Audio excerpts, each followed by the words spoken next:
ትንቢት ሕዝቅኤል ዝምህረና ሓደ ነገር እዩ። ደቂ እግዚአብሔር ብግድ ክመሃሩ ይግብኦም። ሰማያዊ አቦ ብምእዛዝ ምክንያቱ ብመልክዑ እዩ ፈጢሮም። ምርጫ ኣለዎም። እግዚአብሔር ድማ ንኽመርጹ ፍቓድ ሂቡ እዩ። ሕዝቅኤል እቲ ንእግዚአብሔር ክእዘዝ ዝመረጸ ሰብኣይ እዩ። ብተወሳኺ ንሱ ካህን እዩ ነይሩ። ንሱ ከም ኣይሁድ ልክዕ እዩ ዘገልግል። ቀጥተኛ ሰባኺ ኔማን ወይ ንጸጋም ዘየብል ኣብ ባቢሎን 22 ዓመታት ንነፍሲ ወከፍ ብዛዕባ ናይ እግዚአብሔር ፍርድን ድሕነትን ዝተዛረበ ነቢይ ድማ እዩ ነይሩ። እንደገናም ንሱ ነቶም ኣብ ምርኮ ዝነበሩ ብዛዕባ ፍርድን ድሕነትን ጥራይ ዘይኮነስ ብዛዕባ ንስሓን ንእግዚአብሔር ምእዛዝን ድማ ሰቢኹ እዩ። ነቢይ ሕዝቅኤል ነቲ ዝሰብኮ ዝነበረ ዝገብሮ ሰብ እዩ ነይሩ። ብኣገልግሎቱ እግዚአብሔር ዝተዛረቦ ከምቲ ዝግባእ ገይሩ ዝገለጸ ሰብ እዩ ነይሩ።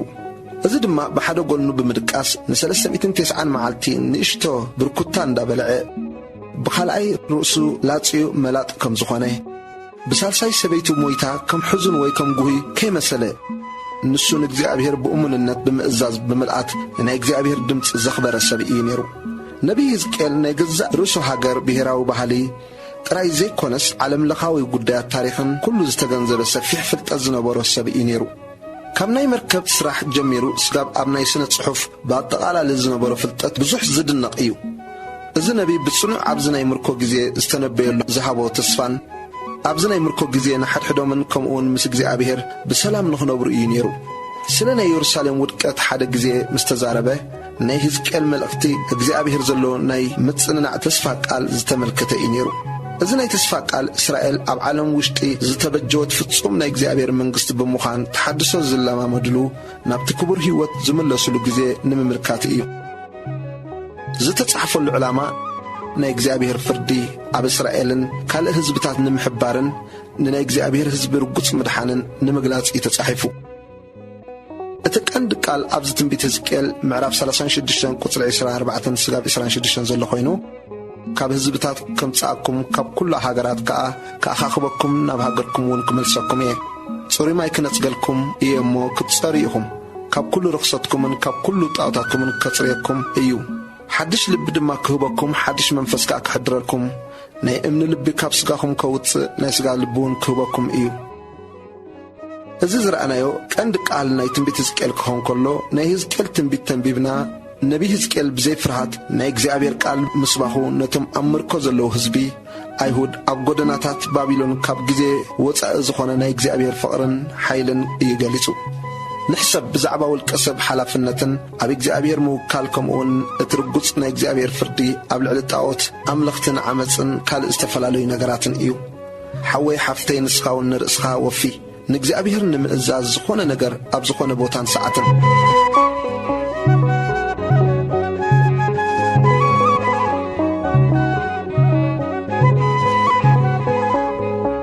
እዚ ዝረአናዮ ድሕሪ ባይታ ናይ ትንቢት ሕዝቅኤል ክኸውን ከሎ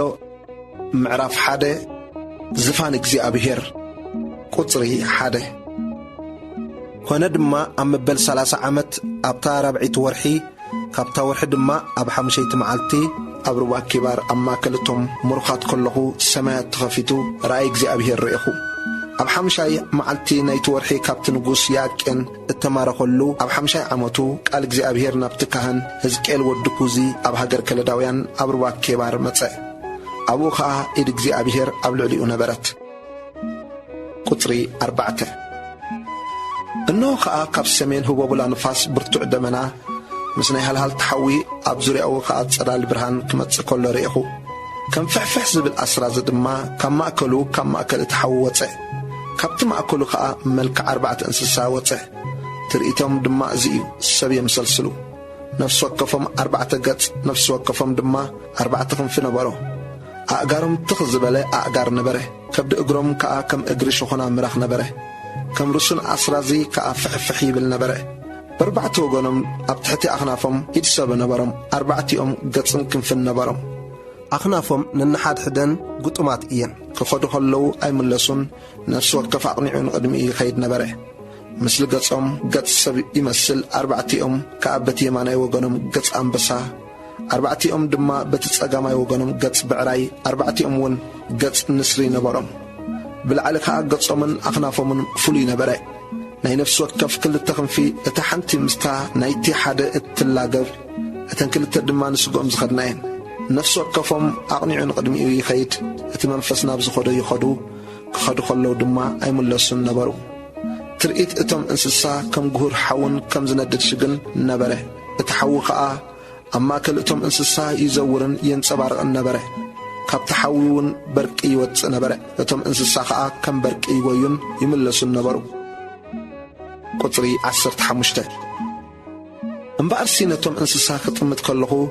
انه حدا من كركر امدري ابطاتم انسسا نفس وكف بربعته قصم ريخو تريت اتي من كراخورن أسرارحون كم حبري باريلوس نبرة أربعتيو يمساسل نبرة تريتن أسرارحون دما اتحاد من كركر أوشت اتي حاد من كركر كم زلو يمثل نبرة كخدو خلو بربعته وغنم يخدو مزخدو دما يملس النبرو اتكبهم كأ نويحن مفرهن نبرة أربعتيهم دما أبتي أزوارا كبهم عينتي ملئوهم نبرة اتم انسسا كخدو خلو اتي من كراخور ببتقوهم يخيد نبرة اتم انسسا كاب مدري حاف كبلو خلو اتي من كراخور كا حافي بالنبره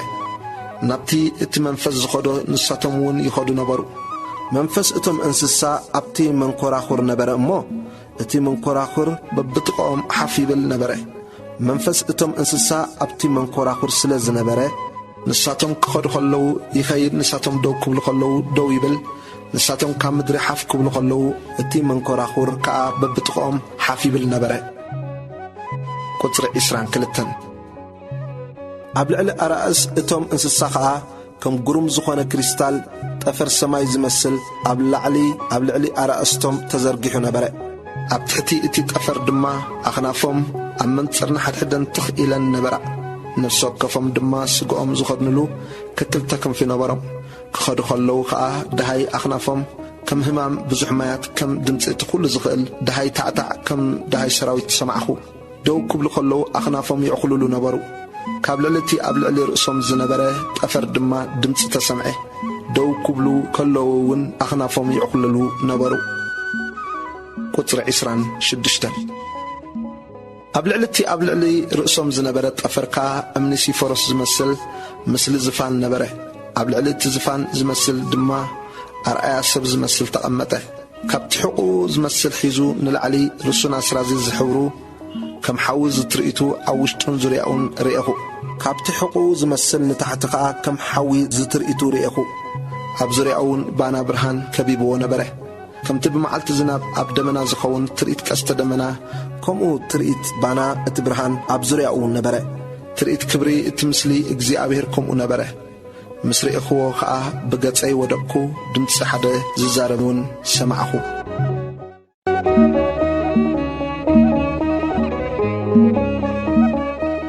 تنبيت حزقيل معراف كلته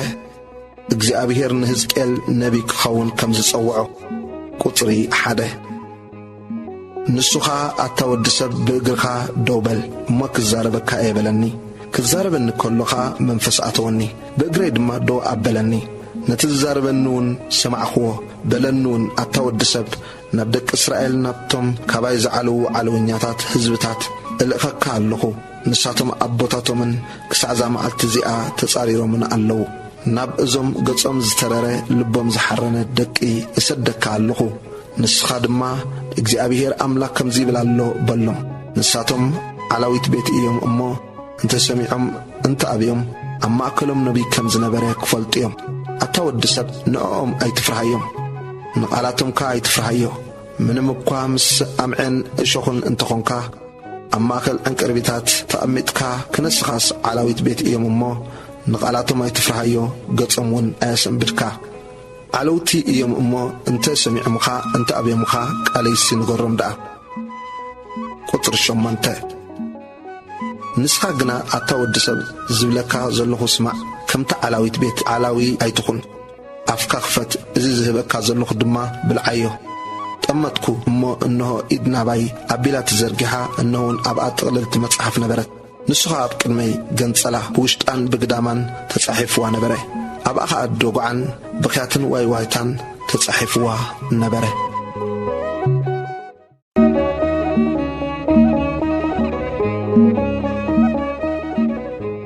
ትንቢት ሕዝቅኤል ምዕራፍ 3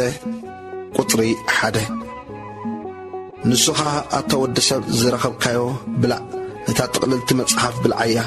ኬድካ ድማ ንቤት እስራኤል ተዛረቦም በለኒ። ሽዑ ኣፈይ ከፈትኩ ንሱን ነታ ጥቕላል ኣብልዓኒ። ንሱ ኸዓ ኣታ ወዲ ሰብ ከብድኻ ኣጽግብ ንውሽጢ ከብድኻውን በዛ ኣነ ዝህበካ ጥቕላል ምልኣዮ በለኒ። ሽዑ በልዓኽዋ ኣብ ኣፈይውን ጥዕምቲ ከም መዓር ጣዕመት። ቁጥሪ 4 በለንኻ ኣታ ወዲ ሰብ ናብ ቤት እስራኤል ኪድ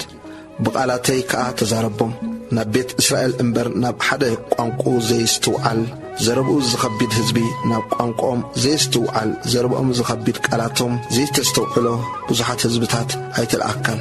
ብርግጽ ናባታቶም ሰዲደካ እንተ ዝኸውንሲ ምሰምዑኻ ነይሮም። ግና ከኩሉ ቤት እስራኤል ግንባሮም ተሪር ልቦም ሓራን እዩ እሞ ቤት እስራኤልሲ ክሰምዑኒ ዘይፈትዉ ስለ ዝኾኑ ንኣኻ ኣይክሰምዑኻን እዮም።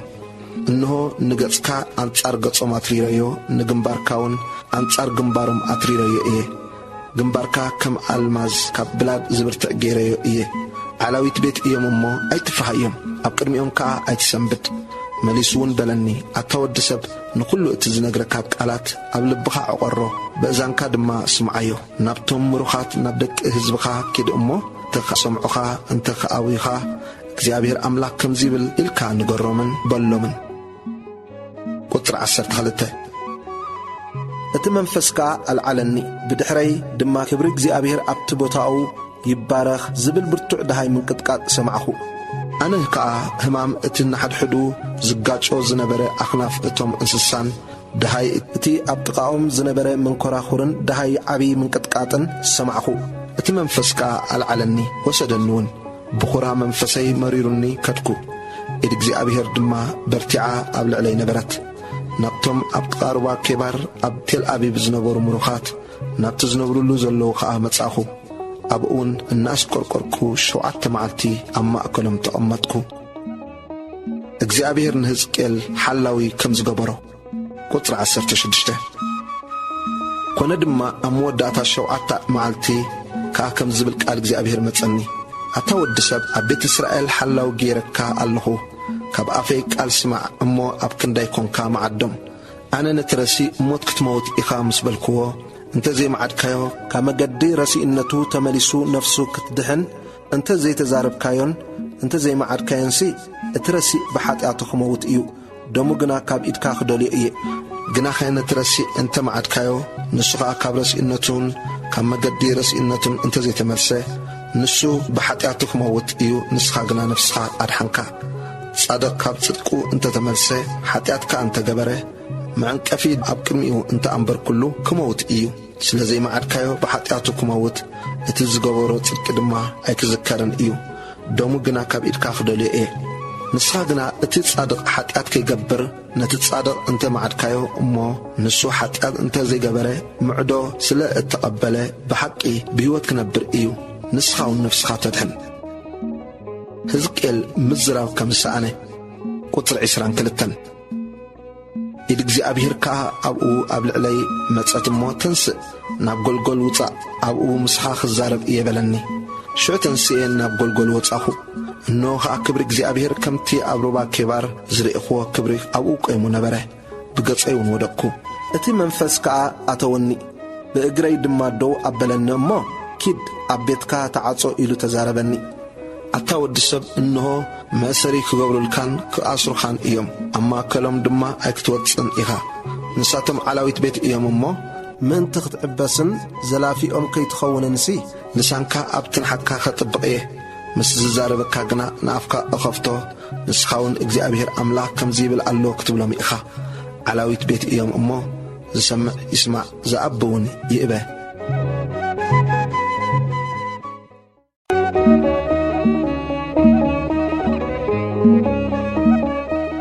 ትንቢት ሕዝቅኤል ምዕራፍ 4 ሕዝቅኤል ኢየሩሳሌም ከም እትኸበብ ኣረድአ። ቁጥሪ 1 ንስኻ ኣታ ወዲ ሰብ ጥቡ ውሰድ፣ ኣብ ቅድሚኻ ኸዓ ኣንብሮ እሞ ከተማ ማለት ኢየሩሳሌም ሰኣለሉ። كبي كببا أبلعلي جنبي سرح أردع ردا سفر أسفر الله بكل زري آدما دعو الكبر نسخا مقلو حدسين وسيدكا أمونغو خان أمونغو تاختمان كم من دا حدسين جيركا أمبرو قدسكا نبقى أبلكا أغنى كببت تخون كبباون إذن بيت إسرائيل ملكتيخون قطري 4 دحر بتصقاماي قول نخابت بل أبقون نابسا بيت إسرائيل أمبرو كند قطرتن بتتبللن معلتات كأبسهم كتصوريخا أنا دما عمتات أبسهم بقطري معلتات مالت 309 معلتي جيرلكا اللخو نسخاون أبسا بيت إسرائيل كتصور إيخا إزي مسعى أخلكا خا كم بحدش بيماني قول نخا كدكس إيخا 4 معلتون أبسا بيت يهودا كتسكم إيخا حانت معلتي كند عمت جيرلكا اللخو قص كان اتي ترايو زلو قلصم كان نبتا كببتي يرسالم أغنى عمو تنبيه الله إنه بقمركت إبلكا نتن معاتات مخبابكا كيكل كاين كاب حدا قرنخا نبت حدا قرنخا أيكت قلبت أنيخا قطرة الشعاتة نسخا سرناين سقمن بالدونغوان برسنن بلتقن ساعن وسد أب حدا أحاقب الرمو كابو انجيرا سنكت وقطرتن بحدا قرنخا اتدك سلن معالتات مالت 309 معالتي كابو كتبلعيخا اتي اتبلعو مقبي نن معالتي بميزان إسراسي قال يخون كاب جزي كسع جزي كتبلعو إيخا مايون بمسفري سادسيتي أفهن كتستي إيخا كاب جزي كسع جزي كتستي إيخا أب كرميهم بوتصات قدام السب أبسيلكا أبو كم كتشاس قم كتبلعو إيخا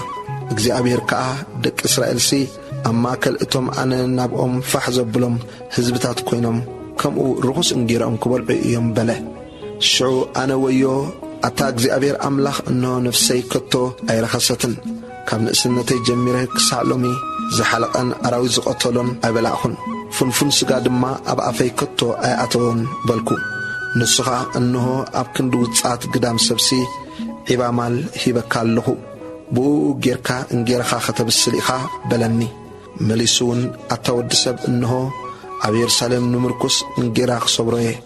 انجيران ماين كسونو يممو انجيران بميزانن بشجارن كبلعوه نماي كأب بمسفرن بتكازن كساتي وإيم تحدا مستحدا كوينم كتكوزو بالسري أبس أمون كتأفقو إيم بلني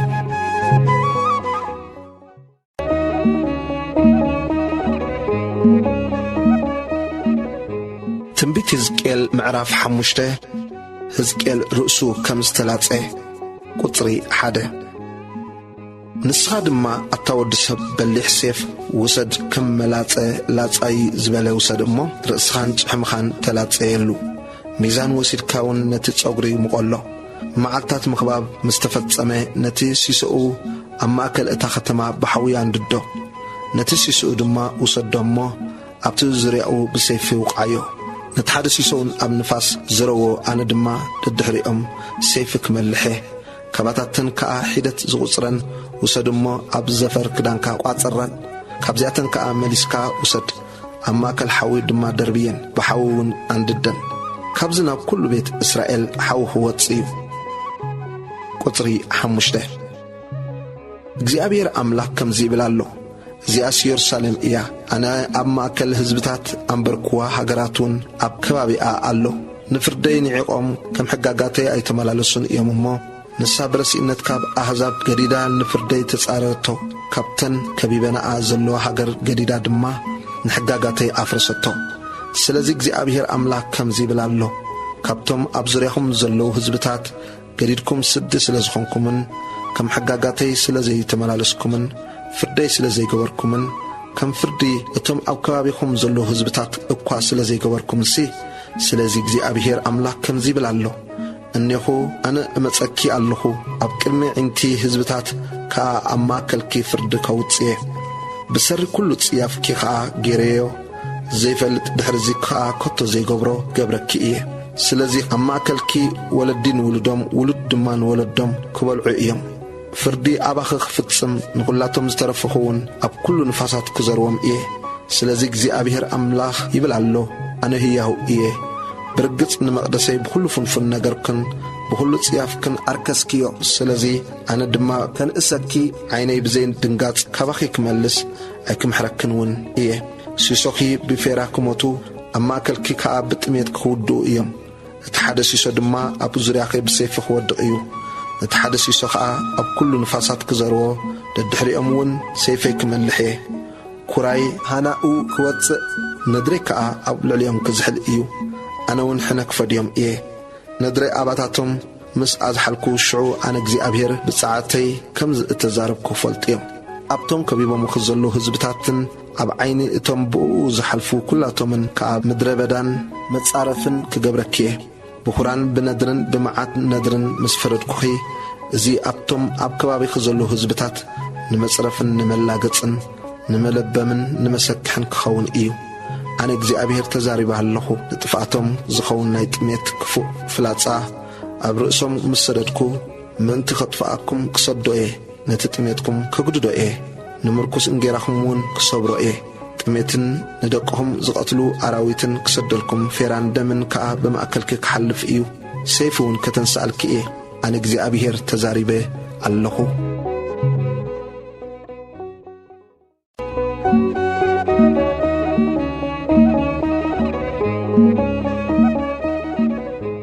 ሕዝቅኤል ምዕራፍ 6 አምልኮ ጣዖት በእግዚአብሔር ኩነን እዩ ቁጥሪ 1 ከምዚ ዝብል ቃል እግዚአብሔር ድማ መጸኒ አታወድ ሰብ ገጽካ ናባኽራን እስራኤል አቅናዓዮም ተነበየለን በልውን አትና አኽራን እስራኤል ቃል እግዚአብሔር አምላኽ ስምዓ እግዚአብሔር አምላኽ ነኽራንን ወኽርባታትን ንሽንጨሮታትን ንለሴታትን ከምዚ ይብላሎ እነሆ አነ እወ አነ ሰይፊ ከምጻልኩም نتبرخت سفراتاتكم كطفو إيه مسويتاتكم كفرس اتناي صحي عنودكم دماغ صابر نتوقعاتكم كأ أبكرمي اتم طاوتاتكم كودقوم إيه نريساتات دك إسرائيل أبكرمي طاوتاتكم كمبرو أعصمتكم دما أبزريا مسويتاتكم كزروا إيه مسويتاتكم منتك بعد من كعنن طاوتاتكم كأ كسبرن كتفئن نايت صحي عنودكم دماغ كفلت سرحكم منتك دمسس نسخاتكم أب اتنبرلو زبلس اتن كتماتات كعنوا ين اتبرختي بوتاتات كأك فرس إيو توقيهم زموتو أما كلكم كورك إيوم نسخاتكم كأ أنا جزي أبهر مخاني كتفلتيهم أبها هاجرو فحم سبلكم جنا أما أكل هزبتات كاب سيف زملتو حيالك كلهم إيوم بز خمز ترفي كحدقلكم إيه اتم زملتو سبكم كأ نتي كاباي زنبلة زماوي لبومن نتنك زموا للدحري طاعتاتهم زخدا عينتومن مس سبابركو أبتي زماركوهم أما أكل هزبتات كوينهم كذكرني إيوم بتي بكل تصيافهم زقبروا وكي كأه نرأسهم كفنفنو إيوم أنا جزي أبهر كم زخونكو كأه كفلت إيوم إذا معات إذي كم تسألهم إيه إلى التزاربكو بخونتو هيكونن قطري 11 جزي أبهر أملاك كم زيبل الله بسيفن بتميتن بفيران كود كيوم أما بيدكا أطغى بغرخاها كردب بل بزعباني بيت إسرائيل كله وكويت سياف دما أي ويو بل اتي أبرحق زلو بفيرا كموت اتي أبقربا زلو خا بسيفك ودق اتي زسترفن تخابيب زلون دما بتميت كموت إيو بزي خمزي كتعي أباتاتهم كفتسم إيه اتم وقعتهم أما كلت أوتاتهم أبزوريا مسوئتاتهم أبلعلو كل برختي كد خدتات أب كل رأسي أخران أبتحت كل لمع قرب أبتحت كل برتوع قصلي زلو أوحي أما كل اتين كلهم طاطاتهم طعم ما زازعتن له السفرة مسكونو شعو أنا جزي أبير مخاني كفلت يوم أنا خا إيديك زرقح اللهم إيه نتهاجر دما أب اتقمطو كان تتقمطو كبرخا دبلاتا اتجدد بعدون سموان كجبرائية شعو أنا جزي أبير مخاني كفلت يوم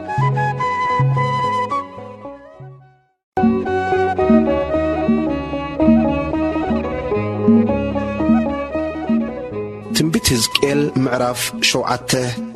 ጥፋት እስራኤል ቀሪቡ እዩ ቁጥሪ 1 ከምዚ ዝብል ቃል እግዚአብሔር ድማ መጸኒ አታወድ ሰብ እግዚአብሔር አምላኽና ሃገር እስራኤል ከምዚ ይብላሎ መወዳእታ እና በርባዕተ ማዕዘን እታ ሃገርሲ መወዳእታ ይመጻሎ حجي مودأتا أباكي متأه قطعي دما كسدلكي كم مقدخي متأن كفردكي كل تصيافك دما قبل عليك كوردلكي عيني أيكن حفكن أنون أيكرح رحالكن أنس مقدخي دعا قبل عليك كم تسألكي تصيافك دما أما أكلكي كخون إيومو نسخاتكم إجزابيهر مخاني كتفلتيهم قطري حموشته إجزابيهر أملاك كم زيبلالو معات بينو زخون اقواداء معات انه يمتصالو موداتا متصه اتي موداتا متصه العلكي انه يمتصالو اتا اب هاجر اتنبر زلخا تراخا متصكا اتي غزي بصحه اللتا اب اخران زي سمع الله معلت اغرغر قربت حجي بقلطف ندريك خولكي حنا قطعيكا كوصلكي كمطن مقد خدما كفردكي نخلو صيافكي اب لعليكي كوردئ عيني أيكن حفن إيو أنون أيكرحرحن أنس كمت مقدخي كم تسألكي سيافك دما أما كالكي كخون إيو نسخاتكم ون اتزوقع زلوس آنك زي أبيهر مخاني كتفلتيكم إنها اتامعتي إنها متت تراخبت صحيح اتاشابط عنببت تعبيت كآتتعه حمتس الشبط رسينت كوينات تلعلت كاباتاتهم حد قايلون كابت بزو حزبومن كابت هابتومن كابت قرمومن زترف حدقوا يلبون زمن بصحو معلت قريبا له جهور قطعة قبل كله تبزو حزبوم إيو مو زشايت أي تحقص زشايتون أي جهة اتز الشايت بهوت قانت الله نبتز الشطوة أي كملسن إيو بزعباتي بزو حزبوم زخون رأي ندحريت أي كملسن إيو مو بعمت زنبرسي نهوتو زصنعا حد أقوى يلبون ملكات تنفحه كل قاعة تدالوه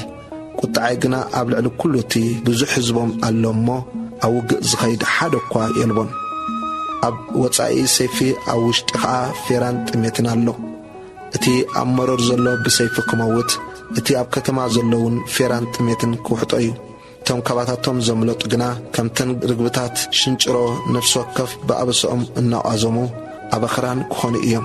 كلن أعداو كحللا كلن أبرخ دما كما يكفسائن كاللي كعطقو رعدك خدنو كل قص بحنكي كقلباب كل رئيساتهم دما كبرحيو برورم أب أدابات كدربيو ورقوم كا كمرقوس نجر كخون إيو برورمن ورقومن نايحاتاتهم امن معنك أفيس لزخونه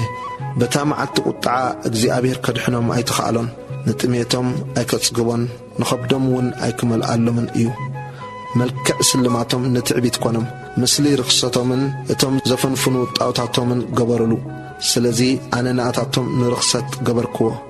زمتك خون دما ابيد قوانوت مركو خون كا نرسيان مدر احليفك هبايه نساتهم دما كركسو ايهم كباتاتهم قصي كملس ايه نساتهم كا نمزقبي كركسو قفعتي اتيهم دما كركسو ايهم قطر 23 زهجر زياك قتلة دم نفسي مليئة الله زختما زياون عمس مليئوا إيمو مقاح أدالو نتم أزيم حسمات كاب هزبتات كمتسيمو زياتهم أبايتهم كورسيم نتعبيت اتم حيالات كتفو إيه مقادسهم كا كرقسائيين فآتي متسالو نساتهم كا سلام كدالي إيم أي رخون كا معات أبرئسي معات كمتس ورون أبرئسي وريك خون إيو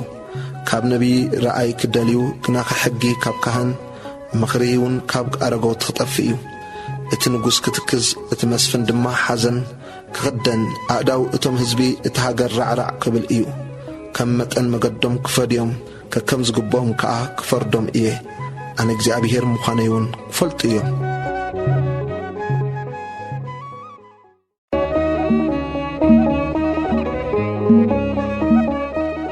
تنبيت هزكيل معرف شمانته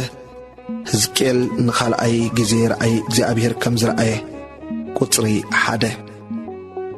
كوانا دما أبساد سيت عمت أبتاساد سيت ورحي كابتا ورحون أبحام سيت معلتي أبيتي تقميت أخلقو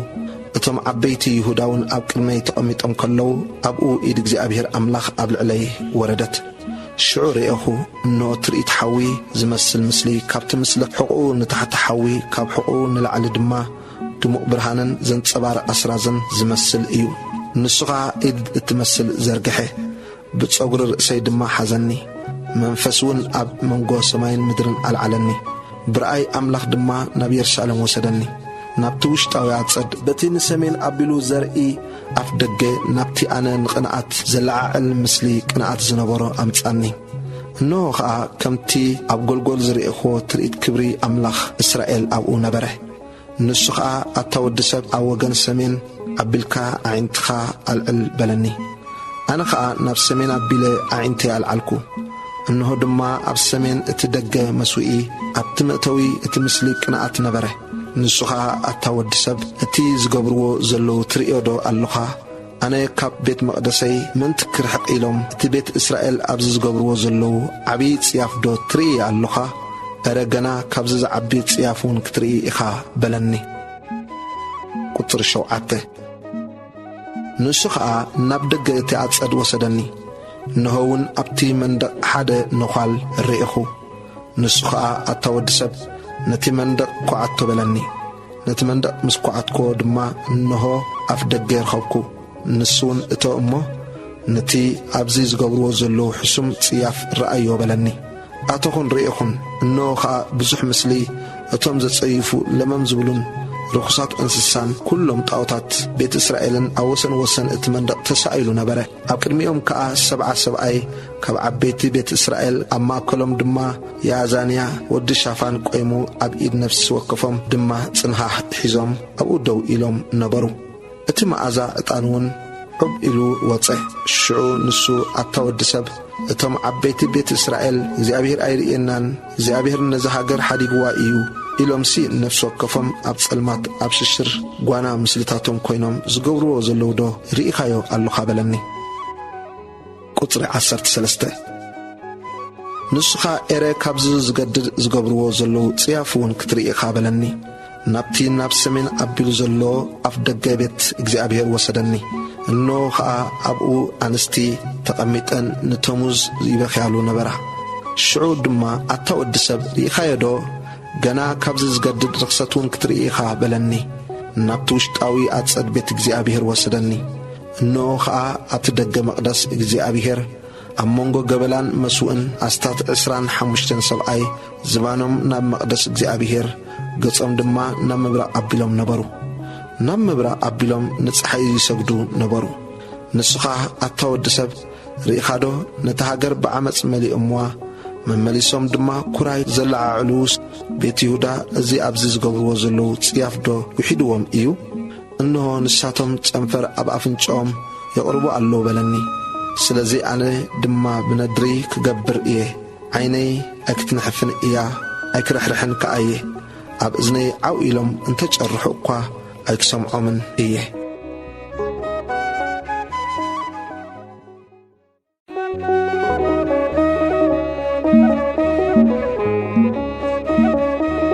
تنبيت هزكيل معرف تشعته مقطعتي يورساليم قطري حده أبقى أزاني كأ نتوم نتاختما زقصعس نفس وكفهم أتي زدفعلو أتصوار أبي إيدو حيزو يقرب النابلة عوئلو تقدره إنه دما 6 سبعي نفس وكفهم تزقطلو أتصوار أبي إيدو حيزو كابتي مقدي نفسمين أبيلو زرقي لعلي دقاء مطو حدا سبعي كابل حدث انتعطي التقبره علبات تخدنا نايت صحافي كارنيك ألمون أو حقوق زلو أما كلهم نبره أتيوم أبطاعت مسوئي نحسي قومو كبري أملاخ إسرائيل كابتي زنبرو كابل علي كوربيل تلعله نابتي لدات اتابيت كآكده نتي كابل حدثن تاتي التقبر علبا اتخذنا نايس صحافي كارني كالمون أب حقوق زنبر سبعي تصوعو زيابير كآ بمأكل كتما بمأكل يرساليم حلف أمونتهم بزعباتي أب مأكلا زقبر زلوت سياف زقهيون زتكوزنسي أب جنبارم محتم جبر اللهم بلو أنا الناس معخو خآ نتم كالوت بلم تدحريو بتا كتما حلفكم وقعوا عينكم نحدقوا أيتنحفو أيترحرحون كم مقدسي جميركم نارغوتن نقابزن نقرازن نقلاوعن نانستن قتلو أصمتو نتم محتم زلوهم قنا أيتقربوهم نساتم كأبتم أبقلمي إتابت زلو أرغوت تجمرو نسودما نتابت أركسوا نتي أتصدات كأبموتات ملقوا وطو بلهم نساتم وطو أبتاختماون يوقعو نبرو قطر شمانته كنا دما كوقعو خلو أنا ترفكو بقص أي ودقكو أمو أي أتاك زي أبيهر أملاخ ندرخا أبي يرشاليم كيخادو نقلهم ترفافيا إسرائيل كتطفئم إخا إلى جرحكو نسو دما بلني أبسا بيت إسرائيلن يهودان أزي عبي إيو زي أبيهر نزهاجر حديقوا زي أبيهر حنت أقوى أيرئن إيو يبلو اللو أمو اتهاجر بدم اتاختماون بعمت ملئين اللو سلازي عيني أيكت نحفن إياه أنا أيكرحرحن مقدمون أبرئسونكم السلام إيه نوخ أتي قبل حتى انتاتي التقبر علبا اتخدنا نايتصحاف قرن قلمون أبحقو زنبرو كم تزعزز كاني قبركو إلو تصابو حابه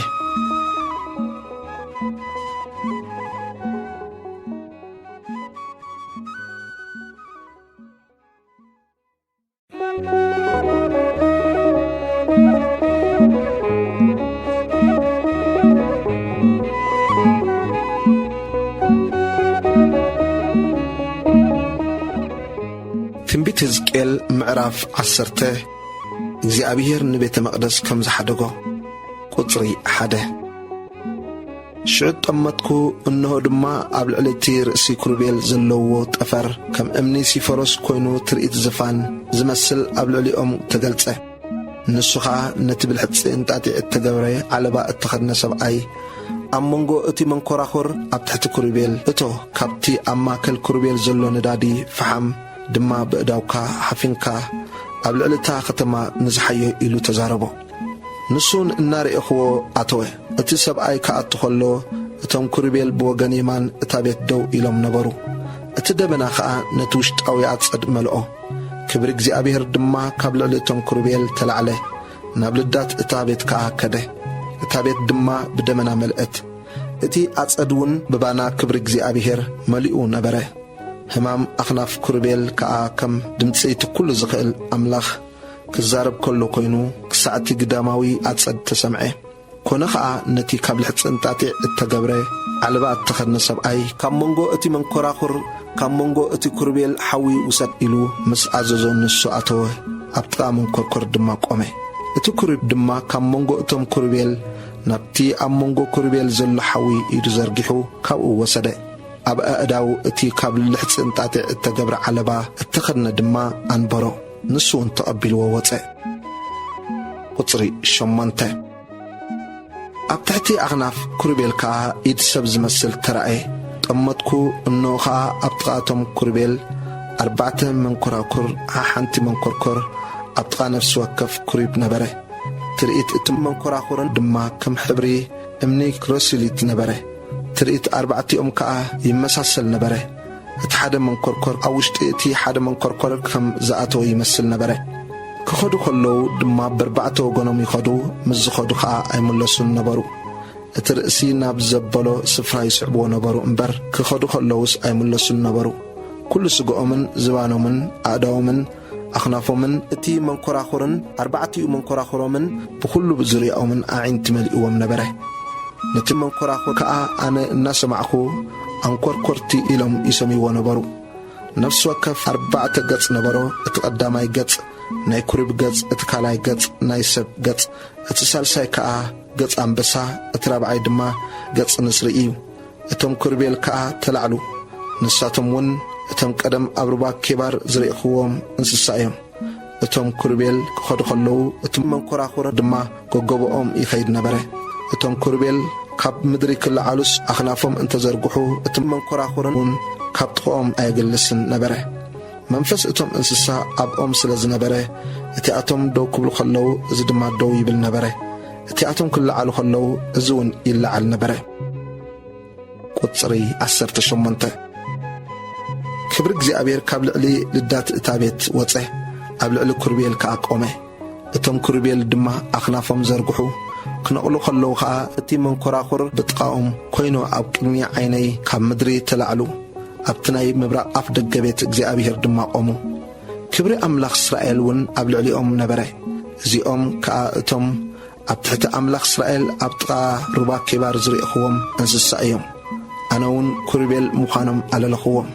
ነፍስ ወከፎም 4 ገጽ ነፍስ ወከፎም ድማ 4 ክንፍ ነበሮም ኣብ ትሕቲ ኣኽናፎም ከአዳው ሰብ ዝመስል ነበሮም መልክዕ ገጾም ከምቲያ ጣሩባ ኬባር ዝሪእኽዎ ገጽ ነበረ ትርኢቶም ከምኡ ነበረ ነፍስ ወከፎም ንቕድሚኡ ትኽኢሉ ይኸይድ ነበረ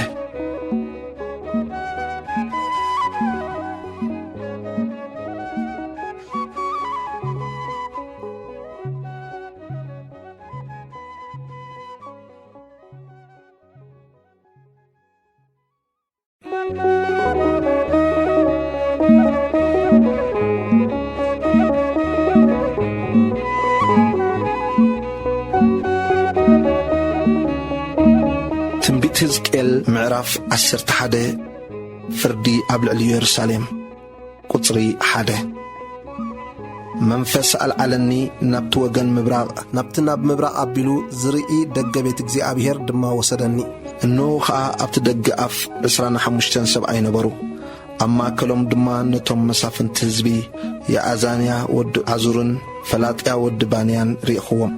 በለኒ ኸዓ ኣታ ወዲ ሰብ እዚኣቶም ኣብዛ ኸተማ እዚኣ ሕሰም ዝጠልፉ እኩይ ዝመኽሩ ሰባት እዮም ንሳቶም ድማ ኣይቀረበን ኣባይቲ ንስራሕ ንሳ ድስቲ እያ ንሕና ኸዓ ስጋ ኢና ይብሉ ኣለዉ ስለዚ ኣንጻሮም ተነበየሎም ኣታ ወዲ ሰብ ተነበበለኒ መንፈስ እግዚኣብሔርካ ኣባይ ወረደ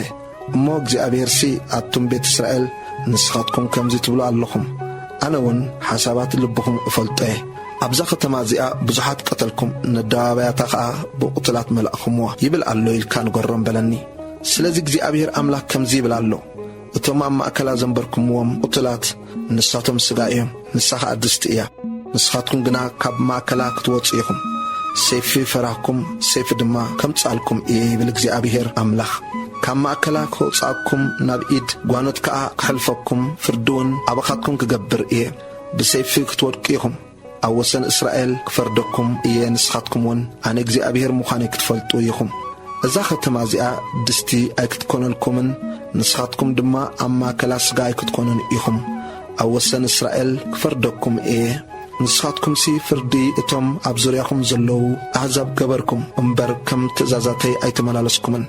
ፍርደይ ከዓ ኣይገበርኩምን እሞ ኣነ እግዚኣብሔር ምዃነይ ክትፈልጡ ኢኹም ኮነ ከዓ ኣነ ክንበ ከለኹ ፈላጥያ ወዲ ባንያ ሞተ ሽዑብ ብግንባረይ ተደፊየ ዓዊለ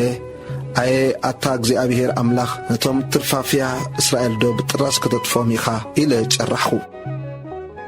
እግዚኣብሔር ንስዱዳት ዝሃቦ ተስፋ ቁጽሪ 14 ከም ዝብል ቃል እግዚኣብሔር ድማ ናባይ መጸ ኣታ ወዲ ሰብ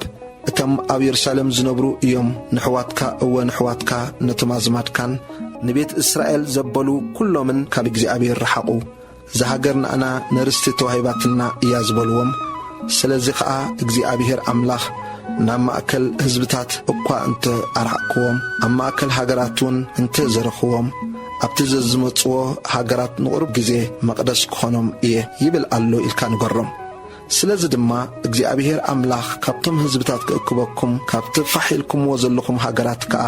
ክኣኻኽበኩም ሃገር እስራኤልውን ክህበኩም እየ ይብል ኣሎ ኢልካ ንገሮም ናብኣ ኸዓ ክመጹ እዮም ኩሉ እቲ ኣብኣ ዘሎ ዘስገድግድ ነገራን ኩሉ ጽያፋን ድማ ካብኣ ከርሕቕዎ እዮም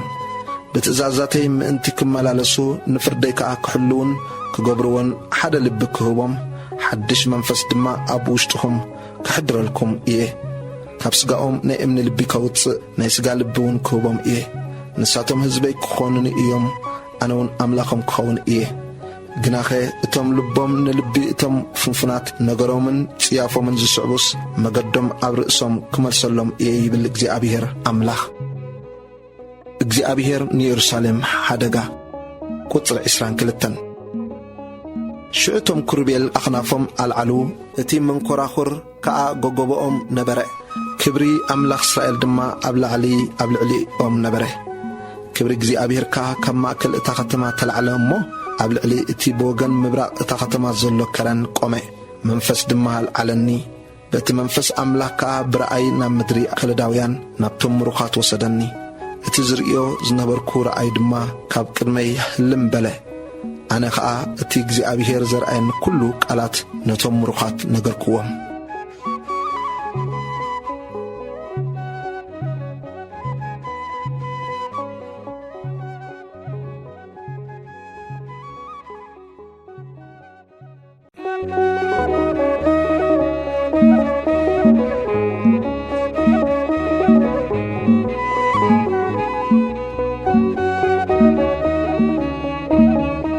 ሕዝቅኤል ምዕራፍ 12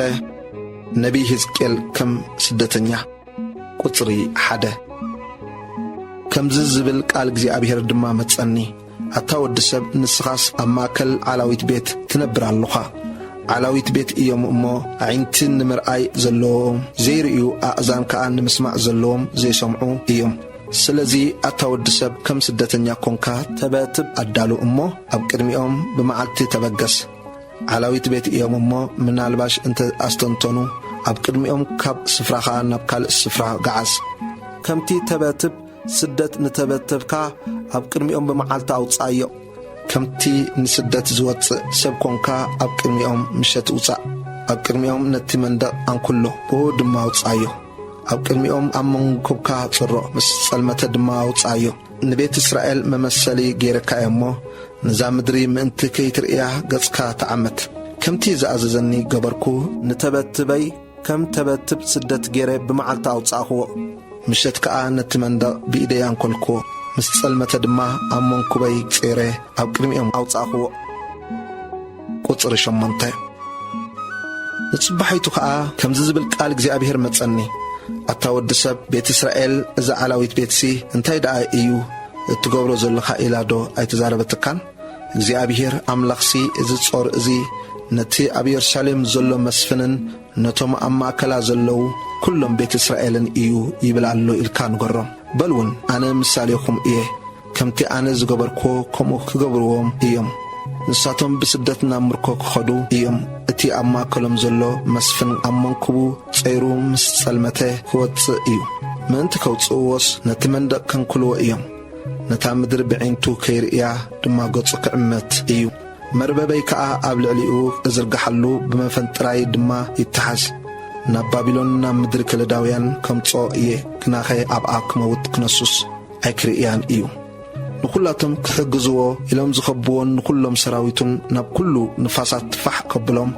ሰይፈይ ድማ ደድሕሪኦም ክመዝዝ እየ ኣብ ማእከል ህዝብታት ምስ ዘረኽዎምን ኣብ ማእከል ሃገራት ትፋሕ ምስ ኣበልክዎምን ኣነ እግዚኣብሔር ምዃነይ ክፈልጡ እዮም ካባታቶም ግና ኣብቶም ዝመጽዎም ህዝብታት ኩሉ ፍንፉን ነገሮም ምእንቲ ከዘንትውስ ካብ ሰይፍን ጥሜትን ፌራን ሒደት ከትርፍ እየ ኣነ እግዚኣብሔር ምዃነይ ከኣ ክፈልጡ እዮም ምልክት ብፍርሃት ዘንቀጥቅጥ ነቢይ ቁጽሪ 17 ከምዚ ዝብል ቃል እግዚኣብሔር ድማ መጸኒ ኣታ ወዲ ሰብ እንጌረኻ ራዕራዕ እናበለካ ብላዕ ማይካ ኸኣ ብፍርሃትን ብስንፈላልን ስተ ንህዝቢ ዝሃገር እዚኣ እግዚኣብሔር ኣምላኽ ብዛዕባቶም ኣብ ኢየሩሳሌምን ኣብ ሃገር እስራኤልን ዝነብሩስ ሃገሮም ብሰርዕ ዓመፅ ኩሎም እቶም ዝነብሩዋ ምስቲ ኣብኣ ዘሎ ክትባድም እያ እሞ እንጌሮኦም ብስንፈላል ክበልዑ ማዮም ድማ እናስካሕክሑ ክሰትዩ እዮም እዘን ሰብ ዝነብረለን ዘሎ ከተማታት ከዓንዋ እየን ተሃገር ድማ ክትባድም እያ ንስኻትኩም እውን ኣነ እግዚኣብሔር ምዃነይ ክትፈልጡ ኢኹም ይብል ኣሎ ኢልካ ንገሮም ዘይልሙድ መልእኽቲ ዘሎ ተፈታዊ ምሳሌ ቁጽሪ 21 ከምዚ ዝብል ቃል እግዚኣብሔር መጸኒ ኣታ ወዲ ሰብ ኣብ ሃገር እስራኤል ዘመን ይነውሕ ረኣይ ዘበለ ኩሉ እውን ይጠፍእ ኣሎ ኢልኩም እትምስሉስ እንታይ ምስላው እዩ እዚ ስለዚ በሎም ከምዚ ይብል ኣሎ እግዚኣብሔር ኣምላኽ ነዚ ምስላ እዚ መወዳእታ ክገብረሉ እየ ኣብ እስራኤል ከኣ መሊሶም ኣይክምስልዎን እዮም ንስኻ ግና ዘመንን መፈጸምታ ኩሉ ረኣይን ይቐርብ ኣሎ ኢልካ ደኣ ንገሮም ስለዚ ኣብ ማእከል ቤት እስራኤል ድሕሪዚ ኮንቱ ረኣይን ሓሳዊ ትንቢትን ኣይክኸውንን እዩ ኣነ እግዚኣብሔር እየ እሞ ኣነ እየ ዝዛረብ እቲ ዝዛረቦ ቃል ከኣ ክፍጸም ኣይክድንጉን ድማ እዩ ኣቶም ዓላዊት ቤት ብዘመንኩም ቃል እዛረብ እገብረውን ኣለኹ ይብል እግዚኣብሔር ኣምላኽ ከምዚ ዝብል ቃል እግዚኣብሔር ከኣ መጸኒ ኣታ ወዲ ሰብ እንሆ ቤት እስራኤልሲ እቲ ዝርእዮ ረኣይ ንዝመጽእ ነዊሕ ዘመን እዩ ንርሑቕ ዘሎ ግዜያት ድማ እዩ ዝንበ ዘሎ ይብሉ ኣለዉ ስለዚ በሎም እግዚኣብሔር ኣምላኽ ከምዚ ይብል ኣሎ ድሕሪዚ ካብተን ቃላተይሲ ሓንቲ እኳ ኣይክትድንጉን እያ እታ እትናገርኳ ቃል ከኣ ክትፍጸም እያ ይብል እግዚኣብሔር ኣምላኽ ኢልካ ንገሮም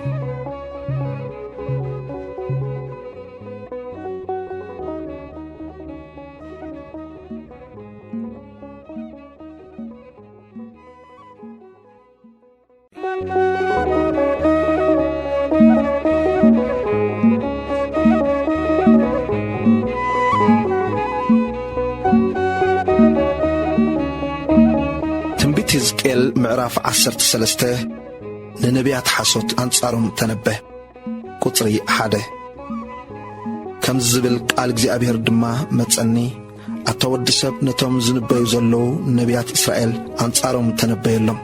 ነቶም ካብ ልቦም ሃንዲሶም ዝንበዩ ዘለውን ቃል እግዚአብሔር ስምዑ ኢልካ ንገሮም። እግዚአብሔር ኣምላኽ ነቶም ገለ ከይርዩስ ንመንፈስ ርእሶም ዝስዕቡ ዓያሱ ነቢያት ወይልኦም ይብል ኣሎ። ኣታ እስራኤል ነቢያትካ ከም እተን ኣብ ምድረ በዳ ዝነብራ ወኻሩ እዮም። በታ መዓልቲ እግዚአብሔር ኣብ ኩናት ቀጥ ኢልኩም ክትቆሙስ ናብቲ ፍራስ ኣይወጻእኹምን፣ ኣብ ዙርያ ቤት እስራኤልን ቀጽሪ ኣይስራሕኹምን። እቶም እግዚአብሔር ከይለኣኾምሲ እግዚአብሔር ይብል ኣሎ ኢሎም ቃሎም ከም ዝፍጸም ዘተስፈው ኮንትነት ትንቢት ሓሶት እዮም ዝረአዩ። ኣነ ከይተዛረብኩስ ንስኻትኩም እግዚአብሔር ይብል ኣሎ እትብሉ ዘለኹም ኮንቱ ረአይዶ ኣይኮነን ዝርእኹምዎ? ትንቢት ሓሶት ደኸ ኣይኮነን እተዛረብኩምዎ? ቁጽሪ 8 ስለዚ እግዚአብሔር ኣምላኽ ከምዚ ይብል ኣሎ ኮንትነት ስለ እተዛረብኩም ሓሶትውን ስለ ዝርእኹም ስለዚ እኔኹ ታንዲደኩም ኣለኹ ይብል እግዚአብሔር ኣምላኽ። ኢደይ ከዓ ነቶም ኮንትነት ዝርእዩን ሓሶት ዝንበዩን ዘለዉ ነቢያት ተጻሪራቶም ኣላ። ንሳቶም ኣብ ባይቶ ሕዝበይ ኣይክህልውን ኣብ ደብተር ቤት እስራኤል ድማ ኣይክጽሓፉን ናብ ሃገር እስራኤል ከዓ ኣይክኣትውን እዮም። ንስኻትኩም ድማ እግዚአብሔር ኣምላኽ ምዃነይ ክትፈልጡ ኢኹም። ሰላም ዘየልቦስ ሰላም ኣሎ ኢሎም ንሕዝበይ ስለ ዘስሓትዎ እወ ስለ ዘስሓትዎ ንሱ መንደቕ እንተነደቐ እንሆ ንሳቶም ብዘይ ቀውም ጸብሪ ይልቕልቕዎ ኣለዉ። ነቶም ብዘይ ቀውም ጸብሪ ዝልቕልቕዎስ ክወድቕ እዩ በሎም። ዝደማስስ ዝናብ ክዘንብ እዩ ኣቱም ኣእማን በረድ ክትወድቁ ኢኹም። ህበቡላ ንፋስ ከዓ ከፍርሶ እዩ። እንሆ እቲ መንደቕ ምስ ፈረሰ እቲ ዝለቕለቕኩምሉ ጸብርስ ኣበያ ኣሎዶ ኣይክብልኹምን እዮም። ቁጽሪ 13 ስለዚ እግዚአብሔር ኣምላኽ ከምዚ ይብል ኣሎ ብነድረይ ህበቡላ ንፋስ ክፍኑ ብኹራይ ድማ ዝደማስስ ዝናብ ከዝንብ ብነድረይውን ዘጥፍእ ኣእማን በረድ ከውርድ እየ። ነቲ ብዘይ ቀውም ጸብሪ ዝለቕለቕኩምዎ መንደቕ ከፍርሶን ናብ ምድሪ ከውድቖን እየ። መሰረቱን ጋህ ክብል እዩ፣ ንሱ ክወድቕ እዩ። ንስኻትኩም ከዓ ኣብ ማእከሉ ክትጠፍኡ ኢኹም። እሞ ኣነ እግዚአብሔር ምዃነይ ክትፈልጡ ኢኹም። ነቲ መንደቕን ነቶም ብዘይ ቀውም ጸብሪ ዝለቕለቕዎን ሃና ነድረይ ክወጸሎም እየ። ኣነ ድማ እቲ መንደቕ የሎን እቶም ዝለቕለቕዎውን የለውን ክብለኩም እየ። ንሳቶም እቶም ብዛዕባ ኢየሩሳሌም ዝንበዩ ሰላም ዘየልቦስ ረኣይ ሰላም ዝርእዩላ ዘለዉ ነቢያት እስራኤል እዮም ይብል እግዚአብሔር ኣምላኽ። ንነቢያት ሓሶት አንጻሮም ተነበ። ቁጽሪ 17 ንስኻውን ኣታ ወዲ ሰብ ገጽካ ናብተን ካብ ልበን ሃንዲሰን ዝንበያ ኣዋልድ ሕዝብኻ ኣብል አንጻረን ድማ ተነበየለን። ንነፍሳት ከፈንጥራስ እተን መኼዳን ኩሉ ኹርናዕ ኣእዳው ዝሰፍያን ንዓብይን ንንእሽተን ኩሉ ርእሲ ድማ መጐልበቢ ዝገብራን ወይልአን። ነፍሳት ሕዝበይ ትፍንጥራ ነፍሳት ክንዶ ከተድሕና ኢኽን ይብል እግዚአብሔር ኣምላኽ ኢልካ ንገር።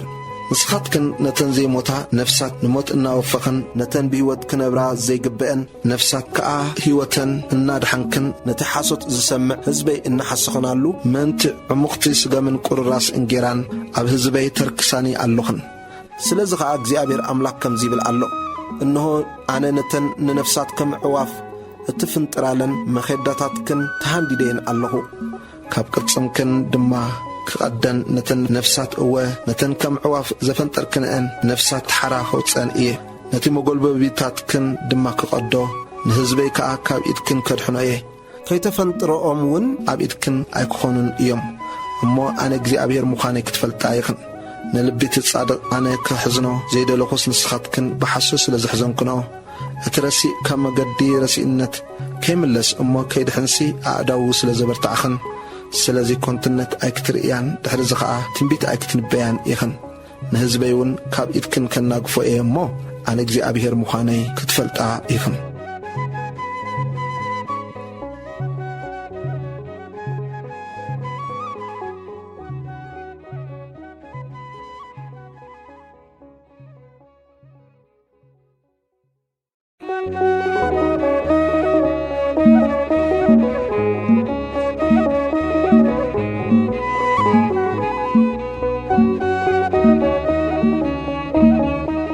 ሕዝቅኤል ምዕራፍ 14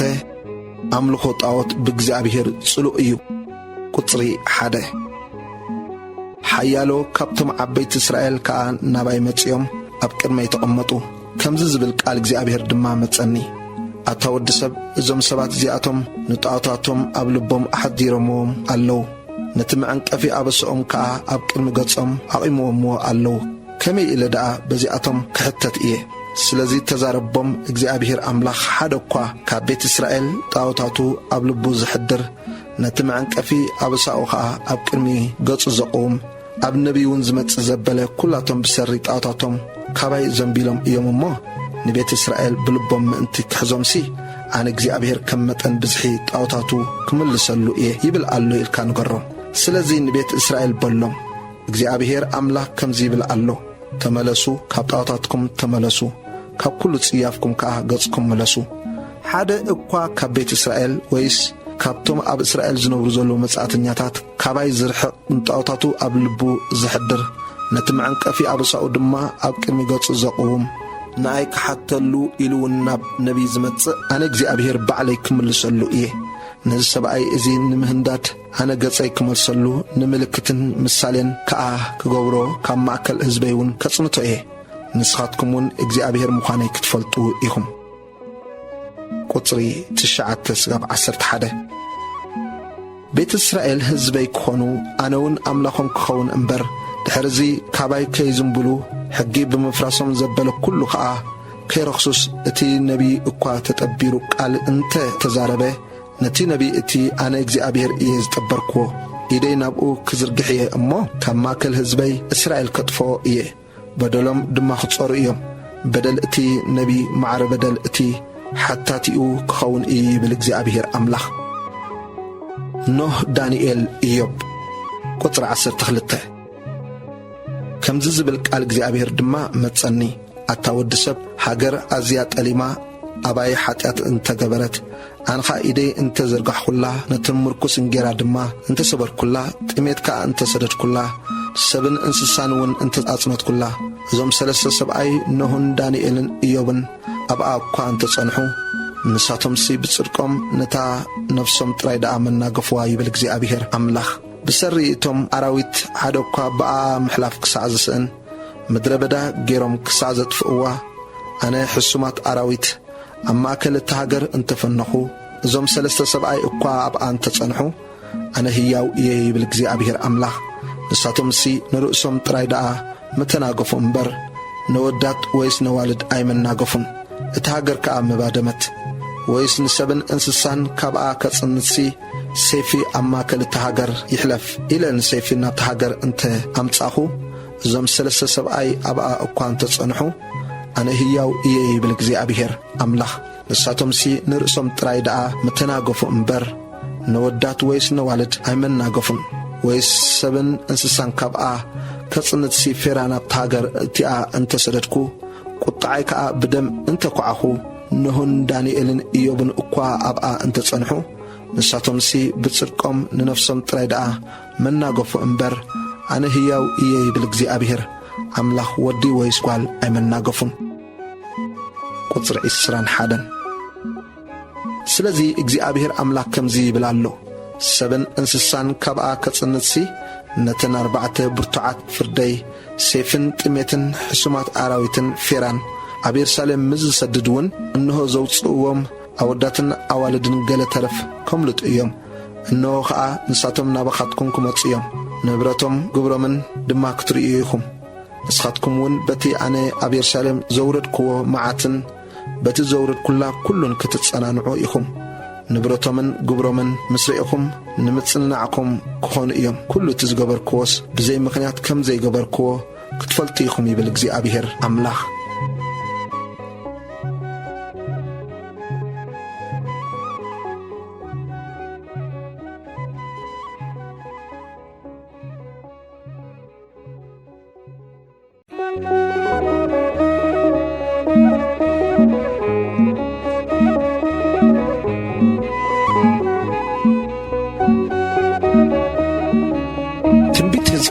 ምዕራፍ 15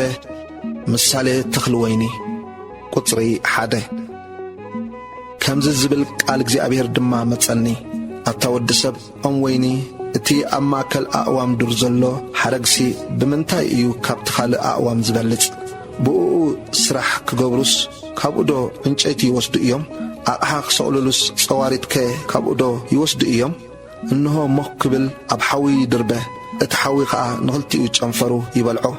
اتي ما أكلون يحرر نقال سرح دو يتكمي إيو إنه بدحانو خلو أكا نسرح زي تقامس حوي مسولعون مس أحررون قدا كما إلو قال سرح كقبرو يكال سلزي እግዚአብሔር أملاخ يبل الله كمتي أما كل أقوام درو بحوي مقبل زوفقو ويني نتم أبي رسالم زنبرو قاع كمو أحلفكوبهم إيه نمتصرارهم قطعي نباتاتهم كمالس إيه كاب حوي وطو قناخي حوي كبالعم إيو نمتصرارهم قطعي نباتاتهم كمالس كلخو أن እግዚአብሔር مخاني كتفلطو يهم سلز طلمو نتحقر كبادما إيه بالእግዚአብሔር أملاخ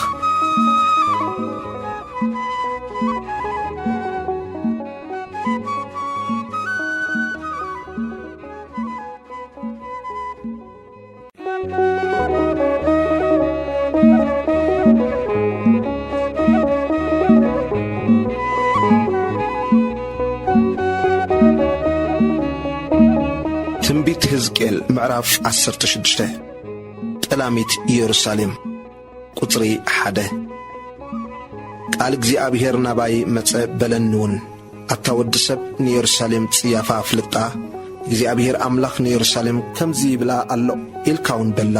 ሱርክን ወለደኸን ካብ ሃገር ከነዓናውያን እዩ አቦኺ አምራዊ እዩ አዴኻ ሒታዊት እያ ብናይ ምውላድ ክስ በታ እትወለድ ክላ መዓልቲ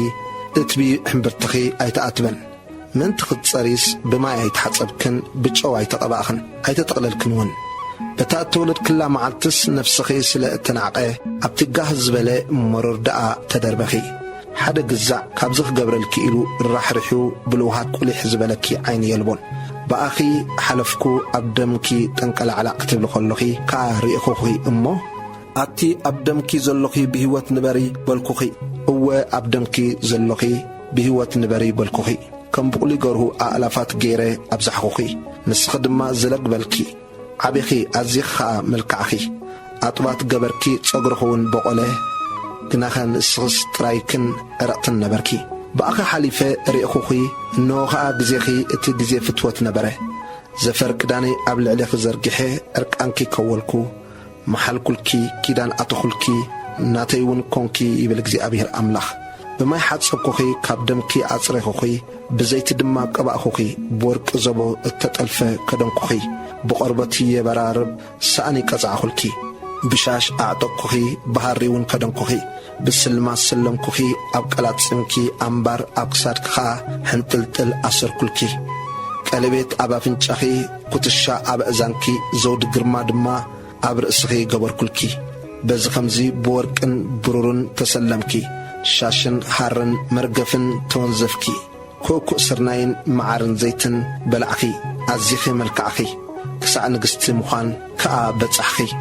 بتي أنا زسلمكو خقرما اتي ملكعخي فتسون كويني إيمو بمغنيات ورخي أما أكل هزبتات وطع يبلغ እግዚአብሔር أملاخ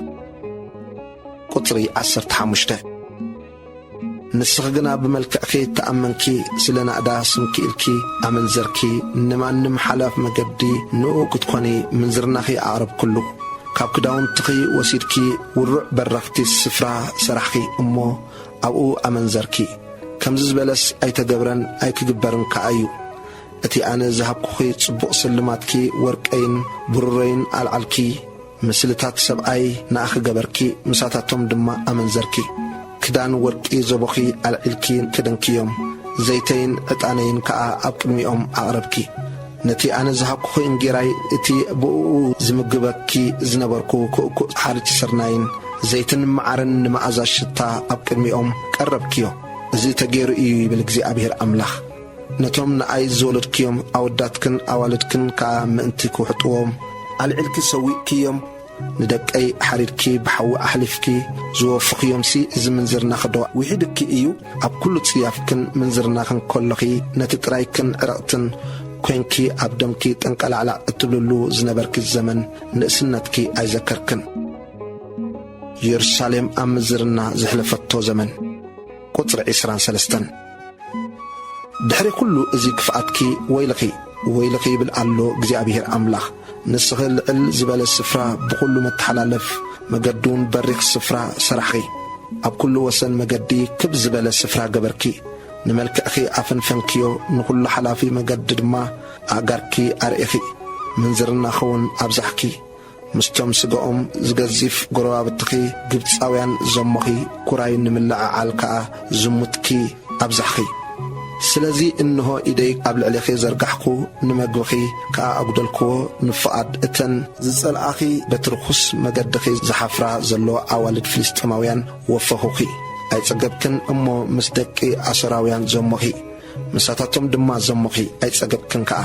ምስ ናይ እዚ ከዓ ዝሙትኪ ናብ ምድሪ ከነኣን ክሳዕ ምድሪ ከለዳውያን ኣብዛሕኪ ግናኸ በዝውን ኣይጸገብክን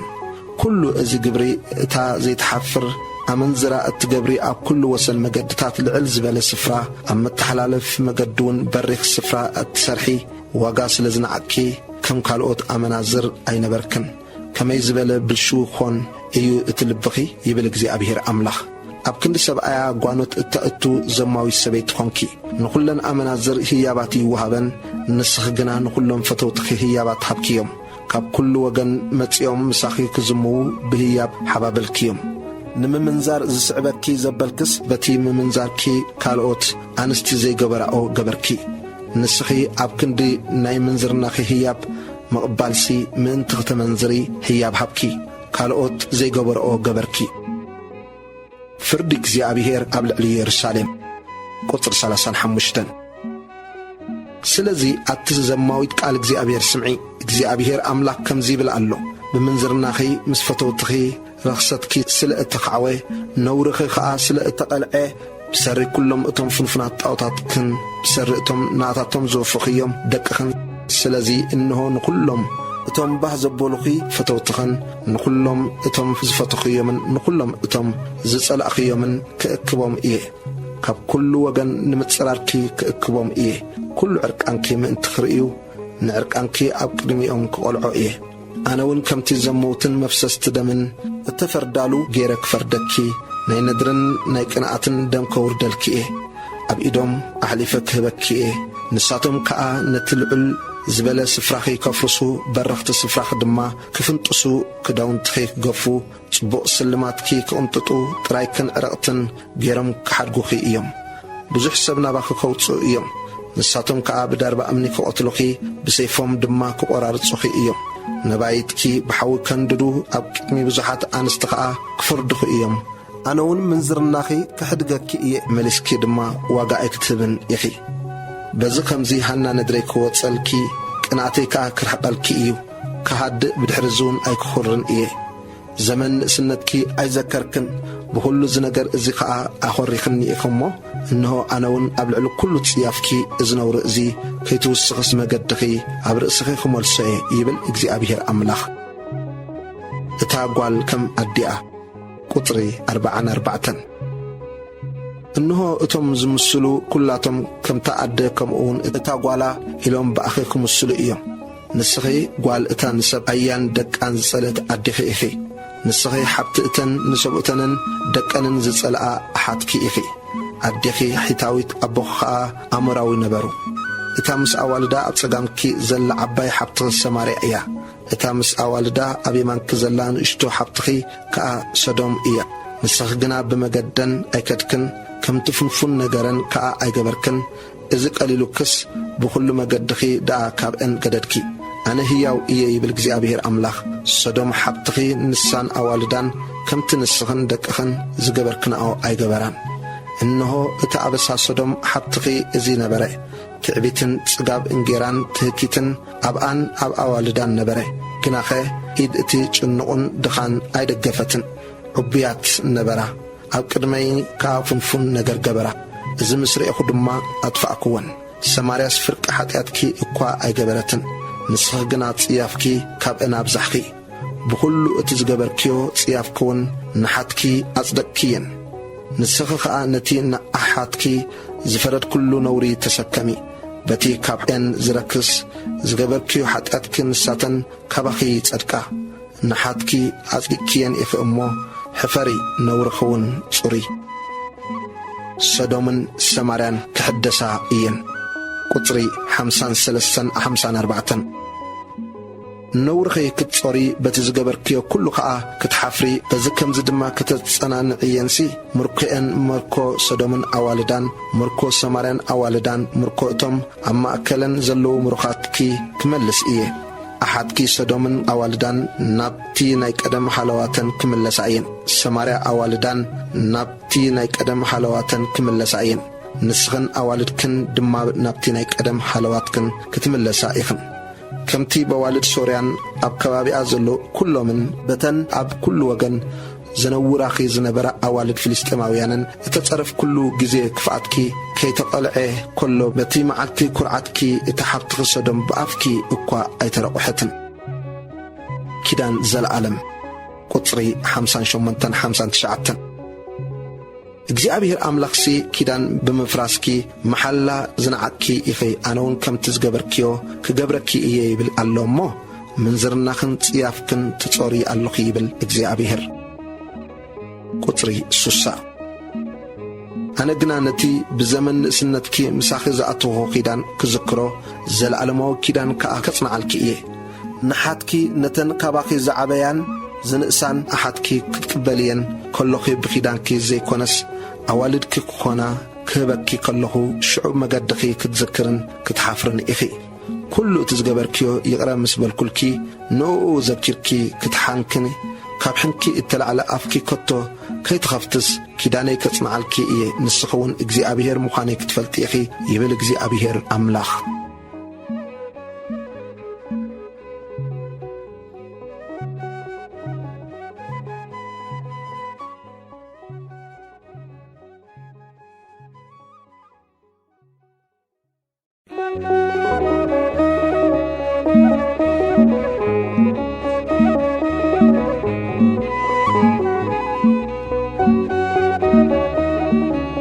ትንቢት ሕዝቅኤል ምዕራፍ 17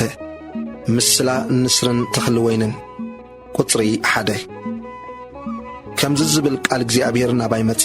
ኣታ ወዲ ሰብ ንቤት እስራኤል ሕንቅሊ ሕንቅሊተይ ንገሮም ምስላውን መስለሎም። እግዚአብሔር ኣምላኽ ከምዚ ይብል ኣሎ ኢልካ እውን ተዛረብ። ገዚፍ ዝኹናፉ ነዊሕ ዝመንገብግቡ ዓንጣዓንጦራይ ክንቲት ዝመልኦ ዓብዪ ንስሪ ኣብ ሊባኖስ መጸ። ርእሲ ጨንፈር እታ ኦም ጽሕዲ ወሰደ። ነቲ ርእሲ ጨንፈራ ሰልዖ ናብ ሃገር ንግዲ ወሰዶ፣ ኣብ ከተማ ነጋዶ ከዓ ኣንበሮ። ካብቲ ሃገር ድማ ጫለዳ ወሰደ፣ ኣብ ፍርያም ግራት ከዓ ተኸላ። ኣብ ጥቓ ብዙሕ ማይ ድማ ከም ዕወል ገይሩ ስፍራ ኣትሓዛ። ንሳ ዓበየት ጨናፍራ ናብኡ ዘበለ። ሱራ ከዓ ኣብ ትሕቲኡ ዝኾነ ሰፊሕ ዝሓረጋ ሓፂር ዝጉንዳ ኦም ወይኒ ኮነት። በዚ ከምዚ ጨንፈር እቲ ጭንፍርን ጠጥዒ እቲ ጥጥዕን ኦም ወይኒ ኮነት። ገዚፍ ዝኹንፉ ብዙሕ ዝኽንቲቱ ካልእ ዓብዪ ንስሪ ነበረ። እነሃ ከዓ እዛ ኦም ወይኒ እዚኣ ንሱ ማይ ከስትያ ኢላ ካብቲ እትተኽለቶ ቦታ ናብኡ ኣቢላ ሱራ ዘርግሐት። ሓረጋ ድማ ናብኡ ኣቢላ ኣውፈረት። ጨናፍር ምእንቲ ክተውፅእ ፍረ ክተፍሪ ክብርቲ ኦም ወይኒ እውን ክትከውንሲ ኣብ ጽቡቕ ግራት ኣብ ጥቓ ብዙሕ ማይ ተተኺላ ነበረት። በል ድማ ክትለምዕዶ እያ ይብል እግዚኣብሔር ኣምላኽ። ምእንቲ ክትነቅጽሲ ሱራዶ ኣይክምንቆስን ፍሪኣኸ ኣይክቑረጽን እዩ። እቲ ካብኣ ዝጨብጨበ ኩሉ ቈጽለስ ኣይክነቅጽን ድዩ? ሱራ ንምምንቋስ ሓያል ቅልጽምን ብዙሕ ሕዝብን ኣየድልን እዩ። እንሆ መትካልሲ ተተኺላ ኣላ። ክትለምዕዶ እሞ እያ? ንፋስ ምብራቕ ምስተንከያስ ሓሸውሸው ኢላዶ ኣይክትነቅጽን እያ? ኣብታ ዝበቖለትላ ቦታ ክትነቅጽ እያ። ትርጉም ምስላ ቁጽሪ 11 ከምዚ ዝብል ቃል እግዚኣብሔር ከዓ መጸኒ እምበኣርሲ ነቲ ተጻራሪ ቤት እዚ እንታይ ማለት ምዃኑ ዶ ኣይትፈልጡን ኢኹም በሎም። ንገሮም ከዓ እንሆ እቲ ንጉሥ ባቢሎን ናብ የሩሳሌም መጸ፣ ንንጉሳን መሳፍንታን ሒዙ ናብኡ ናብ ባቢሎን ማረኾም። እታ መንግሥቲ ክትሓምቕ እሞ ከይትትንስእ ብምሕላው ኪዳና ከዓ ምእንቲ ክትቀውምሲ ካብ ዘርኢ ቤት መንግሥቲ ወሲዱ ምስኡ ኪዳን ኣተወ፣ መሓላ ድማ ኣምሓሎ። ነቶም ኣውራታት ተሃገርውን ምስኡ ወሰዶም።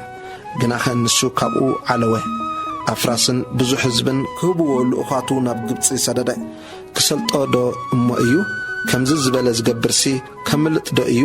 ጠላም ኪዳንከ የምልጥ ዶ እዩ? ኣነ ህያው እየ ይብል እግዚኣብሔር ኣምላኽ።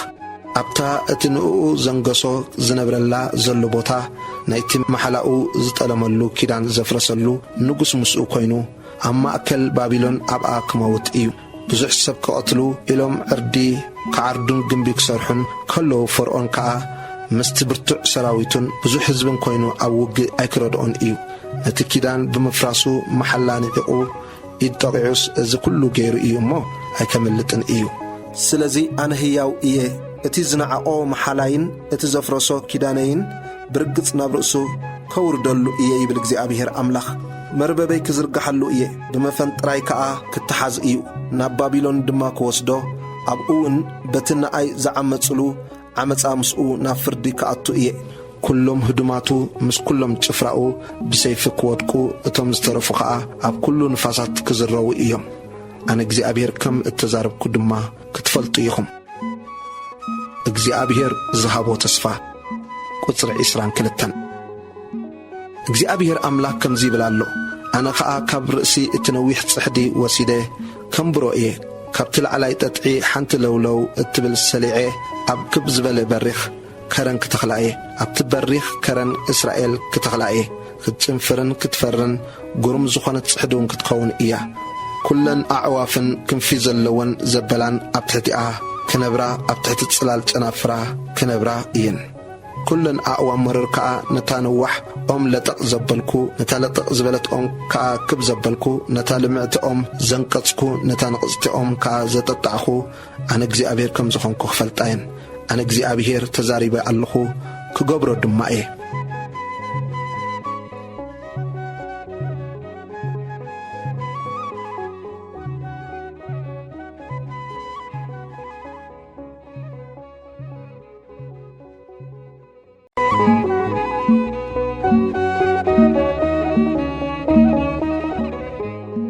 تنبيت هزكيل معراف 18 قطري حاده كم زبل قال እግዚአብሔር ድማ መጸኒ ስለምንታይ ኢኹም ኣብ ሃገር እስራኤል እዚ ምስላ እዚ ኣቦታት መጽጽ ዘቢብ በልዑ እሞ ነስናን እቶም ውሉድ ኮኮወ ኢልኩም እትምስሉ ኣነ ህያው እየ ይብል እግዚአብሔር ኣምላኽ እዚ ምስላ እዚስ ድሕርዚ ኣብ እስራኤል ኣይክትምስልዎን ኢኹም እንሆ ኩለን ነፍሳት ናተይ እየን ከምታ ነፍሲ እትወላዲ ከምኡን ነፍሲ እትውሉድ ናተይ እያ እትሓጢአት እትገብር ነፍሲ ንሳ ክትመውት እያ قصري حمشته صادق سب انتلو قنعنان صدقن كا انت جبره ابخران انت زي بلعه اعنتو دما نابتم طاوتات بيت اسرائيل قولي انت زي بلا سبيت بصايو انت زي راخسه اب سبيت خا بصغينا انت زي قربه نحدوكا انت زي غفعه نبعل ادا تحزي انت ملسلو نحدوكا انت زي عمصه انجراو نطمي انتحبه نعرق كاكدان انت خدنه انت زي خعبتن انت زي حرطن ايدو كاب عمص انت خلكله امونغو سبات كا قنعنا انت فرده بحقاقاتي انت تملالسه صدقنا غبره فردي انت حلوه نسو صادق ايو برغص بهيوت كنبر ايو يبل እግዚአብሔር አምላኽ قصري 10 ግናኸ ንሱ ዓማጺ ከዓውደም ካብዝ ነገር እዚ ከዓ ሓደ ግዛዕ ዝገብር ውልድ እንተ ወለደ እዚ ኩሉ ዘይገብር أبخران زبلع سبيت بصاي زركس ننداين ندخان زغفع منزيع زوسد تحازي زي ملس اعنتو نبطاوتات زقولحتين فنفن نجر زغبر زخعبتن زحرطنسي نسو دو بهيوت كنبر ايو يا نسو اي كنبرن ايو እዚ ኩሉ ፍንፍን ነገር እዚ ገይሩ እዩ ሞት ከመውት ደሙ ከዓ ኣብ ርእሱ ክኸውን እዩ ቁጽሪ 14 እነሆ ከዓ ንሱ ውሉድ እንተወለደ እሞ አቡኡ ዝገበሮ ኩሉ ኃጢአት ዝርእን ዝፈርህን ከምኡ ዝበለውን ዘይገብር ኣብ ኣኽራን ዘይበልዕ ኣዒንቱ ድማ ናብ ጣዖታት ቤት እስራኤል ቁሊሕ ዘይብል ሰበይቲ ብጻዩ ዘይረክስ ንሓደኳ ዘይገፍዕ ተሓዚ ዘይሕዝ መንዚዑ ዘይወስድ እንጌራኡ ንጡሚ ዘብልዕ ንዕረቁን ክዳን ዝኸድን ንድኻ ከይገፍዕ ኢዱ ዝመልስ ሓረጣን ካዕበትን ዘይወስድ ፍርደይ ዝገብር بحقي زمالالس نسو بهيوات كنبر إيو مبر بسر أبسا أبو أيكموتن إيو أبو عمتنيا سلزنبره نحو منزعو سلزقودئه أما كل هزبو كأ سناي زيكونه سلزقبره إنه بابسا أو كموت إيو قطر 19 ንስኻትኩም ስለምንታይ እዩ እቲ ወድስ ኣበሳቡ ዘይጸውር ትብሉ ኣለኹም? እቲ ወዲ ቅንዕናን ጽድቅን ገይሩን ኩሉ ሕጋጋተይ ሓልይዎን ገይርዎን እዩ እሞ ብርግጽ ብህይወት ክነብር እዩ። እቲ ኃጢአት እትገብር ነፍሲ እያ እትመውት። ውሉድ ኣበሳ ወላዲኡ ኣይክጸውርን፣ ወላድውን ኣበሳ ውሉዱ ኣይክጸውርን እዩ። ጽድቂ እትጻድቕ ኣብ ርእሱ ክኸውን፣ ረሲእነት እትረሲእ ድማ ኣብ ርእሱ ክኸውን እዩ። ግናኸ እቲ ረሲእ ካብቲ ዝገበሮ ኩሉ ኃጢአቱ እንተተመልሰ፣ ኩሉ ሕጋጋተይ ከዓ እንተሓለወ፣ ቅንዕናን ጽድቅን ድማ እንተገበረ፣ ንሱ ብርግጽ ብህይወት ክነብር ኣይክመውትን ከዓ እዩ። ካብቲ ዝገሃሶ መግሃሲ ሓንቲ እኳ ከይትዝከረሉን በቲ ዝገበሮ ጽድቂ ብህይወት ክነብር እዩ። ንሞት ረሲእዶ እፈቱ እየ፣ ፍታወይሲ ካብ መገዱ ክምለስ ብህይወት ከዓ ክነብር ዶ ግዳ ኣይኮነን ይብል እግዚኣብሔር ኣምላኽ። እቲ ጻድቕከ ካብ ጽድቁ እንተተመልሰ እንተ ኣበሰ እሞ ከምቲ ረሲእ ዝገብሮ ኩሉ ፍንፉን ነገር እንተገበረስ ብህይወት ዶ ክነብር እዩ። ካብቲ ዝገበሮ ጽድቂ ሓንቲ እኳ ኣይክትዝከርን እያ። በቲ ዝጠለሞ ጥልመትን በቲ ዝገበሮ ኃጢአትን ክመውት እዩ። ቁጽሪ 25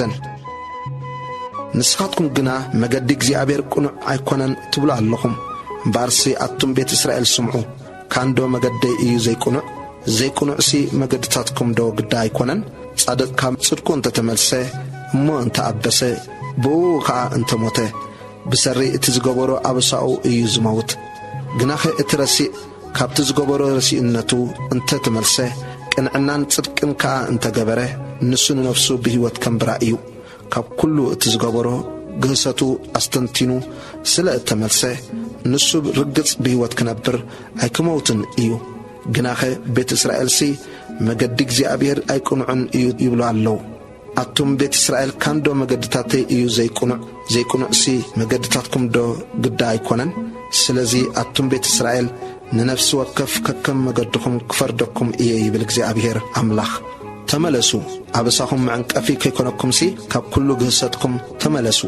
ነቲ ዝገሃስኩምዎ ግህሰት ካባኹም ደርብዩ፣ ሓድሽ ልብን ሓድሽ መንፈስን ድማ ግበሩ። ኣቱም ቤት እስራኤል ስለምንታይ እትሞቱ? ኣነስ ሞት ሓደ እኳ ኣይፈቱን እየ እሞ ተመለሱ፣ ብህይወት ከዓ ንበሩ ይብል እግዚኣብሔር ኣምላኽ።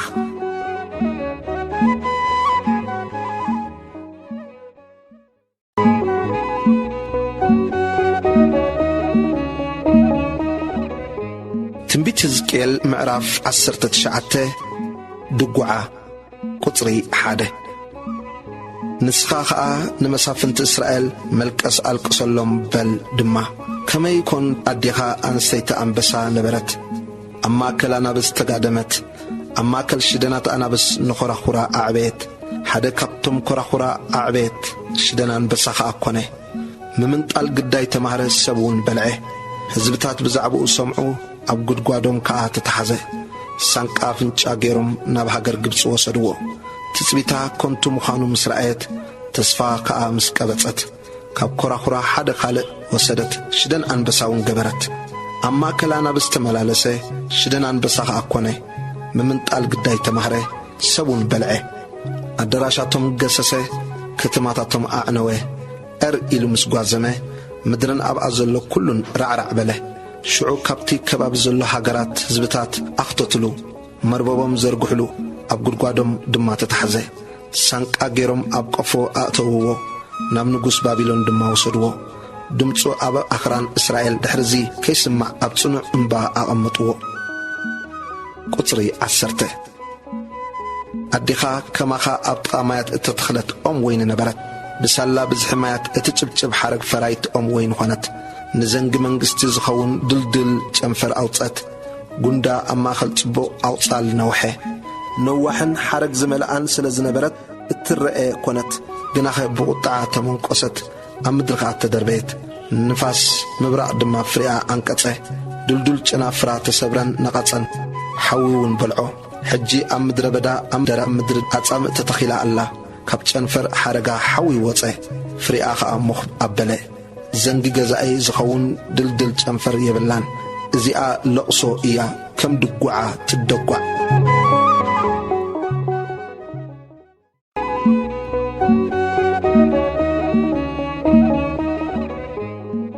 ትንቢት ሕዝቅኤል ምዕራፍ 20 ጥልመት እስራኤል ቁጽሪ 1 ኮነ ኸዓ ኣብታ 7 ዓመት ኣብ 10 መዓልቲ ኣብታ 5 ወርሒ ሓያሎ ሰባት ካብ ዓበይቲ እስራኤል ንእግዚአብሔር ክጥይቁ መጺኦም ኣብ ቅድመይ ተቐመጡ። ከምዚ ዝብል ቃል እግዚአብሔር ከዓ መጸኒ ኣታ ወዲ ሰብ ነቶም ዓበይቲ እስራኤል ክትሓትኑ ዶ መጺኹም ይብል እግዚአብሔር ኣምላኽ። ኣነ ህያው እየ ብኣኻትኩም ኣይሕተትን እየ ይብል እግዚአብሔር ኣምላኽ ኢልካ ንገሮም። ክትፈርደሎም ዲኻ ኣታ ወዲ ሰብ ክትፈርደሎም ዲኻ ጽያፍ ኣቦታቶም ኣፍልጦም በሎም እውን እግዚአብሔር ኣምላኽ ከምዚ ይብል ኣሎ በታ ንእስራኤል ዝሓረኹላ መዓልቲ ሽዑ ንዘርኢ ቤት ያዕቆብ ኢደይ ኣልዓልኩ ኣብ ሃገር ግብጽ ድማ ተገለጽኩሎም። ኣነ እግዚአብሔር ኣምላኽኩም እየ ኢለውን ኢደይ ኣልዓልኩሎም። በታ መዓልቲ እቲኣ ካብ ሃገር ግብጺ ከውጾም ናብታ ኣነ ዝሓረኹሎም ጸባን መዓርን ዝውሕዛ ካብ ኩለን ሃገራት እትበልጽ ሃገር ከእትዎም ኢለ ኢደይ ኣልዓልኩሎም። ኣነ ኸዓ ነፍሲ ወከፍኩም ጽያፍ ዓይኒ ደርቢ ብጣዖታት ግብጽ ድማ ኣይትርከሱ ኣነ እግዚአብሔር ኣምላኽኩም እየ በልክዎም። ቁጽሪ 8 ንሳቶም ግና ተጻረሩኒ ምስማዒ ከዓ ኣበዩ። ነፍሲ ወከፎም ጽያፍ ዓይኑ ኣይደርበየን ጣዖታት ግብጽ እውን ኣይሓደገን። ሽዑ ኣብ ማእከል ሃገር ግብጺ ሓና ኩራይ ክወጸሎምሲ ነድረይ ኣብ ልዕሊኦም ክኽዑ እየ በልኩ። ግናኸ እዚ ዝገበርክዎስ ምእንቲ ስመይ ኣብ ቅድሚ እቶም ኣብ ማእከሎም ዝነበሩ እሞ ኣነንኣታቶም ካብ ሃገር ግብጺ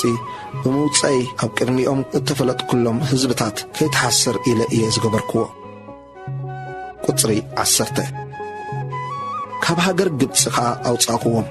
ናብ በረኻውን ኣምጻእክዎም ሕጋጋተይ ሃብክዎም ነቲ ሰብ እንተገበሮ ብህይወት ዝነብረሉ ፍርደይ ከዓ ኣፍለጥክዎም። ኣብ ርእሲ እዚ ከዓ እቲ ዝቕድሶም ኣነ እግዚአብሔር ምዃነይ ክፈልጡስ ኣብ መንጎይን ኣብ መንጎኦምን ትእምርቲ ምእንቲ ክኾና ኢለ ሰናብተይ ሃብክዎም። ግናኸ ቤት እስራኤል ኣብ በረኻ ከድዑኒ ከም ትእዛዛተይ ኣይተመላለሱን። ነቲ ሰብ እንተገበሮ ብህይወት ዝነብረሉ ፍርደይ ከዓ ኣበይዎ ንሰናብተይ እውን ኣዝዮም ኣርከስዎ። ሽዑ ኣብቲ በረኻ ከጥፍኦምሲ ነድረይ ደኣ ክኸዕወሎም በልኩ። ግናኸ ምእንቲ ስመይ ኣብ ቅድሚ ዓይኒ እቶም ኣብ ቅድሚኦም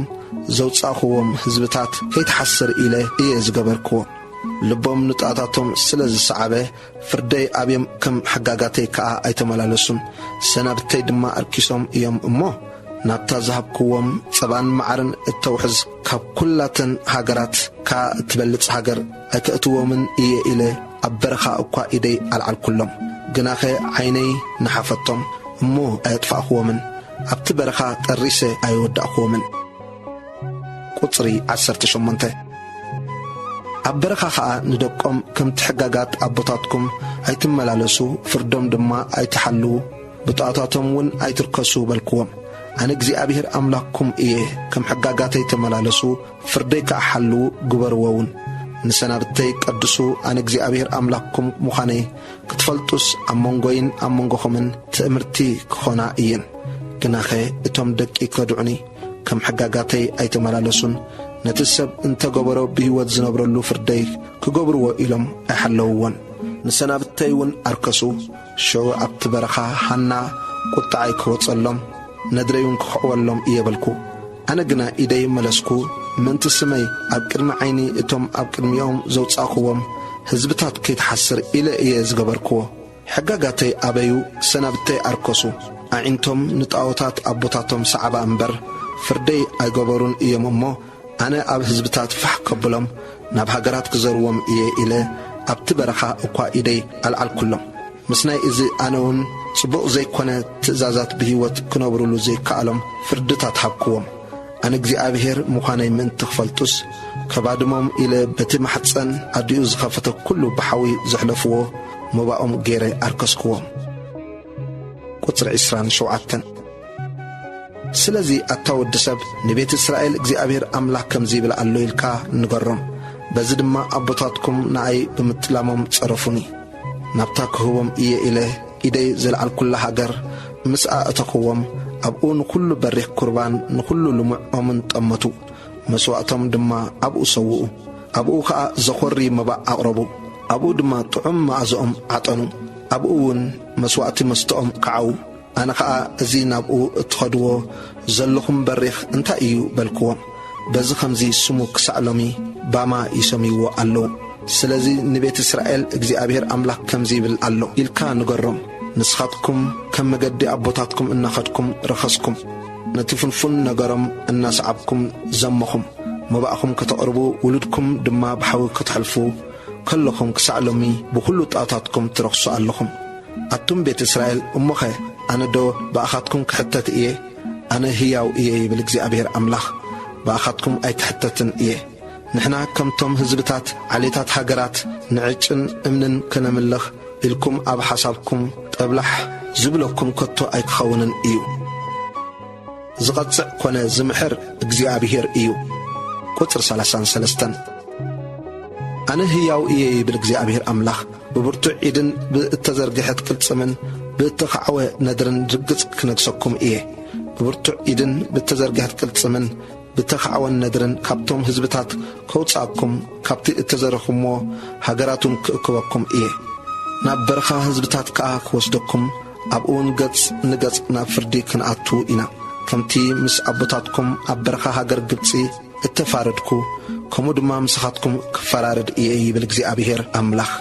بتحت بتريك حلفكم نما أسر كيدان كاك أتوكم إيه نتم كابايز علون زخدعون كابخاتكم كفل يوم كابتقوانا كوينمو زلو هاجر كا كوتصوم إيه جناخنا بحجر إسرائيل سي أيكاتون إيوم نسخاتكم دما أنا جزء أبيهر مخانيك تفلتو إيهم قطري 39 أتم بيت إسرائيل جزء أبيهر أملاك كم زيبل ألو مسمع كاب أبيكم نس كدو نفسي وقفكم نتأتاتكم أملكو دحر زجنا نقدس سمي بمباقكم بتأتاتكم أيكتركسون إيهم أبت قدس كرني أبت بريك كرن إسرائيل بيت إسرائيل زبالو كلهم أبت هاجر كم لكون إيوم أبو تحقسك أبالهم إيه أبو مسواتكم نتبخري إتوت مباقكم مس كله اتقدس نجركم كدلي إيه بالجزء أبيهر أملاخ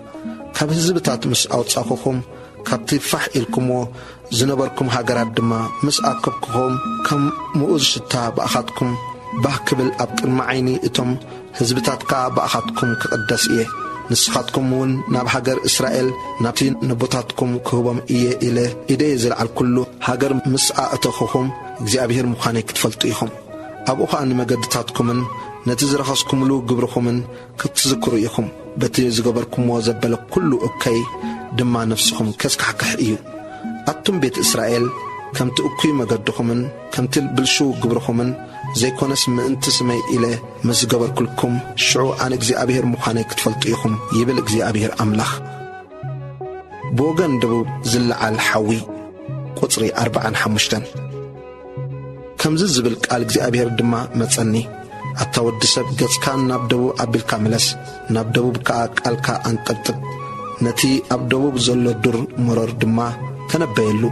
نتي الدر دبو بكا قال إجزابير سماع الكان قرر إجزابير أملاك كم زيبل الله إنه أبخا حوي كأقود إيه نتن أبخا زلوا كلن طلبات أعوامن نقول نقطات أعوامن مقبلا إيو اتنا دادي هل تدما أكتفن كابدو كسع سمين كا كل جت بو كندد إيو كل سجاون اتزا أقودس عن إجزابير كم زخنكو كرئي إيو أكتفن إيو شو أنا إيه أتا إجزابير أملاخ نساتهم بزعباي أزس مسلاتات إيو زمسل يبلو اللو بلكو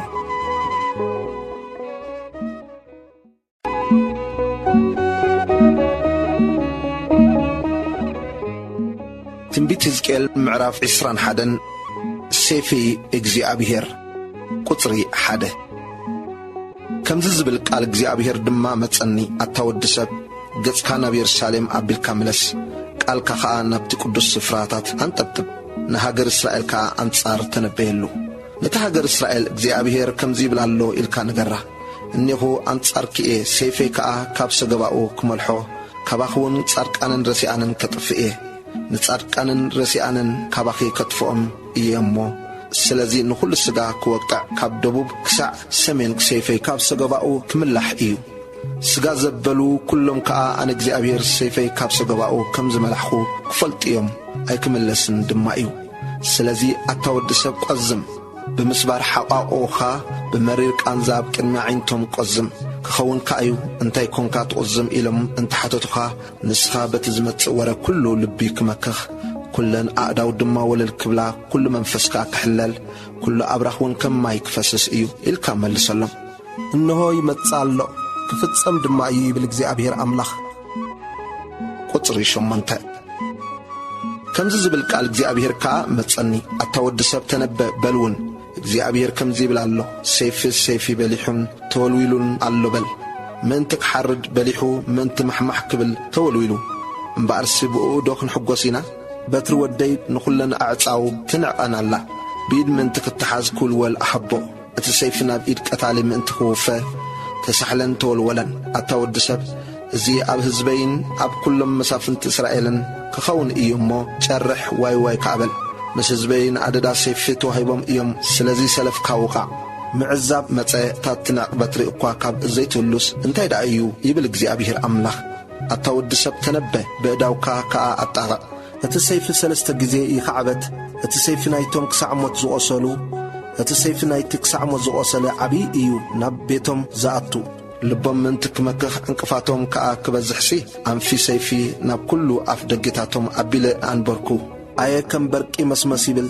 كحردلو كا تسحيلو ألو سحلت كان ناب زبولو تداليخا نيمان ويس نتسقام كيد أنا دما أقداوي كتاغا حنا ندريون كوتسيه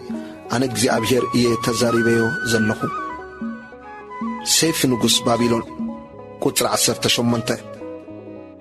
مليسون كم زبل قال እግዚአብሔር متصني أتود سب سيف نقص بابيلون زحلفلن كلت مقدنا أخا قبر كلتين كاب حدا هاجر يوتصا محبرتا خا قبر أبرئستا نايتا كتما مقد قبرو سيفين نابرابات نايدك عمون ناب يهودا خا نابتا عردتي يرسالم كمتصي مقد تقبر إخا اتين نقص بابيلون من تخطون كل أبتا أرانا مقدي أبرئسي كلتين مقدي دو إلو ألو فلاتاتات ينني نتعوتات بيتو يتيق كبدي يتمتالو أبقو مفرس أردي كتكل نزمرا وقف كخفت نهويتا وقعو إلو كتشدر أمن تصر دقيتات كا مفرس أردي كقوم حامد كعيتون أردخ ندقسي أبي مانيتو نبي يرسالم التملكت عج اللاتو محلا محيلون كنسمسي أزي تنقولا أزي حاسد كوينو كرأيهم إيو نسوقنا منتي كتحازو أبسهم كذكر إيو قطر 24 سلزي እግዚአብሔር أملاك قبنكم تقلعوا حتياتكم بكل قبركم بمرآيو أبساكم سلزذكركم ذكركم تذكير إيومو سلزي بحيال إد كتتحازو إيخم يبل ألو أتا بز أبسا زفتسمولو جزي معال تخازبت حرخوس رسي مسفن إسرائيل እግዚአብሔር أملاك كم زيبل ألو زودك أنتت أخليل أوص زس كم زلو كوينو أكنبرن إيو اتي التوارد العليبال اتلعز بلخا أيو وارد طفعات كبايك متسايو اتأنا نقو زهبو بعال فردي كسعزمت زخاء أكنبرن إيو سيفن دك عمونن قطر 28 نسخة دما أتاود سب تنبه እግዚአብሔር أملاخ بزعبا دك عمونن بزعبا صرفو من كم زيبل ألو إلكا نقر بلون أبلعلك ساد إتوم بزا أبسا زفت أملو جزي معالتم زبت أحي قتلات رسيان كم برخص كنتنت كريلكي تنقل حسدكا كنا قرولكي كلو سيفي تمليحو ألو كحردن كقممن مسمس كبلن تولويل ألو نابسو قبأو كتوتو أبتا تفتر كالا بوتا أبتا تولد كالا هجر كفردكا كراي أبلعلكا كقعو حاونا دريد ما أف كبللكا نابيد إتوم كم أراوي زبالو مطفع زتغبارم سباتكو فيكا بالعي حاويخ تكوني إخا دمكا أما أكل هاجر كقعي أنا እግዚአብሔር تزاري بإيه مو تذكرك كايلون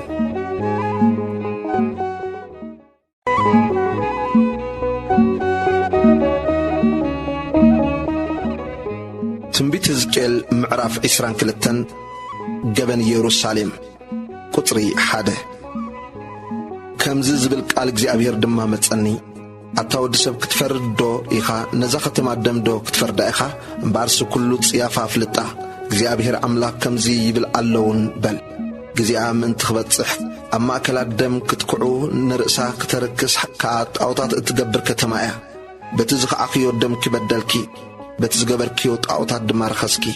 معلتاتكي أقربكي عمتاتكون أحصركي سلازين هزبتات متصارفي كل هاجرات كعمل لاقصي قبركوخي أتي رخص زواريخي أقرقر زملأكي زقربوخن زرحاقوخن كلا قصلكي إنه تم مسافنت إسرائيل نفس وكف كم حيلو الدم نمفساس أباخي نبرو أبوخي نبون ندن نعقو أما أكلكي نمتساعتنيا قفعو أباخي نزغتامن نمبلتن شقونو نتناي قدوس نقرات نعكي نسانا بتاي أركسكي نمفساس دم أباخي حميت نبرو أباخي أبتم أخران بلعو أما أكلكي خا حسم قبرو أباخي حفرة أبو قلتو أباخي سبيتي بتي جزي دم مرقما واردو سبعي من سبيتي بتاي رخصت قبر حدا دمان سبيت ودو أركسة حدا خالقون أباخي نحبتو قال أبو أنوره دم انتي كفسسو أباخي درهو تقبلو أخا عبدكن أحرتكن بعمت كابت أيكي ربحخي نايون رسعخي بالجزي أبيهر أملاخ قطر 13 إنهم بأربتي بزيكن عنا زربحخيون بتي أما أكلكي زخعخيو دمن إيدي أتغعخو بتا قبري أباخز قبر الله معتس لبخدو كقوم ويس أعداوكي كتصنعائيا أنا جزي أبيهر إيه اتزاربكم مو قبر إيه أنا أما أكل هزبتات فحك بلكي ناب هاجرات كأخزر وكي مسحاتكون كباخي كطفو إيه بسرر السخي أبكرمي هزبتات كترخسي أنا جزي أبيهر مخاني كتفلتي أخي زتصري أتون جزي أبيهر قطري 17 كم زبل قال جزي أبيهر كأمتني أتود سب أتون بيت إسرائيل حرقي حتين كونوني أما أكل أتون كلاتهم أسرازن قرقرون حتينن عررن يوم حتى لا برر كونو سلازي جزي أبيهر أملاك كم زيبل الله كل خاتكم حرق حتين يخم ما سلازي إنه أما أكل يرسالم كأكبكم إيه كم تكمكخ إلى محاوم أنتي كنفحلو نبرورن أسرازن حتينن عررن قرقرن أما أكل أتون زكبو كمو بقطعين بندرين كأكبكمن أبو كأتوكمن كم كخكمن إيه كأكبكم حاوي ندري دما كنفحلكم إيه أما أكلاون كتمكو يخم كم تبرور أما أكل أتون زمكخ كمو أما أكلا كتمكو يخم نسخاتكم ون أنكزي أبيهر ندري أبل عليكم كم زفسسكو كتفلتو يخم حتات مرحتي إسرائيل قطر 23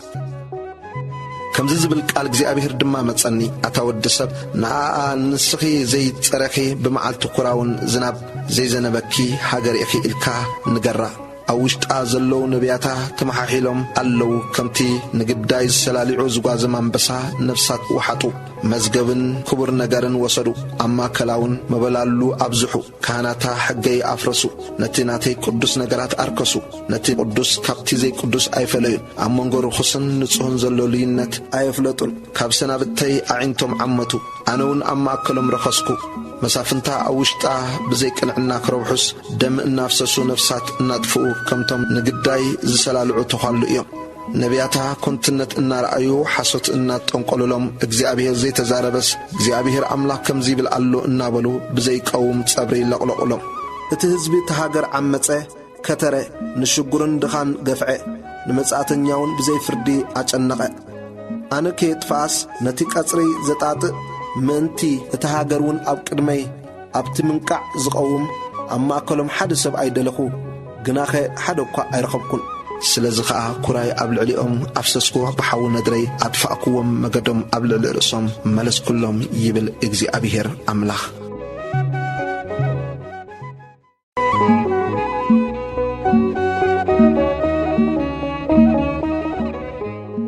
تنبيت هزكيل معرف إسران سلستن كلته حتياتنياتات أحد قطر حده كم زبل قال እግዚአብሔር ካመጸኒ አታወድ ሰብ ክልተ አንስቲ ሓንቲ ዘዲኤን ኣዋልድ ነበራ እዚኣተን ኣብ ግብጺ ኣመንዘራ ገና በዋልደን ከለዋ ኣመንዘራ ኣጥባተን ተጻቕጠ እቲ ድንግል ሕጽነን ኣብኡ ተደርቀቀ ስማተን ከዓ እቲ ዓባይ ኦሆላ እቲ ሓፍታ ድማ ኦሆሊባ ይበሃላ ነበራ ናተይ ኮና ኣወዳትን ኣዋልድን ድማ ወለዳ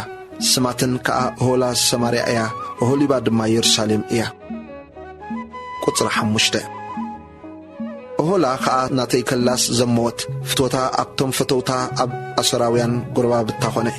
نساتهم سماياوي هاري تخدنو مسافنتن مقاننتن كلاتهم ون ملك عنياتات أباتح أبا فراز أمتو فرسنياتات نبرو مس كلاتهم حريات أودات أسركا أمنزلت فتوت أب التلعلا مس كلهم طاوتاتهم دمار خست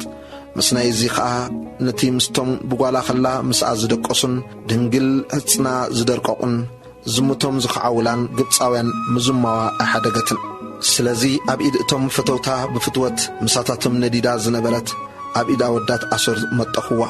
نساتهم كعرق أنا قلعو نوداتان نوالدان مارخوهم نعادما بسيف قتلوا أما أكل أنستي كفؤسم وطع أبل علي أون فردي تفرده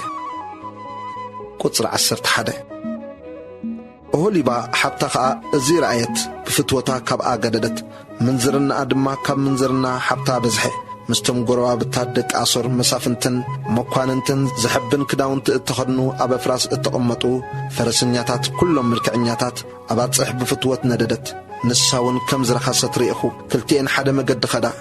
نساقنا بمنزرنا حلف بلد أمن دقا سئلي السبوت مثل كالداويان بقايحك ألم تسائلو كنات أب حقوم تعاتيقوم قفيح متمتم يخا أب رأسهم كلاتهم مقاننتي أبتا تولدو لهاقر كالداويان مثل دك بابلون زمسلو رأيت بعينتا مس رأيتهم أباتاتهم بفتوت نددت ناب هاقر كالداويان دما لؤخ لا خطلهم دك بابلون كأه نبقى متسيهم مسا بفتوت دقسو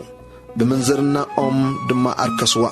باتاتهم مسرخصت نفسها كاب أجلست زموتا مس جلست أركانا مس قلعت كمت نفسي كاب حبتا زجلست كاب أدما نفسي أجلست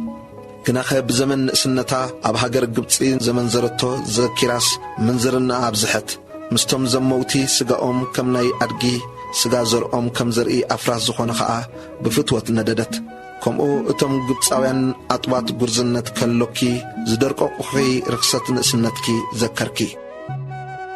فردي زي أبيهر قبل علي إتان إشتو قطر عسران كلتن سلازي أتؤهو لبا أجزي أبيهر أملاك كم زي بلالو إنه أنا نتم نفسك كباتاتم زغلست فتوتخي كتنسألكي إيه كتصاررخي كأكب كل وغن كم تصوم إيه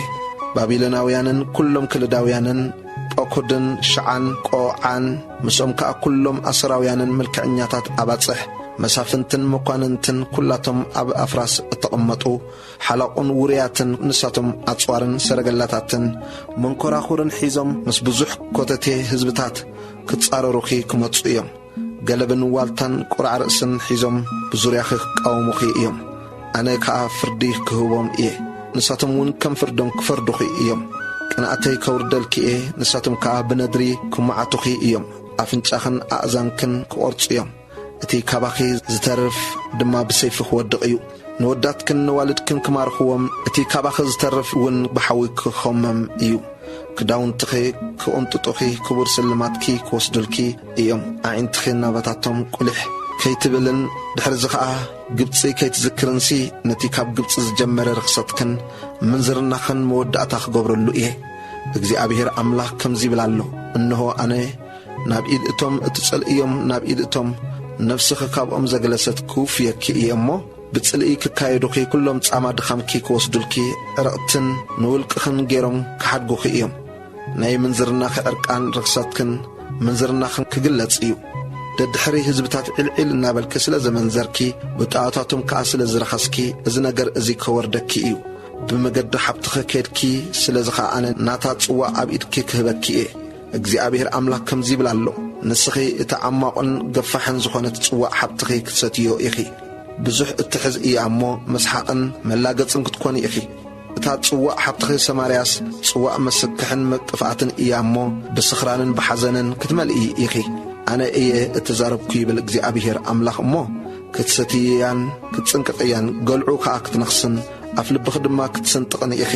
ስለዚ እግዚአብሔር አምላክ ከምዚ ብላሎ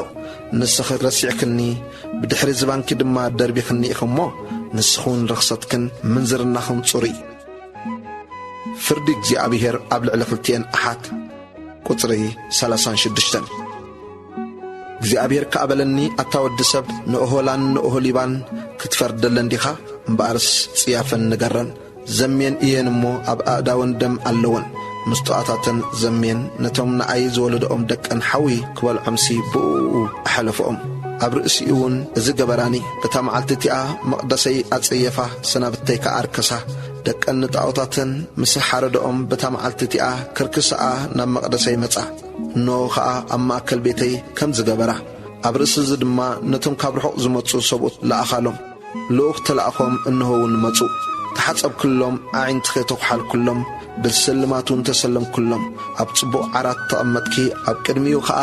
ሰደቓ ተዳልዩ ነበረ ኣብ ልዕሊኡን ዕጣነይን ዘይተይን ኣንበርኪ ኣብኣ ድምፂ ሕጉሳት ሰብ ነበረ ናብቲ ብዙሕ ህዝቢ ድማ ሰብ ሳባ ካብ በረኻ ኣምፁ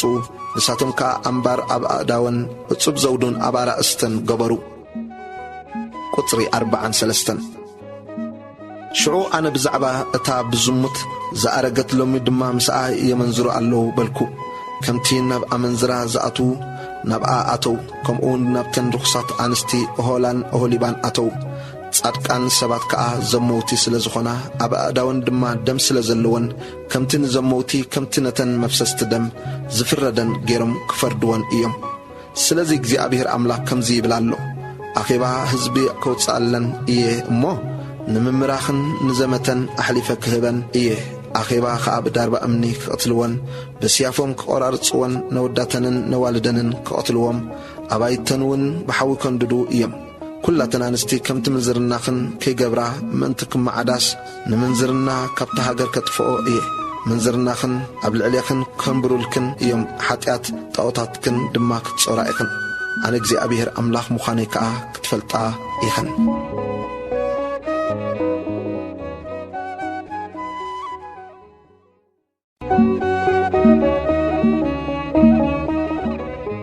ትንቢት ሕዝቅኤል ምዕራፍ 24 ዝመረተ ኣረጊት ድስቲ ቁጽሪ 1 ኣብ መበል ታስዒት ዓመት ኣብታ 10 ወርሒ ካብታ ወርሑውን ኣብ 10 መዓልቲ ከም ዝብል ቃል እግዚኣብሔር መጸኒ ኣታ ወዲ ሰብ ነዛ መዓልቲ እዚኣ ስም እዛ መዓልቲ እዚኣ ጽሓፍ ንጉስ ባቢሎን ሎሚ መዓልቲ ናብ ኢየሩሳሌም ቀረበ ነታ ከዳዕ ቤት ምስላ ንገራ በሎም እውን እግዚኣብሔር ኣምላኽ ከምዚ ይብላ ኣሎ ድስቲ ሰኽትቶ ማይ ድማ ኣዕርቐሉ ምታሩ ኩሉ ጽቡቕ ምታር ዘበለ እግርን ክሳድን ናብኡ ኣክቦ በቲ ሕሩይ ዓጽሚ እውን ምልኣዮ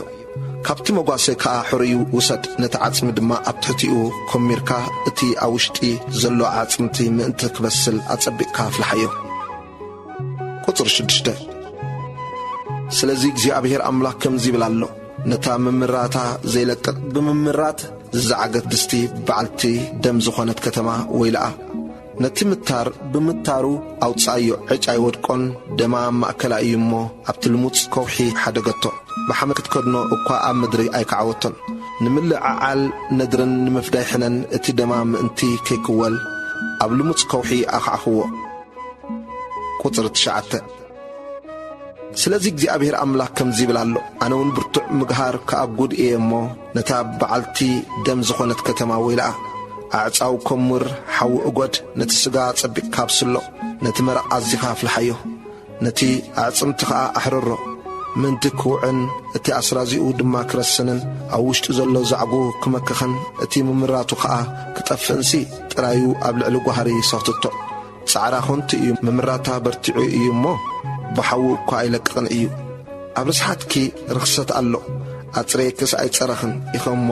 ሃና ንድረይ ክሳዕ ዝወጸልኪ ካብ ርስሓትኪ ኣይክትጸሪን ኢኺ ኣነ እግዚኣብሔር እየ ተዛረብክዎ ክኸውን ከ እዩ ክገብሮ ድማ እየ ንድሕሪት ኣይክምለስን ኣይክምሕርን ኣይክጠዓስን ድማ እየ ከም መገድኽን ከም ግብርኽን ክፈርዱኺ እዮም ይብል እግዚኣብሔር ኣምላኽ ሞት ሰበይቲ ነቢይ ሕዝቅኤል ቁጽሪ 15 ከም ዝብል ቃል እግዚኣብሔር ከዓ መጸኒ ኣታ ወዲ ሰብ እንሆ ንተድላ ኣዒንትኻ ብወቕዒ ክምንጥለልካ እየ ንስኻ ድማ ኣይትሕዘን ኣይትብካ ኣይትንባዕውን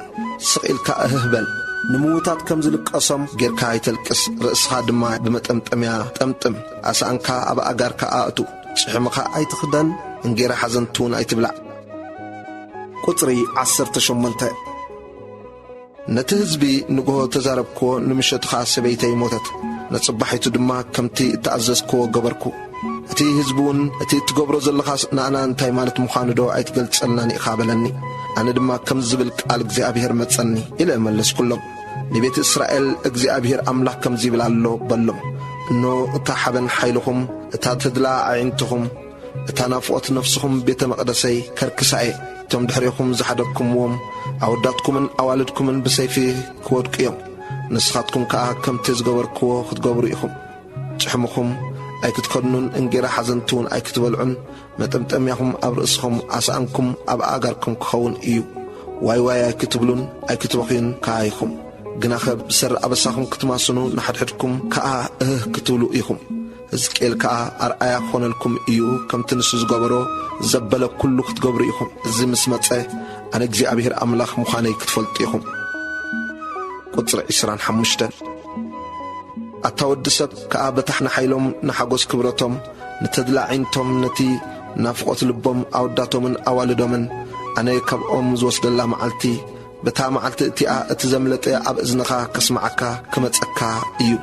በታ መዓልቲ እቲኣ እቲ ዘምለጠ ምስ መፀ ኣፍካ ክኽፈት እዩ ክትዛረብ ድሕሪ ዚ ከዓ ዓባሳ ኣይክትከውንን ኢኻ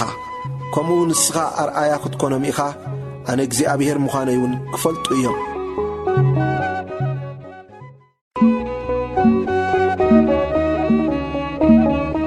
ትንቢት ሕዝቅኤል ምዕራፍ 25 ንህዝቢ ኣሞን ዝጻረር ትንቢት ቁጽሪ 1 ከምዚ ዝብል ቃል እግዚኣብሔር ካ መጸኒ ኣታወዲ ሰብ ገጽካ ናብ ደቂ ዓሞን ኣቢልካ መለስ እሞ ተነበየሎም ንደቂ ዓሞን ከዓ ቃል እግዚኣብሔር ኣምላኽ ስምዑ ከምዚ ይብል ኣሎ እግዚኣብሔር ኣምላኽ ኢልካ ንገሮም መቅደሰይ ስለ ዝረኸሰት ሃገር እስራኤል ስለ ዝባደመት ቤት ይሁዳ ስለ እተማረኹ ኣሰይ ኣሰይ ኢልካ ኢኻ እሞ ስለዚ እንሆ ንደቂ ምብራቕ ርስቶም ክትከውን ድንኳናቶም ክተኽሉልካ ኣብ ማእከልካውን ሰፈሮም ክሰርሑ ክውፍየካ እየ ንሳቶም ፍሬኻ ክበልዑ ጸባኻውን ክሰትዩ እዮም ንራባት መጓሰይ ኣግማል ንደቂ ዓሞን ከዓ ደንበ ኣባጊዕ ክገብሮም እየ ኣነ እግዚኣብሔር ምዃነይ ድማ ክትፈልጡ ኢኹም እግዚኣብሔር ኣምላኽ ከምዚ ይብል ኣሎ ብእዳውካ ስለ ዘጠቓቕኻ ብእጋርካ ኸርደብደብ ስለ ዝበልካ ብኹሉ ነፍስኻ ንዒካያ ብሃገር እስራኤል ስለ እትሓጐስካ ስለዚ እንሆ ኢደይ ኣባኻ እዝርግሕ ኣለኹ እሞ ዘመተ ኣሕዛብ ክትከውን ክውፍየካ ካብ ህዝብታት ከጽንተካ ካብ ሃገራት ክጥርሰካ ከጥፍኣካውን እየ ኣነ እግዚኣብሔር ምዃነይ ድማ ክትፈልጥ ኢኻ ንህዝቢ ሞዓብ ዝጻረር ትንቢት ቁጽሪ 8 እግዚአብሔር አምላክ ከምዚ ይብል ኣሎ ሞዓብን ስዒርን እንሆ ቤት ይሁዳስ ከም ኩላቶም ህዝብታት እዮም ይብሉ ኣለዎ እሞ ስለዚ እንሆ ኣነ ንግድሚ ሞዓብ ብወገን ከተማታት ካብተን ብኩሉ ከባቢኣ ዘለዋ ከተማታታ ክቡራት እታ ሃገር እኒ ቤት የሽሞት በዓል መዖን ቅርያታይም ክኸፍት እየ እቶም ደቂ ዓሞን ድሕርዚ ኣብ ማእከል ኣሕዛብ ከይዝከሩስ ነቶም ኣብ ርእሲ ደቂ ዓሞን ዝመፁ ደቂ ምብራቕ ርስቲ ገይረ ክውፍየን እየ ኣብ ሞዓብ ፍርዲ ክገብር እየ ኣነ እግዚኣብሔር ምዃነይ ከዓ ክፈልጡ እዮም ትንቢት ኣንጻር ኤዶም ቁጽሪ 12 እግዚአብሔር አምላክ ከምዚ ይብል ኣሎ ኤዶም ጨኪኑ ንቤት ይሁዳ ሕነ ብምፍዳዩ በዚ ዝፈዲሕ ሕነ እዚ ብርቱዕ በደል በዲሉ ኣሎ እሞ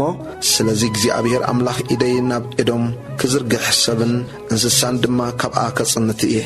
ካብ ቴማን ጀሚረ ጸምጸም በረኻ ክገብሮ እየ ክሳዕ ዲዳን ከዓ ብሰይፊ ክወድቁ እዮም ይብል ኣሎ ኣነ ከዓ ብኢድ ህዝበይ እስራኤል ገይረ ሕነይ ናብ ኤዶም ከውርዶ እየ ንሳቶም ንኤዶም ከም ኩራይን ነድረይን ክገብርዋ እዮም مفداي حنايون كفلتيهم يبل እግዚአብሔር አምላኽ ትንቢት አንጻር ፍልስጤም ቁጽሪ 15 እግዚአብሔር አምላኽ ከምዚ ይብል ኣሎ እቶም ፍልስጤማውያን ጨኪኖም ሕነ ስለ ዝፈደዩ በትናይ ጥንቲ ጽልኦም ከጥፍኡ ኢሎም ሲ ብነፍሶም ንዕቆም ሕነ ስለ ዝፈደዩ ስለዚ ከዓ እግዚአብሔር አምላኽ ከምዚ ይብል ኣሎ እነሆ ኢደይ ናብ ፍልስጤማውያን ክዝርግሕ ነኸረታውያን ከዓ ከጽንቶም ነቲ ኣብ ገምገም ባሕሪ ትርፊ ዘለውን ከጥፍኦ እየ بمعات ندري كبرتع مفداي حنا كفديهم إيه حنا مسفدخوهم شو أنا እግዚአብሔር مخاني كفلتو إيهم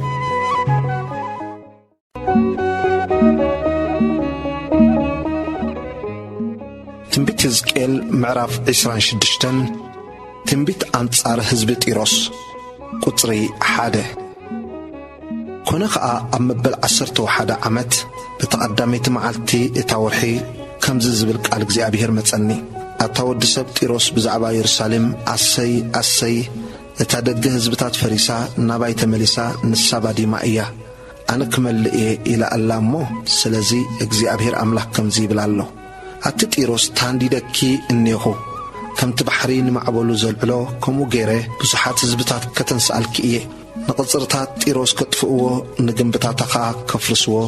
ሓመዳ ክጸርገላ ልምጽምጽ ዝብል ከውሒ ክገብራ እየ ንሳ ኣብ ማእከል ባሕሪ መስጥሒ መርበብ ክትከውን እያ ኣነ ተዛሪበ እየ ይብል እግዚኣብሔር ኣምላኽ ንህዝብታት ብዝባዝ ክትከውን እያ እተን ኣብ መሮር ዘሎ ኣዋልዳ ከዓ ብሰይፊ ክቕተላ እየን ኣነ እግዚኣብሔር ምዃነይ ድማ ክፈልጡ እዮም እግዚኣብሔር ኣምላኽ ከምዚ ይብል ኣሎ እንሆ ንቡክድነጸር ንጉስ ባቢሎን ንጉስ ነገስታት ምሳፍራስን ሰረገላታትን ምስ ፈረሰኛታትን ጭፍራን ብዙሕ ህዝብን ካብ ሰሜን ናብ ጢሮስ ከምጽኦ እየ ነተን ኣብ መሮር ዘሎ ኣዋልድኪ ብሰይፊ ክቐትለን ዕርዲ ክዓርደልኪ ሓመድ ክኹምረልኪ ዋልታታት ከልዕለልኪ እዩ ነቲ መፍረሲኡ ናብ ቅጽርኺ ኣቢሉ ክትኽሎ እዩ ብመሳሪኡ ኸዓ ንግንብታትኪ ከፍርሶ እዩ ካብ ብዝሒ ኣፍራሱ እተልዓለ ደረኖኦም ክጉልበኪ እዩ ብፍሩስ ቅጽሪ ኣብ ከተማ ከም ዝኣቱ ንሱ ብኣፍ ደጌታትኪ ከኣቱ ኸሎ ህዱድ ብምባል ፈረሰኛታቱን መንኰራኹርን ሰረገላታቱን ቅጽርታትኪ ነይ ክብል እዩ ንኹሉ ኣደባባያትኪ ብሸኾና ኣፍራሱ ክረግጾ ንህዝብኺ ብሰይፊ ክቐትሎም እቲ ሓወልቲ ሓይልኺ ናብ ምድሪ ጻሕ ክብል እዩ ንመዛግብትኺ ክብዝብዙ ነቑሑ ንግድኺ ክዘምቱ ንመናድቕኪ ከፍርሱ ነቲ በብልጹ ኣባይትኺ ክፍንጥሑ ንእማንክን ኣዕጻውክን ሓመድክን ኣብ ማእከል ማይ ክድርቢ እዮም ንድሃይ ደርፍኺ መወዳእታ ክገብረሉ እየ ድሕሪ እዚ ድማ ቃና መሰንቆታትኪ ኣይክስምዓን እዩ ልሙጽ ከውሒ ክገብረኪ መስጥሒ መርበብ ክትኮን ኢኺ ኣነ እግዚኣብሔር እየ እተዛረብኩ እሞ ከም ብሓድሽ ኣይክትስርሕን ኢኺ ይብል እግዚኣብሔር ኣምላኽ ቁጽሪ 15 እግዚአብሔር አምላክ ንጢሮስ ከምዚ ይብል አሎ በህማም ሙዳቂ እተን ውጽዓቱ ጋት ከንዘው ከሎ አማከልኪ ቆተሉ ከሎ እተን ደሴታት ዶራዕድ ኣይክሕዘንን እዩ ሽዑ ኩላቶም መሳፍንቲ ባሕሪ ካብ ዝፋውንቶም ክወርዱ ባርነሶም ከንጥጡ ጥሉፍ አልባሶም ክድርብዩ ስምባድ ክኽደኑ ኣብ ምድሪ ክቕመጡ ኩሉ ግዜ ፈጥፈጥ ክብሉ ባኸ ክስኩሕ እዮም ኣቲ መሳፍሮስ ባሕሪ ኣቲ ኣብ ባሕሪ ሓያል ዝነበርኪ نسخي مستم أباك زنبر كونكي نقول سب مفريد زنبركي وريت ختما كمي إلك خون تفاخي حجي تن دسيتات بتامعتي موداكي كنت قطع تن أبحر زلوا دسيتات كا بمودة تاخي كسم بدأين إلهم بملك أسكل قسلكي إيام قدر 19 እግዚአብሔር አምላክ ሲከም ዚብላሉ ከምተን ሓደ እኳ ዝነብረን ዘይብለን ከተማታት ገይረ እንውቲ ከተማ ምስ ገበርኩኺ ማዓሙቁ ኣብ ልዕለኺ ምስ ኣሰራሰርኩ ብዙሕ ማያት ምስ ደፈነኪ ሽዑ ምስቶም ናብ ጉድጓድ ዝወርዱ ናይ ጥንቲ ህዝቢ ከውርደኪ እየ ኣባኽ ዝነብር ከይሉስ ምስቶም ናብ ጉድጓድ ዝወርዱ ኣብ ማዓሙቅ ምድሪ ኣብ ናይ ጥንቲ ዑናታት ከስፍረኪ እየ ኣነውን ክቡር ነገር ኣብ ምድሪ ህያዋን ክገብር እየ መሰኪሕ ክገብረኪ እየ እሞ ኣይክትህልውን ኢኺ زدلي اكوان تدليكي كتون زل عالم اي كتركبن اخي بالإግዚአብሔር املاخ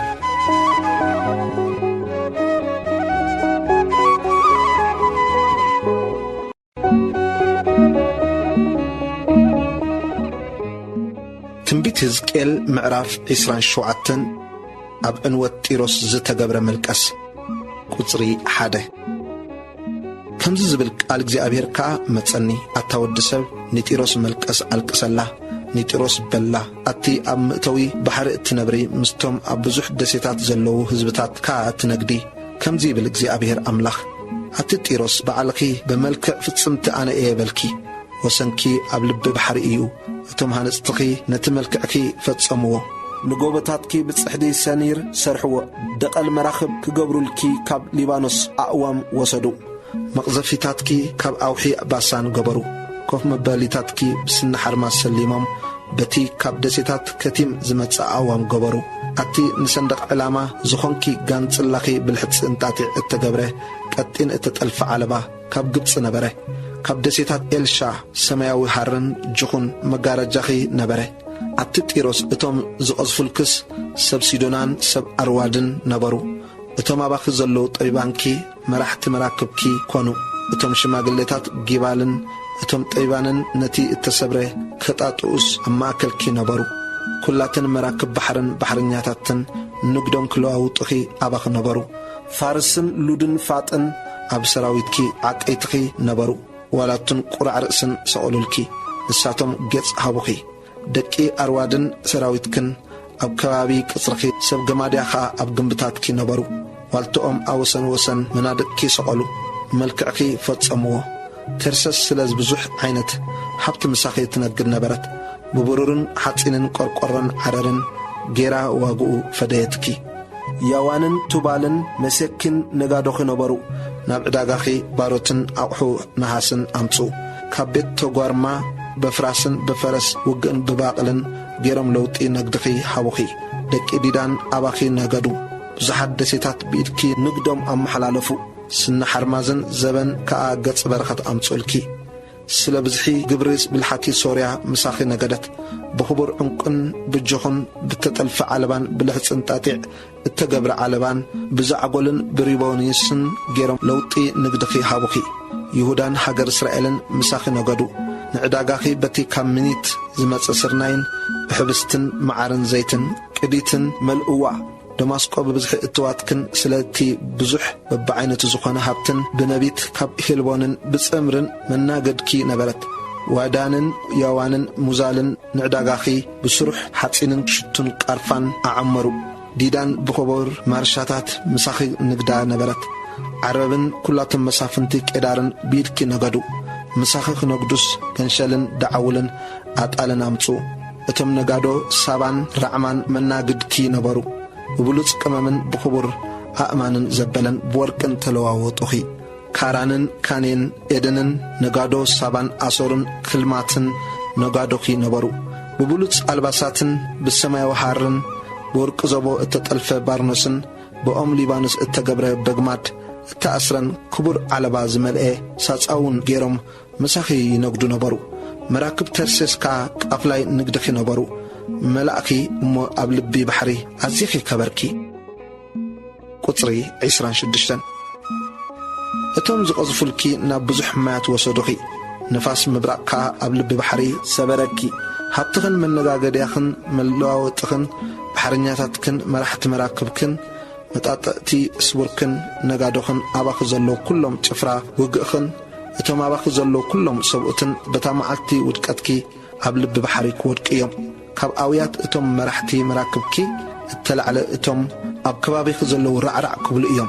كلاتم بمقذف زقازفون بحرنياتاتن كلاتم مرحت مراكبن كاب مراكبهم كوردو أم مدرخ آكوهم إيام بزعباكي دمتم كسمعو أمريرهم دماكو بخيلكي إيام أب رئيسهم حمد كنسنسو أب حموخشتون تنقل على كبل إيام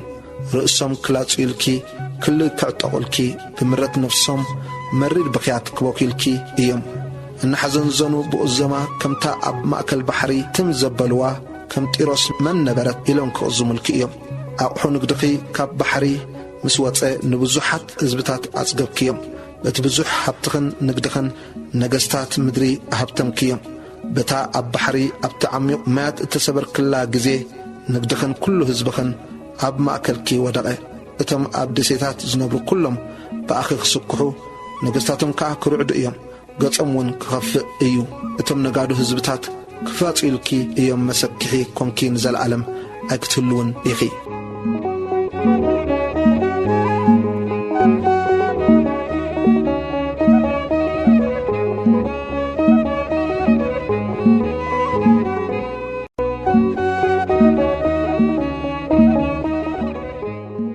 تنبيت زكيل معراف عسران شمانتن أنصار نغوس تيروس زتغبره تنبيت قطري حاده كم زبل قال እግዚአብሔር كا متصني اتودسب مسفن تيروس እግዚአብሔር املاح كم زيبل الله يلكا نغرو لبخا تعبيس انا املاح ايه اماكل بحر دما ابزفان املاح تقميط الله تبل الله خمو من مكا نلبخا كم لب املاح انت غبركايو نسخا سبيخا امبر املاح يكون كان انه كاب دانيال يا نسخا تطبب كل مسترون أحب أكان إيو بتبب كان بأمرخان حبتا طريخا أما زاقبكا دما وركن برورن أكبكا بتعبي تبب كان بنقدخان حبتخا بزحكا بمغنيات حبتخا لبخا تعبي سلزي እግዚአብሔር أملاك كم زي بلالو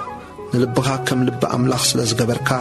إنه سلزي أنا كاب هزبتاج زيجكونو قانوت كتنسألكا إيه نساتم كا أبتي صباقي تبب كا سيفان كمالحو قرمخا دما كركسو إيام ناب قد قواد كدفعوخا أيام ንስኻውን ከምቲ እቶም ኣብ ልቢ ባሕሪ ተወጊኦም ዝሞቱላ ሞት ክትመውት ኢኻ ኣብ ቅድሚቲ ቀታሊኻ ደኾን ኣነ ኣምላኽ እየ ክትብል ኢኻ ንስኻስ ኣብ ኢድ እቲ ወጋኢኻ ሰብ ኢኻ እምበር ኣምላኽ ኣይኮንካን ኣነ ተዛሪበ እየ እሞ ንስኻ ከምቲ ኣማውታ ዘይጉዝራት ብኢድ ጓኖት ክትመውት ኢኻ ይብል እግዚኣብሔር ኣምላኽ። ውድቀት ንጉሥ ጢሮስ ቁጽሪ 11 ከምዚ ዝብል ቃል እግዚኣብሔር ድማ መጸኒ ኣታ ወዲ ሰብ ንንጉሥ ጢሮስ ብድጓዓ ቖዝመሉ እግዚኣብሔር ኣምላኽ ከምዚ ብል ኣሎ ኢልካውን ንገሮ ንስኻ ጥበብ ዝብመልኣካ ፍጹም ዝመልክዓኻ ብሉጽ ማሕተም ነበርካ ንስኻ ኣብ ኤደን ገነት እግዚኣብሔር ነበርካ በብዛ ዓይነቱ ክቡር እምኒ ሳርድዮስ ቶጳዝዮን ኬልቄዶን ካርሲሎት ሰርድዮንከስ ያሲጴስ ሲፎሮስ ክራሲጶሮስ ስረማግዶስን ወርቅን ተኸዲንካ ነበርካ እቲ ከበሮኻን ዕምድርካን ምሳኻ ነበረ በታ ተፈጠርካላ መዓልቲ ተዳለወ ንስኻ ዘጽልል ቅቡእ ኩሪብ ነበርካ ኣነ ኣብቲ ቅዱስ ከረን ኣምላኽ ኣስፈርኩኻ ኣብ ማእከል እቲ ኣእማን ሓዊ ተመላለስካ ካብታ ተፈጠርካላ መዓልቲ ጀሚርካ ክሳዕቲ ኣበሳ እተረኸበካ ጊዜ ብመገድኻ ፍጹም ነበርካ ብብዝሒ ንግድኻ ውሽጥኻ ብዓመፃ መልአ እሞ ሓጢኣት ገበርካ ስለዚ ኣታ እተጽልል ኩሪብ ካብቲ ከረን ኣምላኽ ከም ርኹስ ደርበኹኻ ካብ ማእከል እቲ ኣእማን ሓዊ ኸዓ ኣጥፋኹኻ ብምኽንያት መልክዕኻ ልብኻ ተዓበየ ብኽብረትካ ድማ ጥበብካ ኣባላሹኻ ኣብ ምድሪ ጻሕ ኣበልኩኻ ክርእዩኻስ ኣብ ቅድሚ ነገሥታት ወፈኹኻ ብብዝሒ ኣበሳኻን ብዘይ ቅንዕና ዝነገድካዮ ንግድኻን ንመቕደስካ ኣርከስካዮ ስለዚ ካብ ውሽጥኻ ሓዊ ኣውጻኹ ንሳውን በልዓትካ ኣብ ቅድሚ ኩላቶም ዝርእዩኻ ድማ ኣብ ምድሪ ሓሙኽሽቲ ገበርኩኻ እቶም ዝፈልጡኻ ዘበሉ ኩሎም ሕዝብታት በኣኻ ክስኩሑ እዮም መሰክሒ ኮንካ ድሕርዚ ከዓ ከቶ ኣይክትሉን ኢኻ። ኣንጻር ሲዶን ዝተነግረ ትንቢት ቁጽሪ 20 ከምዚ ዝብል ቃል እግዚኣብሔር ድማ መጸኒ ኣታ ወዲ ሰብ ገጽካ ናብ ሲዶን ኣቢልካ መለስ እሞ ተነበየላ እግዚኣብሔር ኣምላኽ ከምዚ ይብል ኣሎ ኢልካ ንገራ ኣብቲ ሲዶን እኔኹ ኣብ ርእስኺ ኣለኹ ኣብ ማእከልኪ ከዓ ክኸብር እየ ፍርደይ ኣብኣ ምስ ፈጸምኩ ኣብኣውን ምስ ተቐደስኩ ኣነ እግዚኣብሔር ምዃነይ ክፈልጡ እዮም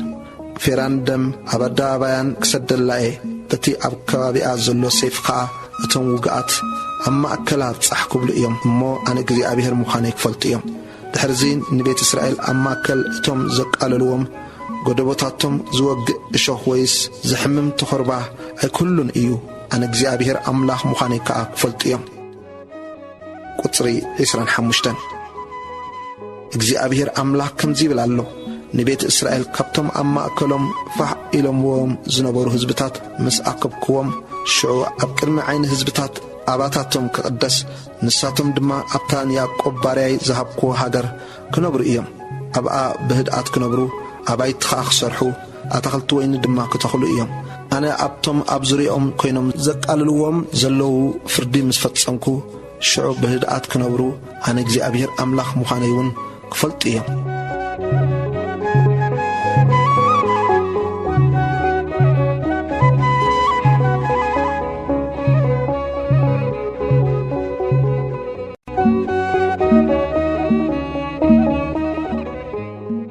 ትንቢት ሕዝቅኤል ምዕራፍ 29 ኣንጻር ግብፂ ዝተዘርበ ትንቢት ቁጽሪ 1 ኣብ 10 ዓመት ኣብታ 10 ወርሒ ካብታ ወርሕውን ኣብ መበል 12 መዓልቲ ከም ዝብል ቃል እግዚኣብሔር መጸኒ ኣታ ወዲ ሰብ ገጽካን ናብ ፈርዖን ንጉሥ ግብፂ ኣቢልካ መለስ ኣብ ልዕሊኡን ኣብ ልዕሊ ኩላ ግብፅን ከዓ ተነበ ተዛረብ እግዚኣብሔር ኣምላኽ ከምዚ ይብል ኣሎ ኢልካ ንገር ኣታ ፈርዖን ንጉሥ ግብፂ ኣብ ማእከል ሩባታትካ እትድቅስ ገዚፍ ገበል ንስኻ እቲ ሩባይ ናተ እዩ ኣነ እየ ንርእሰይ ዝገበርክዎ እትብል ዘለኻ እኔኹ ተለዓልኩኻ ኣብ መንጋጋኻ ኣንቃሪቦ ክገብር ንዓሳታት ሩባታትካ ድማ ኣብ ቅርፋኻ ክጥብቖም እየ ምስ ኩሉ እቲ ኣብ ቅራፍካ ጠቢቑ ዘሎ ዓሳኻ ካብ ማእከል ሩባታትካ ከውፅኣካ እየ ንኣኻን ንኩሉ ዓሳ ሩባታትካን ኣብ በርኻ ኸድርብየካ ኣብ መረር ክትወድቕ ኣይክትእረን ኣይክትእከብን ኢኻ ኣነ ንኣራዊት ምድርን ንዕዋፍ ሰማይን ምግቢ ገይረ ወፈኹኻ እቶም ኣብ ግብፂ ዝነብሩ ኩሎም ንቤት እስራኤልሲ ምርኩስ ሻምብቆ ኮይኖምዎም እዮም እሞ ኣነ እግዚኣብሔር ምዃነይ ክፈልጡ እዮም ብኢዶም እንተሓዙኻ ተሰበርካ ንኩሉ መንክቦም ከዓ ወጋእካ እንተ ተጸጉዑኻ ተሰባበርካ ብጎኖም ድማ ሰንከልከል ኣበልካዮም ስለዚህ እግዚአብሔር አምላክ ከምዚ ይብላሎ እነሆ አነ ሰይፊ ኣብ ልዕሊኻ ከምጻልካ ሰብን እንስሳን ድማ ካባኻ ኸጽንቶም እየ እቲ ሩባ ናተ እዩ ኣነ ኸ እየ ዝገበርኮ ኢሉ እዩ እሞ ሃገር ግብፂ በረኻን ምድረ በዳን ክትከውን እያ ኣነ እግዚአብሔር ምዃነይ ድማ ክፈልጡ እዮም ስለዚ እኔኹ ኣባኻን ኣብ ሩባታትካን ክልዓለካ ንሃገር ግብፂ ካብ ሚግዶል ክሳዕ ሴኔ ክሳዕ ዶብ ኢትዮጵያ ኸዓ ምድረ በዳን በረኻን ክገብራ እየ እግሪ ሰብ በኣ ኣይክሓልፍን እግሪ እንስሳ በኣ ኣይክሓልፍን እዩ ን40 ዓመት እውን ዝነብራ የብላን ንሃገር ግብፂ ኣብ ማእከል እተን ዝባደማ ሃገራት በረኻ ክገብራ እየ ከተማታታ ድማ ኣብ ማእከል እተን ዝፈረሳ ከተማታት ን40 ዓመት በረኻ ክኾና እየን ንግብፃውያን ከዓ ኣብ ማእከል ህዝብታት ፋሕ ከብሎም ኣብ ኩሉ ሃገራት እውን ክዘርዎም እየ ቁጽሪ 13 ስለዚ እግዚአብሔር ኣምላኽ ከምዚ ይብላሎ ድሕሪ 40 ዓመት ነቶም ግብፃውያን ካብ ማእከል እቶም ተዘርየምዎም ዘለዉ ህዝብታት ከኣኻኽቦም እየ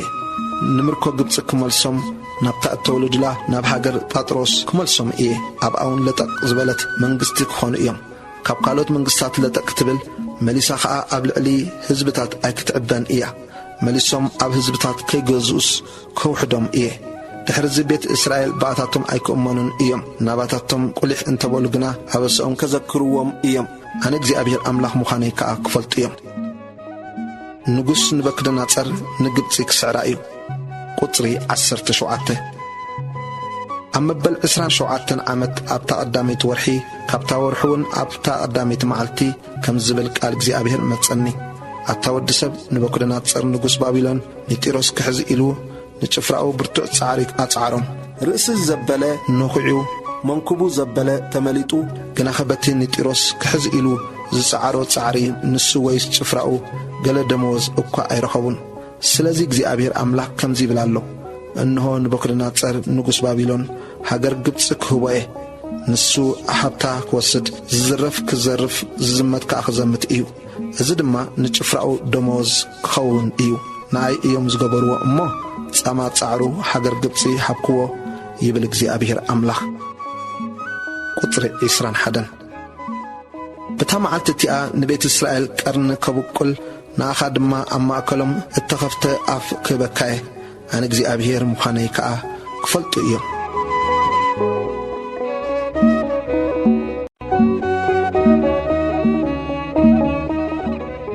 ትንቢት ሕዝቅኤል ምዕራፍ 30 እግዚአብሔር ንግብፂ ክቐጽዓ እዩ ቁጽሪ 1 ከምዚ ዝብል ቃል እግዚአብሔር ከዓ መጸኒ ኣታ ወዲ ሰብ እግዚአብሔር ኣምላኽ ከምዚ ይብላሎ ኢልካ ተነበበሉን መዓልቲ ቀሪባ እወ መዓልቲ እግዚአብሔር ቀሪባ ኣላ መዓልቲ ደበና ጊዜ ኣሕዛብ ክኸውን እዩ እሞ ኣየ ተካሊት መዓልቲ ኢልኩም ዋይ ዋይ በሉ ሰይፊ ኣብ ግብፂ ክመጽእ እዩ እሞ እቶም ውግኣት ኣብ ግብፂ ምስ ወደቑ ሃብታ ምስ ተወስደ መሰረታውን ምስ ፈረሰ ኣብ ኢትዮጵያ ብርቱዕ ፍርሃት ክኸውን እዩ ኢትዮጵያን ፋጥን ሉድን ኩሎም ሕውስዋስ ህዝብን ኩብን ደቂታ ኪዳን ዝተኣትወት ሃገርን ምሳታቶም ብሰይፊ ክወድቂ እዮም ቁጽሪ 6 እግዚአብሔር ከምዚ ይብላሎ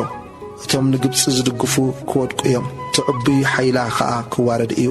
ካብ ሚግዶል ጀሚሩ ክሳዕ ሲኔ ኣብ ሰይፊ ክወድቂ እዮም ይብል እግዚአብሔር ኣምላኽ ኣብ ማእከል እተን ዝባደማ ሃገራት ከዓ ክባድሙ እዮም ከተማታቶም ድማ ኣብ ማእከል እተን ዝፈረሳ ከተማታት ክኾና እየን ኣብ ግብፂ ሓዊ ምስ ኣጐድኩ ደገፍታ ዘበሉ ኩሎም ከዓ ምስ ተሰባበሩ ኣነ እግዚአብሔር ምዃነይ ክፈልጡ እዮም በታ መዓልቲ እቲኣ ነታ ደሓን ኣለኹ እትብል ኢትዮጵያ ከሰንብድዋስ ልኡኻት ብመርከብ ካብ ቅድሚ ገጸይ ክወፁ እዮም እንሆ ይመጽእ ኣሎ እሞ ከምቲ ብመዓልቲ ግብፂ ዝኾነ ፍርሃት ክኾኖም እዩ ቁጽሪ 10 እግዚአብሔር ኣምላኽ ከምዚ ይብላሎ ብኢድ ንበክደናጸር ንጉስ ባቢሎን ነቲ ብዙሕ ህዝቢ ግብፂ ከጥፍኦ እየ ንሱን ህዝቡ ከኣምስኡን ካብቶም ህዝብታት ኣዝዮም ዝጭክኑ ነቲ ሃገር ከጥፍእዋ ክወፁ እዮም ሰይፎም ንግብፂ ክመልሑላ ነቲ ሃገር እውን ክቕትላት ክመልእዋ እዮም ነቲ ሩባታት ከንጽፎ ነቲ ሃገር ድማ ናብ ኢድ ሕሱማት ሰብ ክሸጣየ ነቲ ሃገርን ኣብኣ ዘሎ ኩሉን ብኢድ ጓኖት ገይረ ከባድሞ እየ ኣነ እግዚአብሔር እየ እተዛረብኩ ቁጽሪ 13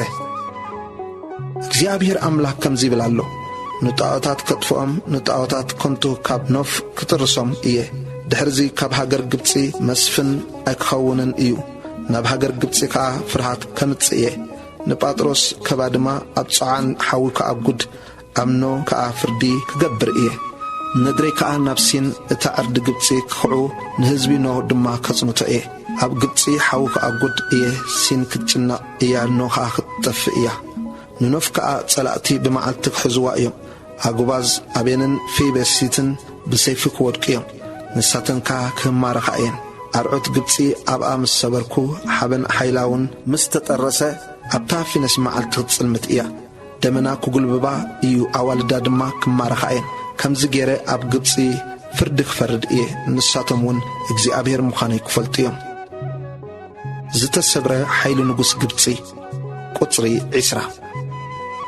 ኣብ መበል 11 ዓመት ኣብታ ቀዳመይቲ ወርሒ ካብታ ወርሑውን ኣብ ሳብዒት መዓልቲ ከም ዝብል ቃል እግዚኣብሔር መጸኒ ኣታ ወዲ ሰብ ንቕልጽም ፈርዖን ንጉስ ግብፂ ሰበርክዎ እንሆ ድማ ሰይፍን ንምሓዝ ምእንቲ ክትድልድል ዝሰፋ ፈውሲ ገይሩ ከዓ ብዓለባ ዝዝንና የልቦን ስለዚ እግዚኣብሔር ኣምላክ ከም ዝብል ኣሎ ንፈርዖን ንጉስ ግብፂ ኣብ ርእሱ ኣለኹ ነተን ቀላጽሙ ነታ ብርትዕትን ነታ ስብርትን ክሰብረን ነቲ ሰይፊ ከዓ ካብ ኢዱ ከውድቆ እየ ነቶም ግብፃውያን ኣብ ማእከል ህዝብታት ክዘርዎም ኣብ ኩለን ሃገራት ከዓ ፋሕ ከብሎም እየ ንቐላጽም ንጉስ ባቢሎን ከበርትዐን ሰይፈይ ድማ ኣብ ኢዱ ከትሕዞ እየ ንቐላጽም ፈርዖን ግና ክሰብረን እየ ንሱ ድማ ከምቲ ንሞት እተወግአ ሰብኣይ ዝቕንዞ ኣብ ቅድሚኡ ክቕንዞ እዩ ንቐላጽም ንጉስ ባቢሎን ከበርትዐን እየ ቀላጽም ፈርዖን ግና ዘርጋሕ ኢለን ክወድቃየን ንሰይፈይ ኣብ ኢድ ንጉስ ባቢሎን ምስ ኣትሓስኮ ንሱውን ኣብ ሃገር ግብፂ ማሕማሕ ምስ ኣበሎ ኣነ እግዚኣብሔር ምዃነይ ክፈልጡ እዮም ነቶም ግብፃውያን ኣብ ማእከል ህዝብታት ክዘርዎም ኣብ ኩለን ሃገራት ከዓ ፋሕ ከብሎም እየ ኣነ እግዚኣብሔር ምዃነይ ከዓ ክፈልጡ እዮም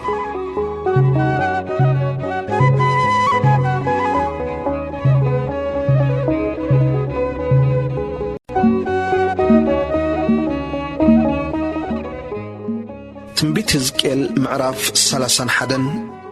ግብፂ ከም ዝግባ ከም ትምሰል ቁጽሪ 1 ኣብ መበል 11 ዓመት ኣብታ ሳልሰይቲ ወርሒ ካብታ ወርሑን ኣብታ ቀዳመይቲ መዓልቲ ከም ዝብል ቃል እግዚኣብሔር መጸኒ ኣታ ወዲ ሰብ ንፈርዖን ንጉስ ግብፅን ነቲ ብዙሕ ህዝቡን ብዕቤትካ ንመን ትመስል በሎ እንሆ ኣሰር ጨናፍሩ ዝጽቡቕ ጽላሉ ዝዕሙር ቁመቱ ዝነዊሕ ኦም ሊባኖስ ነበረ ጫፉ ከዓ ኣብ ማእከል ዕሙር ጨናፍር ነበረ ማያት መገቦ ማዓሞቕ ኣዕበዮ ወሒዝ ኣብ ዙርያ እቲ ተተኺልዎ ዘሎ ቦታ ወሓዘ መሳኑ ድማ ናብ ኩሉ ኣእዋም መሮር ሰደደ ስለዚ ቁመቱ ካብ ኩለን ኣእዋም መሮር ተመልመለ ሳላ እቲ ዘዕመሮ ዝነበረ ብዙሕ ማያት ጨናፍሩ በዝሐ ዘፋፍሩ ነውሐ ኣብቲ ጨናፍሩ ኩለን ኣዕዋፍ ሰማይ ኣባይተን ሰርሓሉ ኣብ ትሕቲ ዘፋፍሩ ድማ ኩሎም እንስሳ መሮር ተዋልድሉ ኣብ ጽላሉ ከዓ ኩሎም ዓበይቲ ህዝብታት ይቕመጡሉ ነበሩ ስሩ ኣብ ብዙሕ ማያት ነበረ እሞ ብዕቤትን ብምናሕ ጨናፍሩን ጽቡቕ ነበረ ኣብ ገነት ኣምላኽ ዘሎ ኣእዋም ሊባኖስ ክኸውሎ ኣይከኣለን ጽሕድታት ነቲ ጨንፈሩ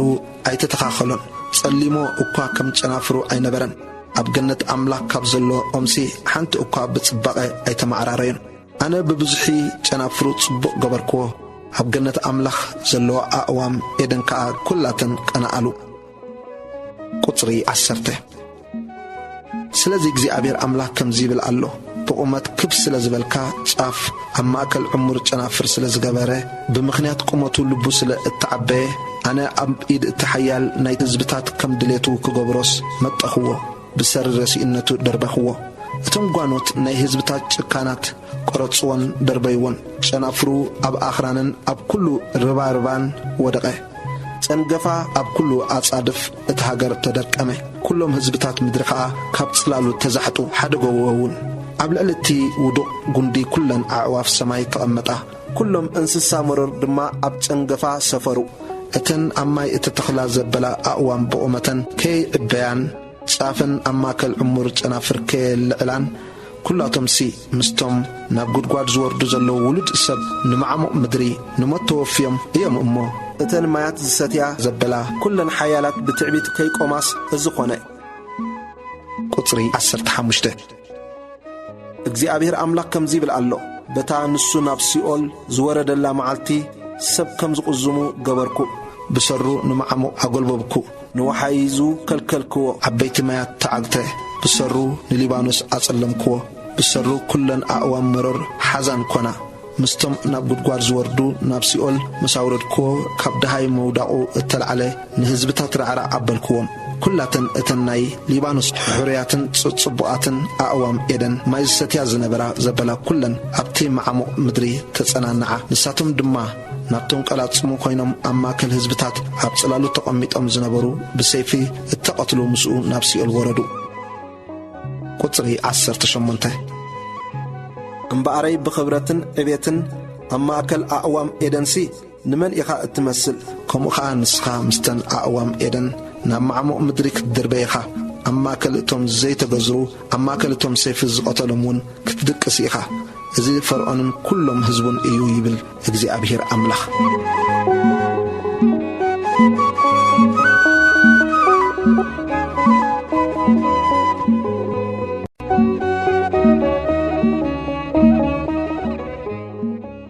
تزكيل معراف 32 نقص قبطي كم حرقتي قطري حاده كون دما أما بالعصر توكل التعامت تم بالعصر توكل تورحي كابتا ورحون أبتا قداميتي معلتي كم ززبلك ألقزي أبهير متسأني أتود سب نفرقون نقص قبطي دقوعا ملكس دقوعا له بلون نسخا أما خل هزبتات كم شدنان بسا أبحرتات كم قبل تمثل نبركا أبروباتات كاتن دلح بلكا بأقاركا مايات أنا وطكا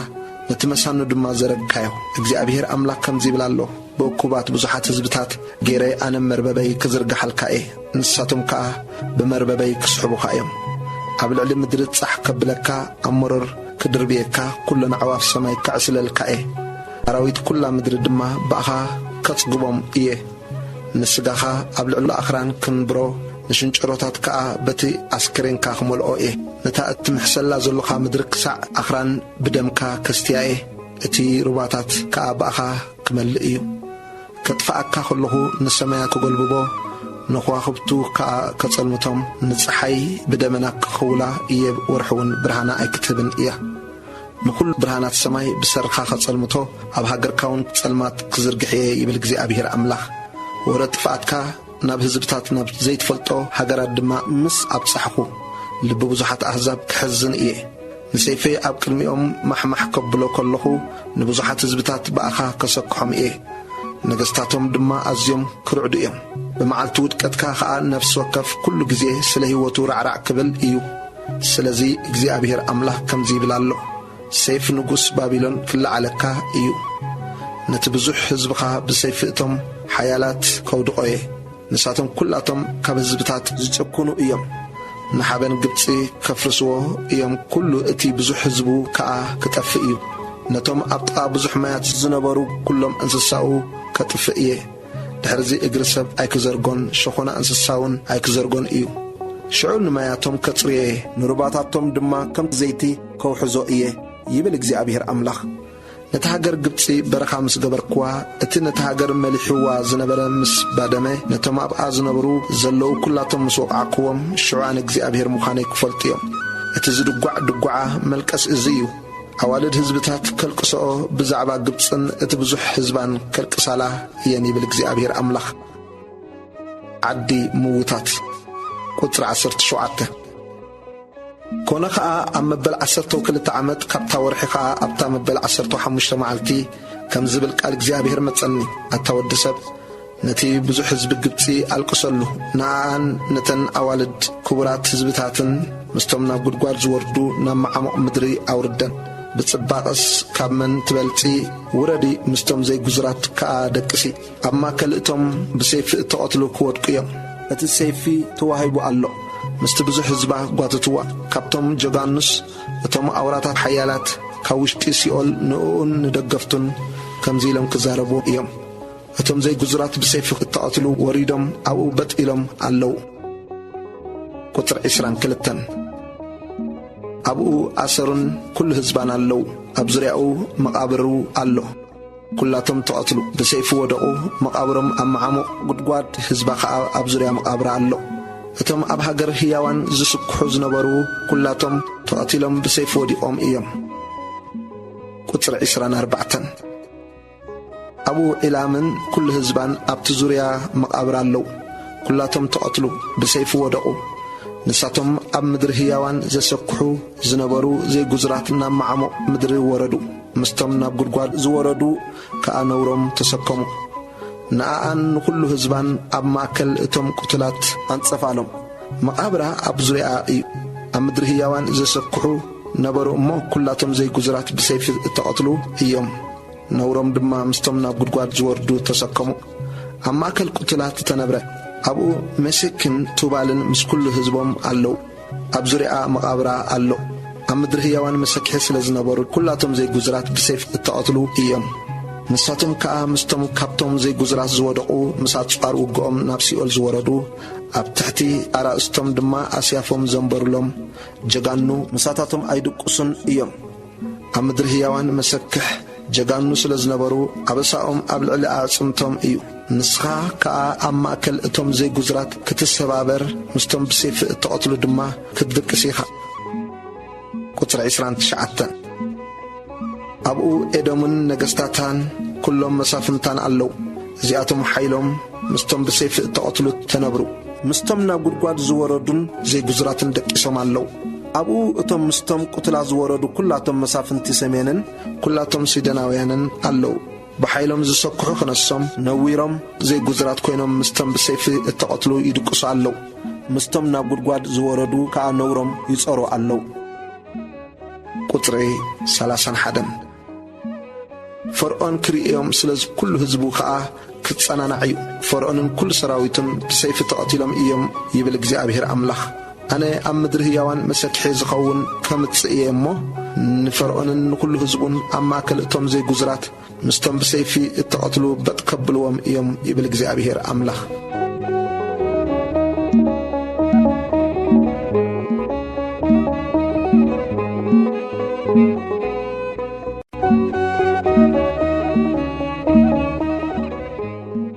ትንቢት ሕዝቅኤል ምዕራፍ 33 እግዚአብሔር ንሕዝቅኤል ሓላዊ ከም ዝገበሮ ቁጥሪ 1 ከምዚ ዝብል ቃል እግዚአብሔር ድማ መጸኒ ታወዲ ሰብ ንደቂ ህዝብኻ ተዛረቦም በሎምውን ኣነ ሰይፊ ናብ ሃገር እንተ ኣምጻኹ ህዝቢ ተሃገር ከኣ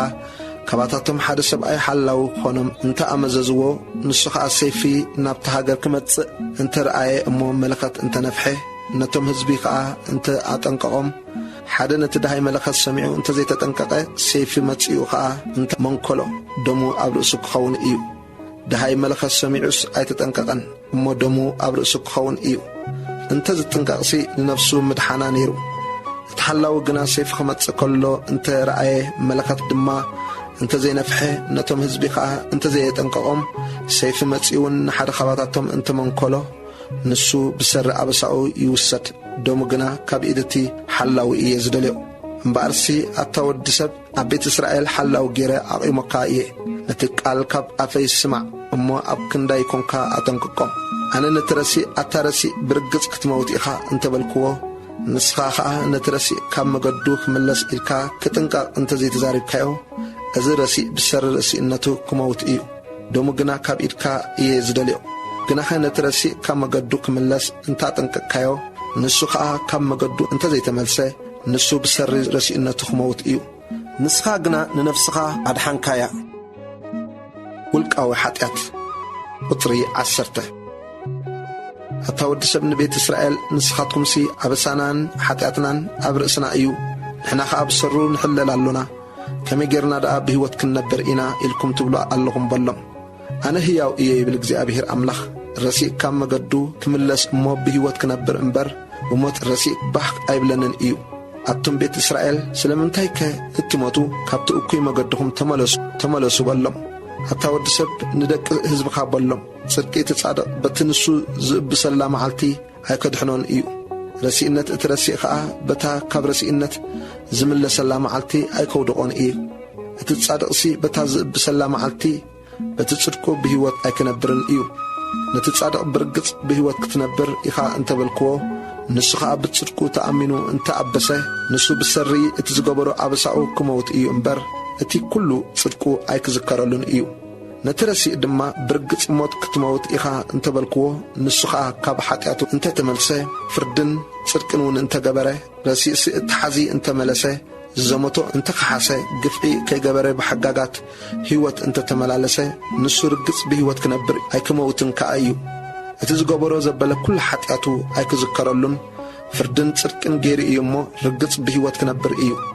دك هزبك خا مقدق زي أبير قنع ايقونن يبلع اللو كناخ زي قنعسي مقدر اسم دايو صادق كاب صدقن تتملسه عمتساخا انت جبره بسراخ موت ايو رسيئون كاب رسيئنتو انت تملسه فردن صدقن دما انت جبره سالئن بهيوت كنبر ايو نسخاتكم سي مقدق زي أبير قنع ايقونن تبلع اللهم عبتم بيت إسرائيل لنفس وقفكم ككم مقدكم كفردكم ايه ورا انوت إسرائيل قطري 21 كون دما كاب ان مارخ ام بل 12 عامتو ابتا 10 ورحي نتا ورحي قا ابتا 5 معلتا حدا زملت سباي كاب يرسالم نباي مصمو اتا ختماس تتحيزا بلني اتي زملت كيمص خلو اغامشت يد እግዚአብሔር ابل علي مصيا نبرت نصبحيتو نسوق ساعه زمصن خا افي كفتلي دز كمز افي تخفتلي دحر زخا عباس ايكونكل حتيات حزب إسرائيل قطر 23 كم زبل قال እግዚአብሔር دما مصني اتاود سب اتم ابتن قناتات اتهاجر اسرائيل زلو ابراهام حدا نبينو نبره نزهاجر زيا خاطرستيا نحنا غنا بزحات انا اتهاجر دما رستك تكون نانا توهيبا ايا يبلو الله سلازي እግዚአብሔር املاك كم زيبل الله الكان غرم مسدم غيركم تبلعوا اللهم عينتكم دما ناب طاوتاتكم قلي يبل الله دم تخعوا اللهم مسنا يزس نتهاجر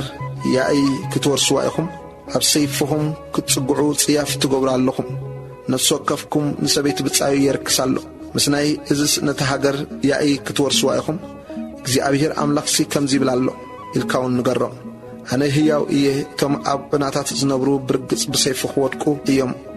ነቲ አመሮር ዘሎካ ናራዊት ብልዒ ክኸውን ኩፍየ እየ እቶም አብ እርድን አባዓትታትን ዝነብሩ ድማ ብፌራ ክሞቱ እዮም አነ ነተሃገር እቲኣ ምድረበዳን መሰክሕን ክገብራየ እቲ እትዕበየሉ ሓይላ ጥራስ ክጠፍ እዩ አኽራን እስራኤል ድማ ዝሓልፈሉ ዘይብሉ ኮይኑ ክባድም እዩ بسرت زغبر وزبل كل صيافم نتهاجر اتي ام مدربدان مسكحن مسغبر كوا نساتم انا እግዚአብሔር مخاني كفلطيوم فرمل اخت نبي قطري 30 اتاود سب تم دق حزبخا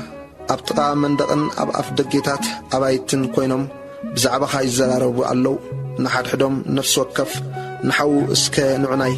كاب እግዚአብሔር زوت قال انتي كم زخونه سمعوا يبحالو الله كم امصاصا حزبي دما ابخا يمصو كم حزبيكا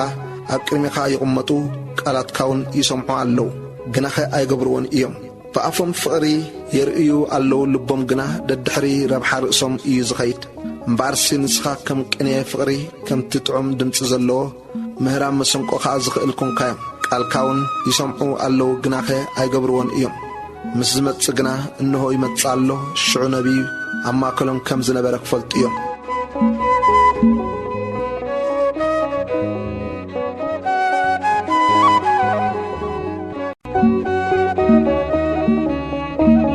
تنبيت حزقيل معراف 34 قصت حزب اسرائيل قطري 1 كم زبل قال እግዚአብሔር ካመጽኒ አታወድ ሰብ አብቶም قصت اسرائيل ተነበ نتم قاسط تنبي لهم እግዚአብሔር አምላክ كم زي بلالو يلكاون نقرم نتم نرأسهم تراي زقاسيو قاسط إسرائيل ويلهم نتم قاسط سي نتنابا قعدو ايكونو نزقاسيو نتسبح تبلعو تسمر تخدنو نتسبحة تحردو نتما قاسقنا يتعاليون نزحمقا اي برتعخمن نزحممت اي فوسكمن نتسبرت اي زننكمن نتباررت اي ملسكمن نتفقت اي دلخمن بحيلن بترن دا قزاكمون قاسا سلزي نبرن فح بلا نقولهم أراويت مروركا بالعقونة فحون بلا أباقعي أب كل أخرانن أب كل ننوحت كرباتاتن تباررة أب كل زبان مدرب فح بلا قدن زقبرن زدلينن كايلبون قطري شوعات سلزي أتون قاسط قال እግዚአብሔር سمعو أنا هياو إياي بالእግዚአብሔር أملاخ أباقعي تزريفن أباقعي كأن كلهم أراويت مرور بالعكوينن اتم قاسوت أي نبورون قاسوتي كدي أباقعي أي قبورون اتم قاسوت نرأسهم قاسوي أمبر نباقعي أي قاسوي ونن إياممو سلزي أتم قاسوت قال እግዚአብሔር سمعو እግዚአብሔር أملقسي إنه أتم قاسوت أتلق اللقو أباقعي كاب إدم كدلين إيه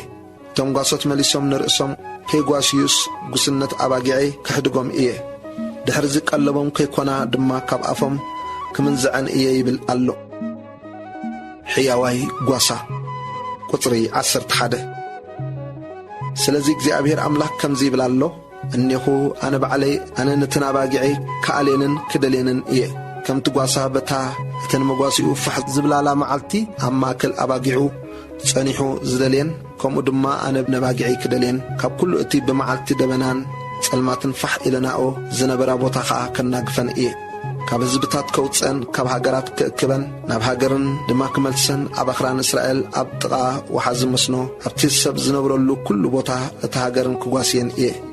أب لبو مقواسي كوفرن إيه دنبئن كا أبتي نوحت أخران إسرائيل كخون إيو أبو أب صبوح دنبئ كدكسا أب صبوح موفري أب أخران إسرائيل كواسي إيه أنا بعلي نباقعي كوفرن بعلي دما كسفرن إيه بالإግዚአብሔር أملاخ زتفقت كدلي تبررت كملس تسبرت كزنن زحمقت كاخت صنع نتاز سبحتن زبرتعتن قنا خطفئ بفردون كواسين إيه እግዚአብሔር أملاخ كم زي بلالو أبتن أباقعي إنه أنا أمونغو بقعن أمونغو دعولن دبالون كفرد إيه نتي كمو عليكم زترف بقاركم اترك صوص أبتلو معشاخا موعالدو وحيدكم إيو نتي زترف ماي بقاركم اتزرقوص اتتصروي ماي مستايدو وحيدكم إيو مو اتن أباقعيسي اتي بقاركم اترك صدو كبلعا اتي أقاركم زرقوص كستيا إيان قطري إسرا سلازي እግዚአብሔር أملاك كم زي بلالو إنيخو أنا بعلي أمونغوتن سبحات أباقعن اتن عبارو أباقعن كفرد إيه نقولن اتن زحمقا زبلاك سعز سوكم فح تبلون بقودنن بمنكوبن سلازقونتكم ون بقرنتهم دما سلازوغاكم ون سلازي أنا نباقعي دحرزي نزمته كيوفيا كدحنن أمونغو بقعن كا كفرد إيه أنا خا زقواسين حدا قواسا داويت بارياي كتنسألن إيه نسوكو قواسين دما كخون إيو أنا እግዚአብሔር سي أملاخهم كخون إيه داويت باريايون أما أكلهم مسفن كخون إيو أنا እግዚአብሔር تزاريب اللخو أنا مساتاتهم كيدان سلام كأتو نخفاءات أراوي كاب هاجر كتفهم إيه نساتن كا أبرخا هادين كنبرا أبدرون كدكساين أنا خان أنن نتي أبزوريا كرباهي زلو بوتان نبرخات كغبرهم إيه زناب بجزيو كورد إيه زناب برخاتون كخون إيو مرر فريقو كفري إيو مدرون بقلا كتب إيه أبها قرم كا هاديهم كنبر إيهم أنا سنسلت أرعتم مسابركو كابيدتم باروت زغبروم كامس أنا قفكوم شعو عن እግዚአብሔር مخاني كفلت إيهم دحرزي زمته هزبتات أي كخونون إيهم أراويت مدرخا أي كبلعو من إيهم أرأي هاديهم كنبر إيهم زفرهم ون يلبون ننعدا زخونهم تخلي كتنسألهم إيه دحرزي خا أبتاقر بتميت أي كتقفون دحر دقيم دما صرف هزبتات أي كتصارون إيهم أنا እግዚአብሔር أملاهم سي مساتاتهم كم زخونكو اتم بيت إسرائيلون هزبي كم زخونو كفلت إيهم يبل እግዚአብሔር أملاخ أتم أباقع موفري نسخاتكم سبئهم أنا خا أملاكم إيه يبل እግዚአብሔር أملاخ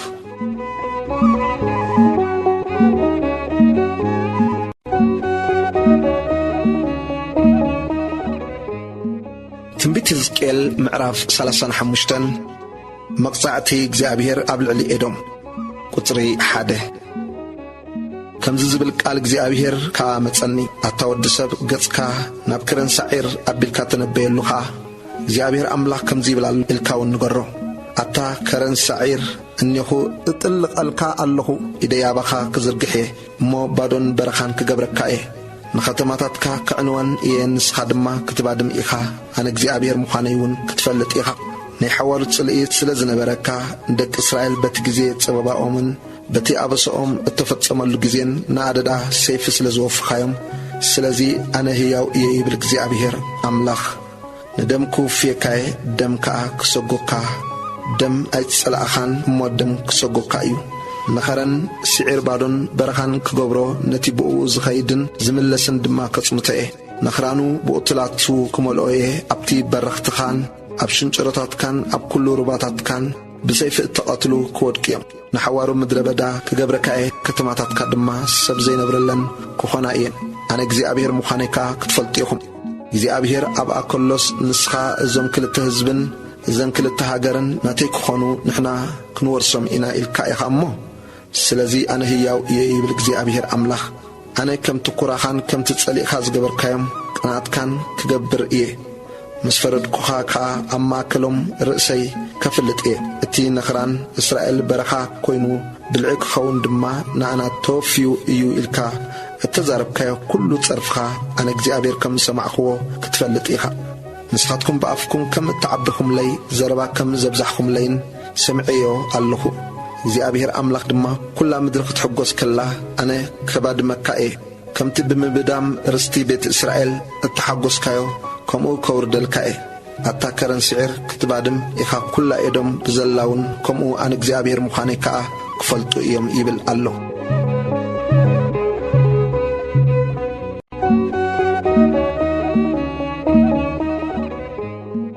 تنبيت حزقيل معراف 36 እግዚአብሔር ንእስራኤል ክባርኻ እዩ ቁጥሪ 1 አታወድ ሰብ ነኽራን እስራኤል ተነበየሎም አቱማ ኽራን እስራኤል ቃል እግዚአብሔር ስምዑ ከአ በሎም እግዚአብሔር አምላክ ከምዚ ይብላሎ እቲ ጸላኢ አሰይ እቲ ናይ ጥንቲ በረኽቲ ርስትና ሆነ ኢሉ ብዛዕባኹም ተዛሪቡ እዩሞ ስለዚ ተነበየ እግዚአብሔር አምላክ ከምዚ ይብላሎ ኢልካውን ንገር እቶም ዝተረፉ ህዝብታት ርስቶም እንት ክትኮኑስ ንሳቶም በኩሉ ወገን አባዲሞምኹምን ወሒጦምኹምን መዛረብ ልሳንን መሕመይ ህዝብን ከአኩንኩም ይኹምሞ ስለዚ አቱም አኽራን እስራኤል ቃል እግዚአብሔር አምላክ ስምዑ እግዚአብሔር አምላክ ነኽራንን ንኹድኹዶታትን ንሩባታትን ንሽንጭሮታትን ንዝባደመ ሑናታትን ነተን ተሓድጋሞ ነቶም ኣብ ዙርየን ዝተረፉ ህዝብታትሲ ንዘመተን ልግጫን ኮይነን እተወፍያ ከተማታትን ከምዚ ይብላሎ ስለዚህ እግዚአብሔር አምላክ ከምዚ ይብላሎ ነቶም በሙሉእ ልቦም ተሐግሶም በነፍሶም ንዕቆም ዘመተ ክትከውንሲ ነተሃገረይ እተረስተይዋ ተረፈ ህዝብታትን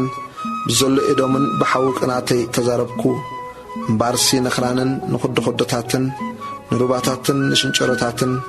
እግዚአብሔር አምላክ እንሆ ንስኻትኩም ነውሪ ህዝብታት ስለዝተሰከምኩም አነ ብቕናተይን ብነድረይን ተዛረብኩ ይብል አሎ ኢልካ ብዛዕባ ሃገር እስራኤል ተነበየ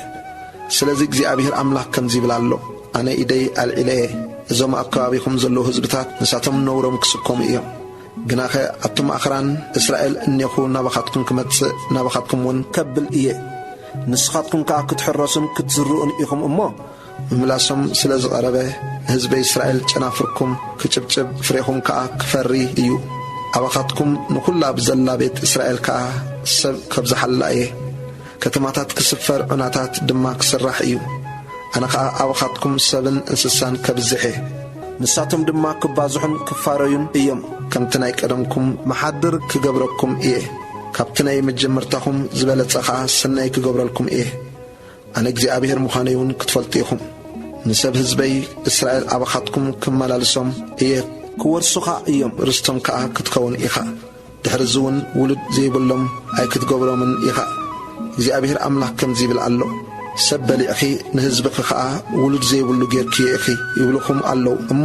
ስለዚ ድሕሪ ሰብ ኣይክትበልዕን ንህዝብኺ እውን ውሉድ ዘይብሉ ኣይክትገብርዮን ኢኺ ይብል እግዚአብሔር አምላክ ደጊምሲ ነውሪ አሕዛብ ኣይከስማዓክን እየ ልግጫ ህዝብታት ኣይክትጾርን ድሕሪ እውን ንህዝብኺ ኣይክትዕንቅፍዮምን ኢኺ ይብል እግዚአብሔር አምላክ እስራኤል ዝረኸበቶ ሓድሽ ህይወት ቁጥሪ 16 ከምዚ ዝብል ቃል እግዚአብሔር ከአ መጸኒ አታወድ ሰብ ቤት እስራኤል ኣብ ሃገሮም ከለዉ ብመገዶምን ብግብሮምን ይርክስዋ ነበሩ መገዶም ኣብ ቅድመይ ከም ርክሰት ጽጌያት ሰበይቲ ነበረ ሽዑ ብሰሪ እቲ ኣብቲ ሃገር ዝኸዓውዎ ደምን ብጣዖታቶም ከአ ስለ ዘርከስዋን ኩራይ ኳዕኹሎም ኣብ ማእከል ህዝብታት ዘረኽዎም ኣብ ሃገራት ከአ ፋሕበሉ ኣነ ውን ከም መገዶምን ከም ግብሮምን ፈረድክዎም ብዛዕባኦም ከአ እዚኣቶም ያእይ ህዝቢ እግዚአብሔር እዮም ካብ ሃገሩን ወፂኦም እናተባህለስ ኣብ ዝዝኣተውዎም ኣሕዛብ ምስ በጽሑ ነቲ ቅዱስ ስመይ ኣርከስዎ أنا جنانتي بيت إسرائيل أبز زأتوهم حزب تهزر كسوة قدس سمي نحفكوه قطر إسران كلتن سلازي جزي أبيهر أملاك كم زي بلالو إلكان بيت إسرائيل نقرم أتم بيت إسرائيل إذن أنت إتي أبز زأتهم حزبي زركسكم قدس سمي إيه إمبر من تحتكم أيكون كنز قبر زلوه نتي أب حزب تهزر خسي أما كلهم كازركسكم عبي سمي قدس إيه أب كرمي عينتم أبخاتكم مستقدسكو خاء تم حزبتات أنا جزي أبيهر مخاني كفلتيهم يبل جزي أبيهر أملاك قطر 24 كاب حزبتات كم تصاكم كاب كله هاجرات كأخاخبكم ناب هاجركم ونكملسكم إيه صري ما يكون أتقلكم إيه مو كتصريكم كاب كله رخصتكم كاب كلهم طاوتاتكم كتصريكم إيه حدش لبيك دماك هبكم حدش منفسكا كحضرلكم ناي امن لبيك كاب سغاكم كوت ناي سغا لبون كهبكم إيه نمنفسي أوشتهم كحضرو بتأزازاتي كملالسكم فردي كحلوكم كقبركم إيه أبتا نبتاتكم زهبوا هاجر كتنبرو حزبي كأه كتكونني إخم أنون أملاك خونكم إيه كاب كل رخصتكم كأه كناقفكم نأخلي كتسوعن كبزحن إيه حرزون تميت أيكم تسألكم إيه دحرزي أما كل حزبتات صرفي تميت كيتسورس فرقومن فريات قراتن كبزحو إيه شعور نتي أقي من قدتاتكم نتزي سناي تقباركم تذكروا بسر أبصاكم صيافكم كأ نرأسكم كتفنفنوا إيهم أتم بيت إسرائيل زي من أنتهم إلى كم زي قبرو أبخاتكم يفلت بسر مقدتاتكم حفرون نورون يبلغ زي أبيهر أملاك قطر 33 زي أبيهر أملاك كم زي بلالو بتأنن أخاتكم كاب كل أبصاكم زنصحلا معلتي نتن كتماتات سب كم زنبرن اتعناتات كاكم زسرح كقبر إيه تازبادمت مدري أبكندي اتي أبكرمي عيني كلهم حلفت مقدي باديماتو زنبرت كتحرس إياه الشعوخة زباديما زنبرت مدري كم جنة إيدن كونت اتن زبادمان زعنوان زفرسان كتماتات دما التعردان سب زنبرو لنن كونا كبهال إيو اتم أبكابيكم زترفو هزبتات كا أنا جزي أبيهر نتزفرسه كم زسرحكو نتزبرسون كم زتخلكو كفلتيهم أنا جزي أبيهر تزاري بألخو كقبر دماي قطري 37 جزي أبيهر أملاك كم زي بلالو مسناي إزين بيت إسرائيل إزيك قبر اللمسي كل من اللوم إيه اتم سب كم مقاسيتات أباقع كبزهم إيه كم تن التقدسة مقاسي كم تن مقاسي يرساليم أبتب علاتا كمو تنزباد ما كتماتات بمقاسيتات سب كمال آئين أنا جزي أبيهر مخاني كأ كفلتو إيوم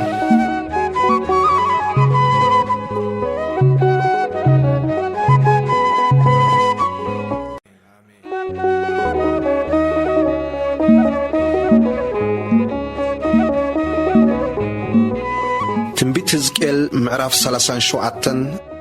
أعصمت زملئه لسه قطري حده إذ እግዚአብሔር أبل علي نبرت እግዚአብሔር كا بمنفساو تصاني أما كل إتا قلقل دما أنبرني نساون أعصمت ملئوا نبره أبتقوم زرياهم أحلفني إنه خا أبتزبان قلقل أزيو بزح نبره إنهون أزيو نغطس نبره نسخة أتاود سب زعصمتي إزس هياو دوك خون إيو بلني أنا دما وإግዚአብሔር أملاخ نسخة تفلت إلى ملسكو نسخة قبل على زعصمتي إزي تنبه أتم نقطات عصمتي قال إግዚአብሔር سمعو إلكاون نقرم بلني إግዚአብሔር أملاخ نزعصمتي زي كم زي بلالو إنه أنا تنفاس كأتولكم نسختكم كأهيوان كتكون إيكم جماوتي كمبرلكم سقاخ كقبرلكم بقربة خدنكم تنفاس كأتولكم هيوان كأخذكم إيكم أنا እግዚአብሔር مخاني دما كتفلتيكم كمتي تأزز كوخا تنبخو كنبخو اللوخ دما دهاي كوني إنو خا فنحنح كوني تعصمتي عصمي أب عصمو تقراربه إنو خا جماوتن سقان كوتصم قربة دما كخدنم ريخو تنفاس قنا أين برمن شعون السو أتاود سب تنبه ننفاس تنبه له نفاس كا እግዚአብሔር أملاخ أتا تنفس إزم قتلات هيوان كخونس كابتم 4 نفاس نعا أمو أب نفاس يبل ألو إلكان قرو بلني أنا كا كمتي زعززني تنبخو تنفاس دماءتهم هيوان كونو بقارم كا قومو أزي عبي شفران برو شعون السو بلني أتاود سب زي عصمت زي كل بيت إسرائيل إيوم إنه نساتهم عصمتنا نقصه تسفانا تقبصه نحنا طفينا إنا يبلو الله سلازي تنبه እግዚአብሔር አምላክ ከምዚ ብላሎ ኢልካውን ንገሮም እነሆ አነ መቃብራትኩም ክኸፍት አቱም ህዝበይ ከመቃብራትኩም ድማ ከውጻኩም ናብ ሃገር እስራኤልን ከእትወኩም እየ አቱም ህዝበይ መቃብራትኩም ምስ ከፈትኩ ከመቃብራትኩም ከአ ምሳውጻኹም አነ እግዚአብሔር ምዃነይ ክትፈልጥይኹም መንፈሰይ ክሕድረልኩም እየ ህያዋን ከአ ክትኮኑ ኢኹም ናብ ሃገርኩም ድማ ከምብረኩም እየሞ አነ እግዚአብሔር ከም እተዛረብኩን ከም ዝገበርኩን ክትፈልጡ ኢኹም ይብል እግዚአብሔር ይሁዳን እስራኤልን ዘቆማአ ሓንቲ መንግስቲ ቁጥር 15 ከምዚ ዝብል ቃል እግዚአብሔር ከአ መጸኒ አታወዲ ሰብ ሓደ ዕንጨይቲ ውሰድ እሞ ንይሁዳን ንደቂ እስራኤልን ብጾትን ኢልካ ጽሓፈሉ ድሕሪውን ካልእ ዕንጨይቲ ውሰድ እሞ ንዮሴፍ ዕንጨይቲ ኤፍሬምን ኩላ ቤት እስራኤል ብጾትን ኢልካ ጽሓፈሉ ሓደ ዕንጨይቲ ክኸውንሲ እቲ ሓደ ኣብቲ ሓደ ኣጋጥሞ ኣብ ኢድካ ከአ ሓደ ክኸውን እዩ እቶም ደቂ ህዝበኻ ድማ በዝስ እንታይ ከም ዝኾነ ሓሳብካ ዶ ኣይትገልጸልናን ኢኻ ኢሎም ምስ ተዛረቡኻ ንስኻ ከአ እግዚአብሔር አምላኽ ከምዚ ይብላሎ ኢልካ ንገሮም እነሆ ኣነ ነቲ ኣብ ኢድ ኤፍሬምን ነገድ እስራኤልን ብጾትን ዘሎ ዕንጨይቲ ዮሴፍ ክወስድ ኣብ ዕንጨይቲ ይሁዳ ከአ ክድርቦም ኣብ ኢደይ ሓደ ክኾኑስ ሓደ ዕንጨይቲ ክገብሮም እየ እቲ ዝጽሓፍካሉ ዕንጨይቲ ድማ ኣብ ቅድሚ ዓይኖም ኣብ ኢድካ ክኸውን እዩ እግዚአብሔር አምላኽ ከምዚ ብላሎ ኢልካውን ንገሮም እነሆ ኣነ ንደቂ እስራኤል ካብ ማእከል እቶም ኮይዶምዎም ዘሎ ህዝብታት ክወስድ ካብ ኩሉ ወገን ክእክቦም ናብ ሃገሮምውን ክእትዎም እየ ኣብቲ ሃገር ኣብ ኣኽራን እስራኤል ከአ ሓደ ህዝቢ ክገብሮም እየ ንኹላቶም ሓደ ንጉስ ክነግሶም እዩ ድሕሪዚ ድማ ክልተ ህዝቢ ኣይክኾኑን ድሕሪዚውን ኣብ ክልተ መንግስቲ ኣይከመቀሉን እዮም ቁጥር 23 ድሕሪ ደጊም በቲ ጣዖታቶምን ነውሮምን ብኩሉ ኣበሶኦምን ኣይክረኽሱን እዮም ኣነ ከአ ካብ ኩሉ ተሓጢያት ዝገበሩሉን ዝነበሩዎን ስፍራ ከድሕኖምን ከንጽሆምን እየ ንሳቶም ህዝበይ ክኾኑ እዮም ኣነውን ኣምላኾም ክኸውን እየ ዳዊት ባርያይ ከአ ክነግሶም ንኹላቶም ድማ ሓደ ጓሳ ክኾኖም እዩ ብፍርደይ ከአ ክመላለሱ ንሕጋጋተይውን ክሕልውዎን ክገብርዎን እዮም ኣብታ ንባርያይ ያዕቆብ ዝሃብክዎ ኣቦታትኩም ከአ ዝነበርዋን ሃገር ክነብሩ እዮም ንሳቶም ደቆምን ደቂ ደቆምን ንዘለዓለም ኣብኣ ክነብሩ እዮም ዳዊት ባርያይ ድማ ንዘለዓለም መስፍኖም ክኸውን እዩ ኪዳን ሰላም ከኣትወሎም እየ ዘለዓለማዊ ኪዳን ድማ ክኾነሎም እዩ ክተኽሎምን ከብዝሖምን እየ መቐደሰይ ከአ ንዘለዓለም ኣብ ማእከሎም ከቆሞ እየ ማሕደረይ ምሳታቶም ክኸውን እዩ ኣነ ከአ ኣምላኾም ክኸውን እየ ንሳቶም እውን ህዝበይ ክኾኑ እዮም መቐደሰይ ንዘለዓለም ኣብ ማእከሎም ምስ ኮነ እቶም ህዝብታት እቲ ንእስራኤል ዝቕድስሲ ኣነ እግዚአብሔር ምዃነይ ክፈልጡ እዮም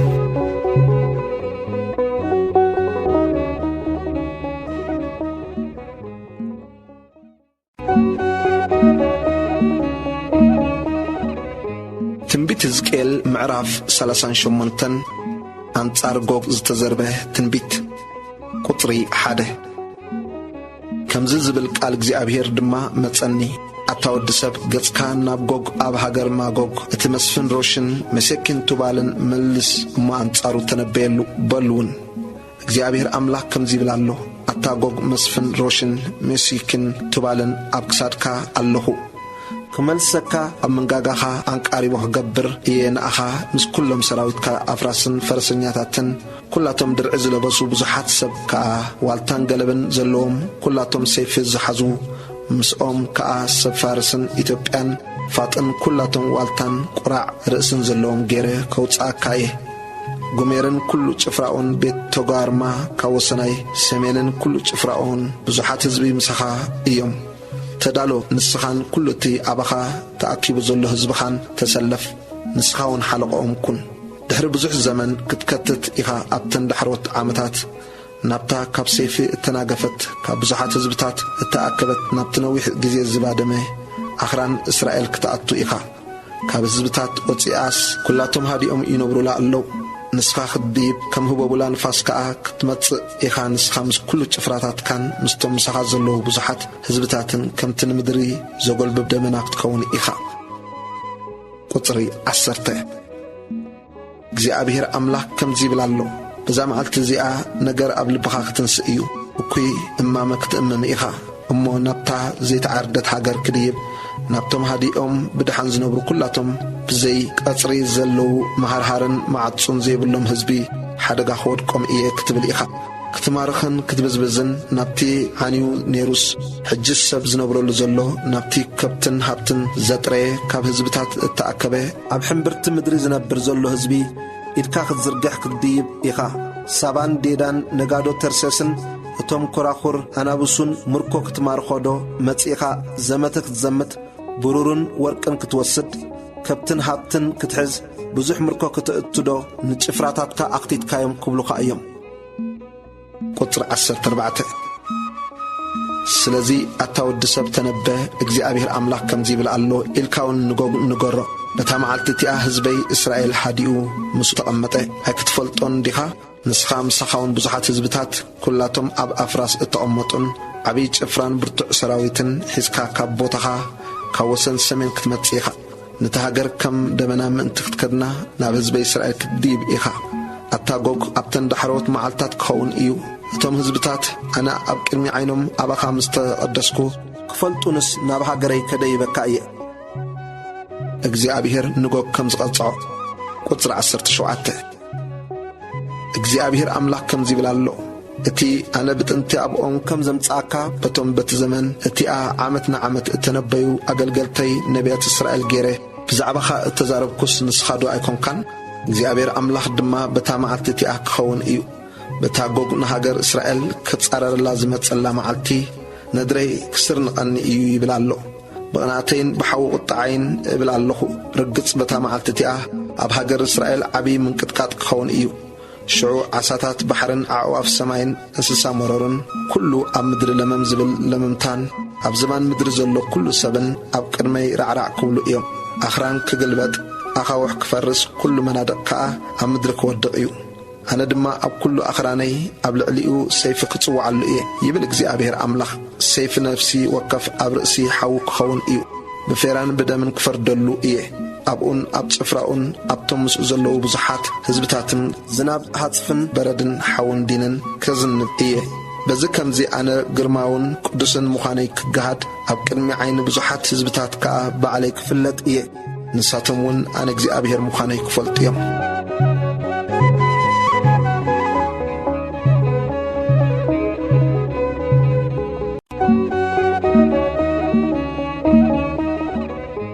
ትንቢት ሕዝቅኤል ምዕራፍ 39 ሞት ጎግ ቁጽሪ 1 ኣታወዲ ሰብ ንጎግ ተነበየሉ እግዚአብሔር ኣምላኽ ከምዚ ይብል ኣሎ ኢልካውን ንገሮ ኣታጎግ መስፍን ሮሽን ሜሴክን ቱባልን እኔኹ ከረኻኽበልካ እየ መሪሐን ደሪኸን ካብ ወሰን ሰሜን ከውፅኣካ ናብ ኣኽራን እስራኤል ከዓ ክእትወካ እየ ንቐስትኻ ካብታ ጸጋመይቲ ኢድካ ክድርብዮ ንፍላጻታትካ ከዓ ካብታ የማነይቲ ኢድካ ከውድቆ እየ ንስኻ ምስ ኩሉ ጭፍራኻን ምስቲ ምሳኻ ዘሎ ህዝብን ኣብ ኣኽራን እስራኤል ክትወድቕ ኢኻ ክበልዑኻውን ንጋባትን ንበብዓይነቶም ዝኾኑ ኣዕዋፍን ናራዊት ግዳምን ከውፍየካ እየ ኣነ ተዛሪበ እየ እሞ ኣብ መሮር ክትወድቕ ኢኻ ይብል እግዚአብሔር ኣምላኽ ኣብ መጎግን ናብቶም ኣብ ደሴታት ሃዲኦም ዝነብሩ ዘለውን ሓዊ ክሰድድ እየ ኣነ እግዚአብሔር ምዃነይ ከዓ ክፈልጡ እዮም እቲ ቅዱስ ስመይ ኣብ ማእከል ህዝበይ እስራኤል ከፍልጠ ድሕሪዚ ድማ እቲ ቅዱስ ስመይ ኣይከርክሶን እየ እቶም ህዝብታት ከዓ ኣነ እግዚአብሔር እቲ ኣብ እስራኤል ቅዱስ ምዃነይ ክፈልጡ እዮም እነሆ ይመጽእ ክኸውን ድማ እዩ እታ ብዛዕባኣ እተዛረብ ኩላ መዓልቲ እዚኣ እያ ይብል እግዚአብሔር ኣምላኽ ቁጽሪ 9 እቶም ኣብ ከተማታት እስራኤል ዝነብሩ ዘለዉ ድማ ክወፁ እዮም እሞ ኣጽዋርን ወላቱን ገላባትን ቀስታትን ፍላጻታትን ኣግማድን ኪናውትን ሓዊ ኣጒዶም ከንድድዎ እዮም 7 ዓመት እውን ብእኡ ሓዊ ከንድዱ እዮም በቲ ኣጽዋር ገይሮም ሓዊ ከኣጉዱ እዮም እሞ ካብ መሮር ዕንጨይቲ ኣይከእትውን ካብ ዱር ከዓ ኣይክቖርጹን እዮም ነቶም ዝገፈፍዎም ክገፍዎም ነቶም ዘመትዎም ከዓ ክዘምትዎም እዮም ይብል እግዚአብሔር ኣምላኽ ቀብሪ ጎግ ቁጽሪ 11 በታ መዓልቲ እቲኣ ንጎግ ኣብ እስራኤል ብወገን ምብራቕ ባሕሪ ዘሎ ለስ ሓለፍቲ መገዲ ዝበሃል ቦታ መቓብር ክህቦ እየ ነቶም ብእኡ ዝሓልፉ ከዓ መገዶም ክዓጽወሎም እዩ ኣብኡውን ንጎግን ንኹሉ እቲ ብዙሕ ህዝቡን ክቐብርዎም እዮም ለስ ሃሞና ጎግ ድማ ክበሃል እዩ ቤት እስራኤል ከዓ ነታ ሃገር ምእንቲ ኸጽሪስ ብሸውዓተ ወርሒ ከቕብርዎም እዮም ኩሉ ህዝቢ እቲ ሃገር ከቕብሮም እዩ እዙን በታ ኣነ ዝኸብረላ መዓልቲ ንስም ክኾኖም እዩ ይብል እግዚኣብሔር ኣምላኽ ምእንቲ ከጽርዮስ ነቶም ኣብ ልዕሊ ምድሪ ወዲቖም ዝጸንሑ ክቐብሩ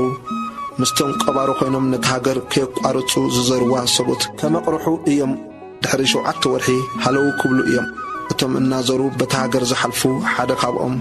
ዓጽሚ ሰብ እንተረኣየ እቶም ቀባሮ ኣብ ለስ ሃሞና ጎግ ክሳዕ ዝቐብርዎ ማሕበርታ ክገብረሉ እዩ ስም እታ ከተማ ከዓ ሃሞና ክበሃል እዩ በዚ ከምዚ ነታ ሃገር ከጽርይዋ እዮም ቁጽሪ 17 ኣታ ወዲ ሰብ ንኹለን ነፈርቲ ኣዕዋፍን ንኹሎም ኣራዊት መሮርን እግዚኣብሔር ኣምላኽ ከምዚ ይብል ኣሎ ኢልካ ንገሮም ተኣኻኺብኩም ንዑ ስጋ ክትበልዑ ደም ከዓ ክትሰትዩስ ናብቲ ኣነ ዝሓርድ ኩልኩም መስዋዕቲ ናብቲ ዓብዪ መስዋዕቲ ኣብ ኣኽራን እስራኤል ካብ ኩሉ ወገን ተኣኻኸቡ ስጋ እቶም ጀጋኑ ክትበልዑ ደም እቶም መሳፍንቲ ምድሪ ክትሰትዩ ኢኹም ናይ መኻኽትን ገናሽልን ዲበላታትን ኣብዑርን እዩ ኩላቶም ኣባሳን ዝሰውሑ እዮም ካብቲ ኣነ ዝሓርድ ኩልኩም መስዋዕቲ ሕሩድ ክሳዕ እትጸግቡ እቲ ስቡሕ ክትበልዑ ክሳዕ እትሰኽሩ ድማ ደም ክትሰትዩ ኢኹም ኣብ ማኣደይ በፍራስን በፈረሰኛታትን ብጀጋኑን ብኹሎም እቶም ተዋጋእትን ክትጸግቡ ኢኹም ይብል እግዚኣብሔር ኣምላኽ ምምላስ እስራኤል ቁጽሪ 21 ኣነ ከዓ ግርማይ ኣብ ማእከል ህዝብታት ክገልጽ ኩሎም ህዝብታት ድማ ነቲ ዝፈጸምክዎ ፍርደይን ነታ ኣብ ልዕሊኦም ዘንበርክዋ ኢደይን ክርእዩ እዮም ካብታ መዓልቲ እቲኣ ንንየው ቤት እስራኤል ኣነ እግዚኣብሔር ኣምላኾም ምዃነይ ክፈልጡ እዮም እቶም ህዝብታት ከዓ ቤት እስራኤል ብሰራእ በሰኦም ከም እተማርኹ ክፈልጡ እዮም ንኣይ ጠሊሞም እዮም እሞ ገጸይ ከወልኩሎም ኣብ ኢድ ጸላእቶም ወፍኽዎም ኩላቶም ድማ ብሰይፊ ወደቑ ከም ርኽሰቶምን ከም ኣበሰኦምን መጠን ገበርክዎም ገጸይ ከዓ ከወልኩሎም ቁጽሪ 25 ስለዚ እግዚኣብሔር ኣምላኽ ከምዚ ይብል ኣሎ ሕጂ ንያዕቆብ ካብ ምርኮ ክመልሶ ንኩላ ቤት እስራኤል ከዓ ክምሕራ ስለቲ ቅዱስ ስመይ ድማ ክጽዕት እየ ካብ ማእከል ህዝብታት ምስ መለስክዎም ካብ ሃገር ጸላእቶም እውን ምስ ኣኻኽብክዎም ኣብ ቅድሚ ዓይኒ ብዙሓት ህዝብታት ኣባታቶም ምስ ተቐደስኩ ሓደ እኳ ዘፍርሆም ዘይብሎም ኣብ ሃገሮም ሃዲኦም ምስ ተቐመጡ ነውሮምን ንኣይ ንጠለምዎ ኩሉ ጥልመትን ክጸሩ እዮም ኣነ ናብ ማእከል ህዝብታት ኣማሪኸዮም ነይረስ ድሕርዚ ከዓ ካባታቶም ሓደ እኳ ኣብኣ ከየትረፍኩ ናብ ሃገሮም ምስ ኣኻኽብክዎም ኣነ እግዚኣብሔር ኣምላኾም ምዃነይ ክፈልጡ እዮም መንፈሰይ ኣብ ልዕሊ ቤት እስራኤል ምስ ከዓኹ ድሕሪ ደጊም ገጸ ኣይክኽውለሎምን እየ ይብል እግዚኣብሔር ኣምላኽ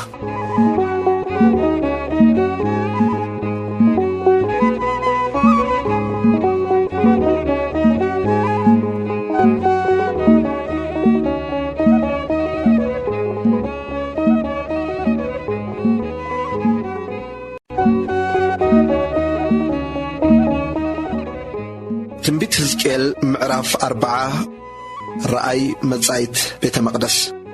ቁጽሪ 1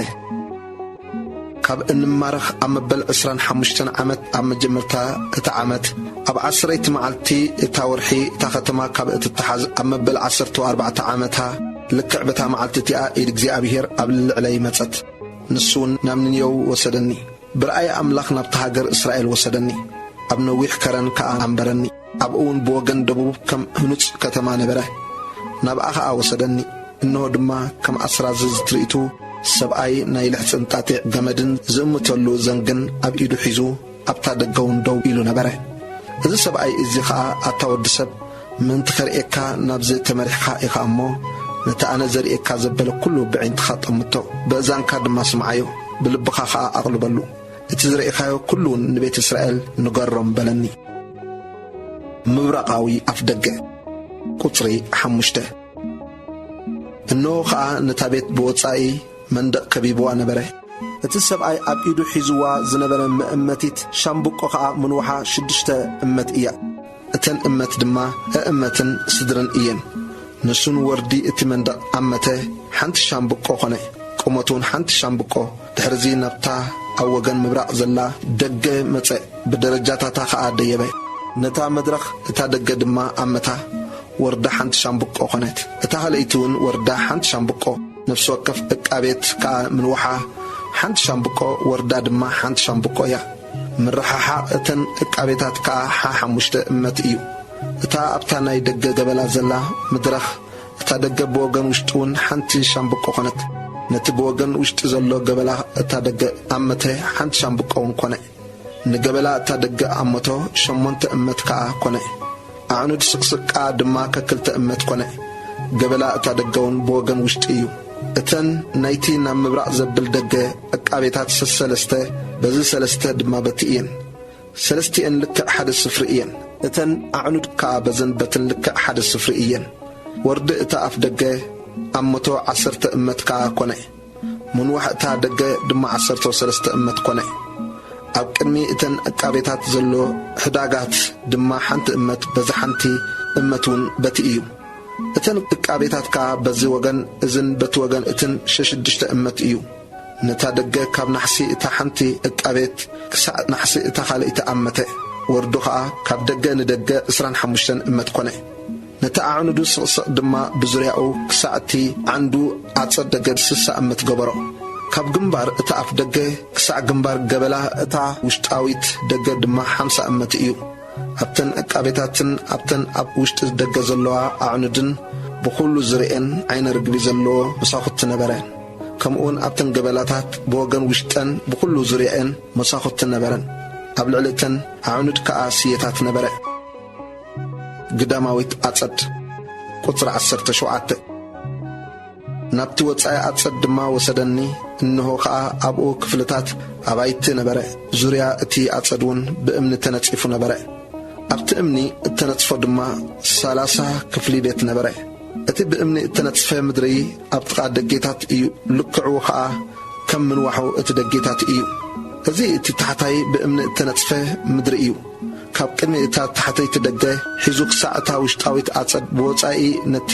ወርዳ ኣመቶ። ብወገን ምብራቕን ሰሜንን ከዓ 100 እመት እዩ። ሰሜናዊ ኣፍ ደገ ቁጽሪ 20 ነቲ ንሰሜን ገጹ ዘሎ ናይ ወጻኢ ዓጸድ ደገ ምንዋሕን ወርዱን ኣመተ። ዕቃቤታቱ 3 በዚ 3 ከዓ በቲ ነበረ። ኣዕኑዱ ስቕስቕን ገበላታቱን ከምቲ ስፍሪ እታ ቀዳመይቲ ደገ ምንዋሑ 50 እመት ወርዱን 25 እመት እዩ። መሳኹታን ገበላኣን ስየታታን ብልክዕ እታ ናብ ምብራቕ እተብል ደገ እዩ። መደያይቡኣ ከዓ 7 ደረጃ እዩ። ገበላታታ ድማ ኣብ ቅድሚኡ ነበረ። ደገ እታ ውሽጣዊት ዓጸድ ድማ በንጻር እተን ንምብራቕ ንሰሜንን ዝርያ ደጌታት እያ። ካብታ ሓንቲ ደገስ ክሳዕ እታ ሓንቲ ደገ ኣመተ 100 እመት ከዓ ኮነ። ደቡባዊ ኣፍ ደገ ቁጽሪ 24 ድሕሪዚ ናብ ደቡብ ኣቢሉ መርሓኒ። እንሆ ከዓ ናብ ደቡብ እትርኢ ደገ እያ። ንዕኑዳን ገበላታታን ከዓ ክንዲ እተን መስፈሪ ኣመተን። ከምተን መሳኹቲ ከዓ ኣብአን ኣብ ዙርያ ገበላታታን መሳኹቲ ነበራ። ምንውሓ 50 እመት ወርዳውን 25 እመት እዩ። መዳይቡኣ ከዓ 7 ደረጃ እዩ። ገበላታታ ድማ ኣብ ቅድሚኡ እዩ። ኣብ ርእሲ ኣዕኑድ ከዓ ስየታት ሓደ በዚ ሓደ በቲ ነበረ። እታ ውሽጣዊት ዓጸድ ብወገን ደቡብ ደገ ኣለዋ። ካብታ ሓንቲ ደገስ ናብታ ሓንቲ ኣብ ወገን ደቡብ ዘላ ደገ ኣመተ 100 እመት ከዓ ኮነ። ውሽጣዊ ዓጸድ ደቡባዊ ኣፍ ደገ ቁጽሪ 28 በታ ደገ ደቡብ ኣቢሉ ድማ ናብታ ውሽጣዊት ዓጸድ ኣእተወኒ። ነታ ደገ ደቡብ ከዓ ክንዲ እተን መስፈሪ ኣመታ። ኣቃባይታታን ኣዕኑዳን ገበላታታን ከዓ ክንዲ እቲ መስፈሪ እዩ። ኣብኣን ኣብ ዙርያ ገበላታታን ድማ መሳኹቲ ኣለዋ። ምንውሓ 50 እመት ወርዳውን 25 እመት እዩ። 25 እመት ዝምንዋሑ 5 እመት ከዓ ዝወርዱ ገበላታት ብዙርያ ኣሎ። ገበላታቱ ናብቲ ኣብ ወጻኢ ዘሎ ዓጸድ ኣቢሉ እዩ። ኣብ ርእሲ ኣዕኑድ ስቕስቑ ከዓ ስየታት ኣሎ። መደያይብኡ 8 ደረጃ እዩ። ውሽጣዊ ዓጸድ ምብራቓዊ ኣፍ ደገ ቁጽሪ 32 ናብታ ኣብ ምብራቕ ዘላ ውሽጣዊት ዓጸድ ወሰደኒ እሞ ነታ ደገ ክንድቲ መስፈሪ ኣመታ። ዕቃቤታታን ኣዕኑድ ስቕስቃን ገበላታታን ክንድቲ መስፈሪ እዩ። ኣብኣን ኣብ ዙርያ ገበላታታን መሳኹቲ ኣሎ። ምንውሓ 50 እመት ወርዳኻ 25 እመት እያ። ገበላታታ ናብቲ ኣብ ወጻኢ ዘሎ ዓጸድ ኣቢሉ እዩ። ኣብ ርእሲ ኣዕኑዳት ድማ ስየታትን በዝን በትን ኣሎ። መደያይቦኣ እውን 8 ደረጃ እዩ። ውሽጣዊ ዓጸድ ሰሜናዊ ኣፍ ደገ ቁጽሪ 35 ናብ ሰሜናዊ ደገ ወሰደኒ ክንዲ እቲ መስፈሪ ከዓ ኣመቶ ዕቃቤታታን ኣዕኑድ ስቕስቃን ገበላታታን ከዓ ከምኡ መሳኽቱን ብዙርያ ኣሎ ምንዋሓ 50 እመት ወርዳ ድማ 25 እመት እዩ ኣዕኑድ ስቕስቃን ናብቲ ኣወፃእ ዘሎ ኣጸድ ኣቢሉ እዩ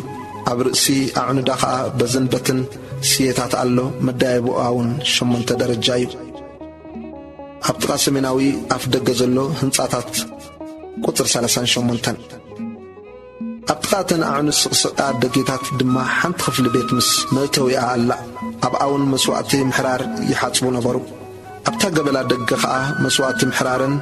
መስዋዕቲ ሓጢኣትን መስዋዕቲ ዕዳን ዝሓርደሉ ክልተ ሰደቓ በዚ ክልተ ሰደቓ ድማ በቲ ኣሎ ኣብ ጥቓቲ ብወፃኢ ዘሎ ናብ ደገ ሰሜን ዘደይብ መዳያይቦ ከዓ ክልተ ሰደቓ ኣሎ ኣብቲ ካልእ ወገን እታ ገበላ ደገ ድማ ክልተ ሰደቓ ኣሎ እምበኣርሲ ኣብ ጥቓቲ ደገ 4 ሰደቓ በዚ 4 ሰደቓ ከዓ በቲ ኣሎ እዚ መስዋዕቲ ዝሓርድሉ 8 ሰደቓ እዩ ንመስዋዕቲ ምሕራር ዝኸውን ካብ ውቁር እምኒ እተገብረ 4 ሰደቓ ኣሎ ምንዋሑ እመትን ስድርን ወርዱ እመትን ስድርን ምብራኹ 1 እመት እዩ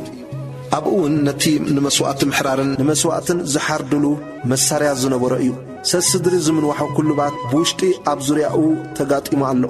እዚ ሰደቓታት እዚ እቲ ስጋ መስዋዕቲ ዝነበረ እዩ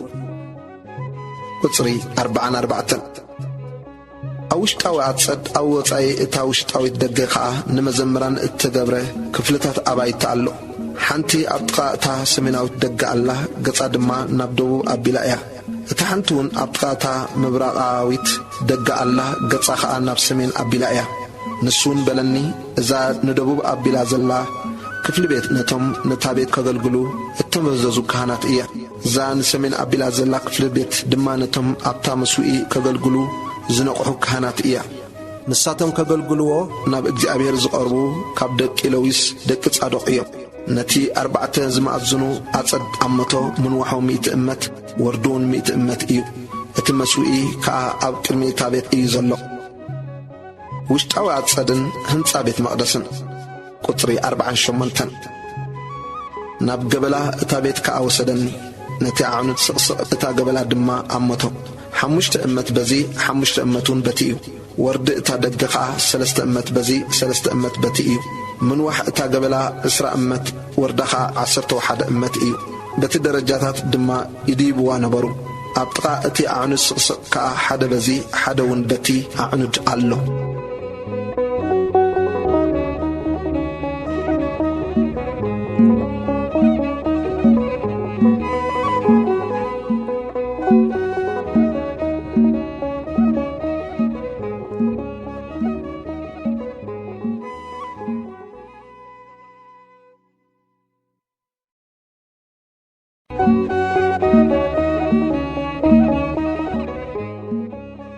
ትንቢት ሕዝቅኤል ምዕራፍ 41 ቁጽሪ 1 ናብታ መቕደስ ድማ ኣእተወኒ ነቲ ዓንዲ ስቕስቕውን ኣመቶ እቲ ወርዱ ከም ወርዲ እታ ድንኳን 6 እመት በዚ 6 እመት ከዓ በቲ ኾነ ወርዲ እታ ኣፍ ደገ ከዓ 10 እመት እዩ ገንዚ እታ ኣፍ ደገ ድማ 5 እመት በዚ 5 እመት ከዓ በቲ እዩ ምንዋሓ 40 እመት ወርዳውን 20 እመት ኣመተ ድሕርዚ ናብ ውሽጢ ኣተወ እሞ ንስቕስቕ እቲ ኣፍ ደገ 2 እመት ነቲ ኣፍ ደገ ከዓ 6 እመት ወርዲ እቲ ኣፍ ደገውን 7 እመት ኣመቶ ነቲ ቅድሚ መቕደስ ምንዋሑ 20 እመት ወርዱ ከዓ 20 እመት ኣመቶ እዚኣ እታ ቅድስተ ቅዱሳን እያ ከዓ በለኒ ኣብ መንደቕ ቤት መቕደስ ለጊበን ዝተሰርሓ ክፍልታት ቁጽሪ 5 ድሕርዚ መንደቕ እታ ቤት 6 እመት ኣመተ ኣብ ዙርያ እታ ቤት ብኩሉ ወገና ዘለዋ ክፍልታት ኣባይቲ ከዓ ወርደን 4 እመት ኣመተ እተን ብጎቦታታ ዝነበራ ክፍሊ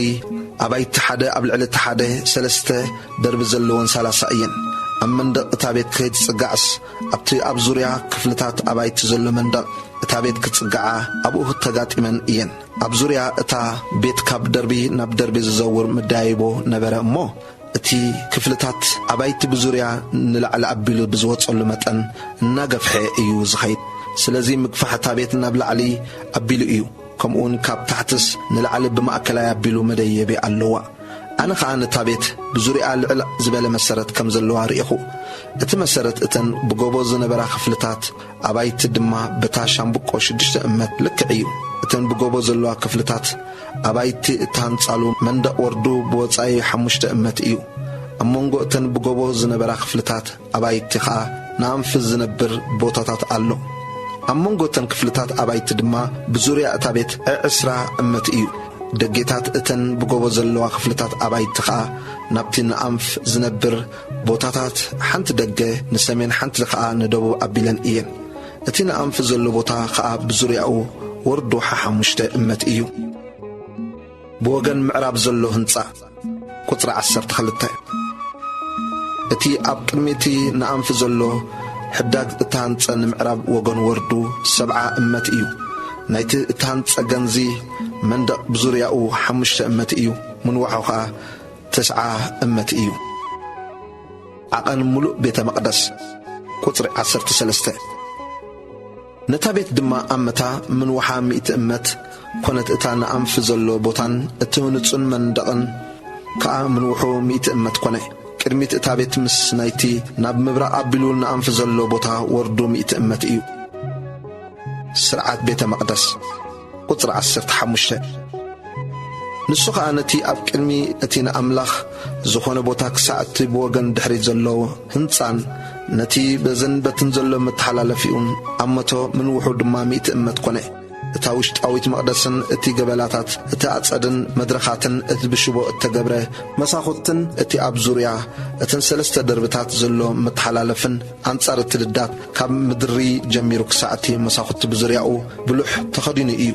اتي مساخوت دما كدون إيو كابل علي اتا دقيق ساعتا وشتاويت بيت بوصان بزوريا كله تمندقن باتاويون بوصايون بلكعيو كربيلن سيين تقريصو الله أمونغو كربيلن كا حنت سي الله نفس وكف كربيل كا ككل تقص الله نتاسيس نابز وغن قص سب نتاسيس نابت وغن كا قص أنبس الله نبزلا اتا بيت بكل زريعة كمو تغير وايو كم مدري حيزوك ساعة العلي دقيقة كربيلن سيين تقريج والو تمندق اتابيت مقدسون كم ايو بعنج ايتز تقبره مسوئي قطر 21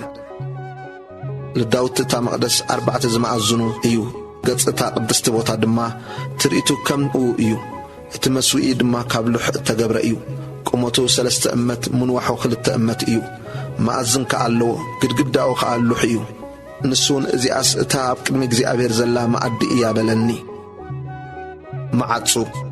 قطر 23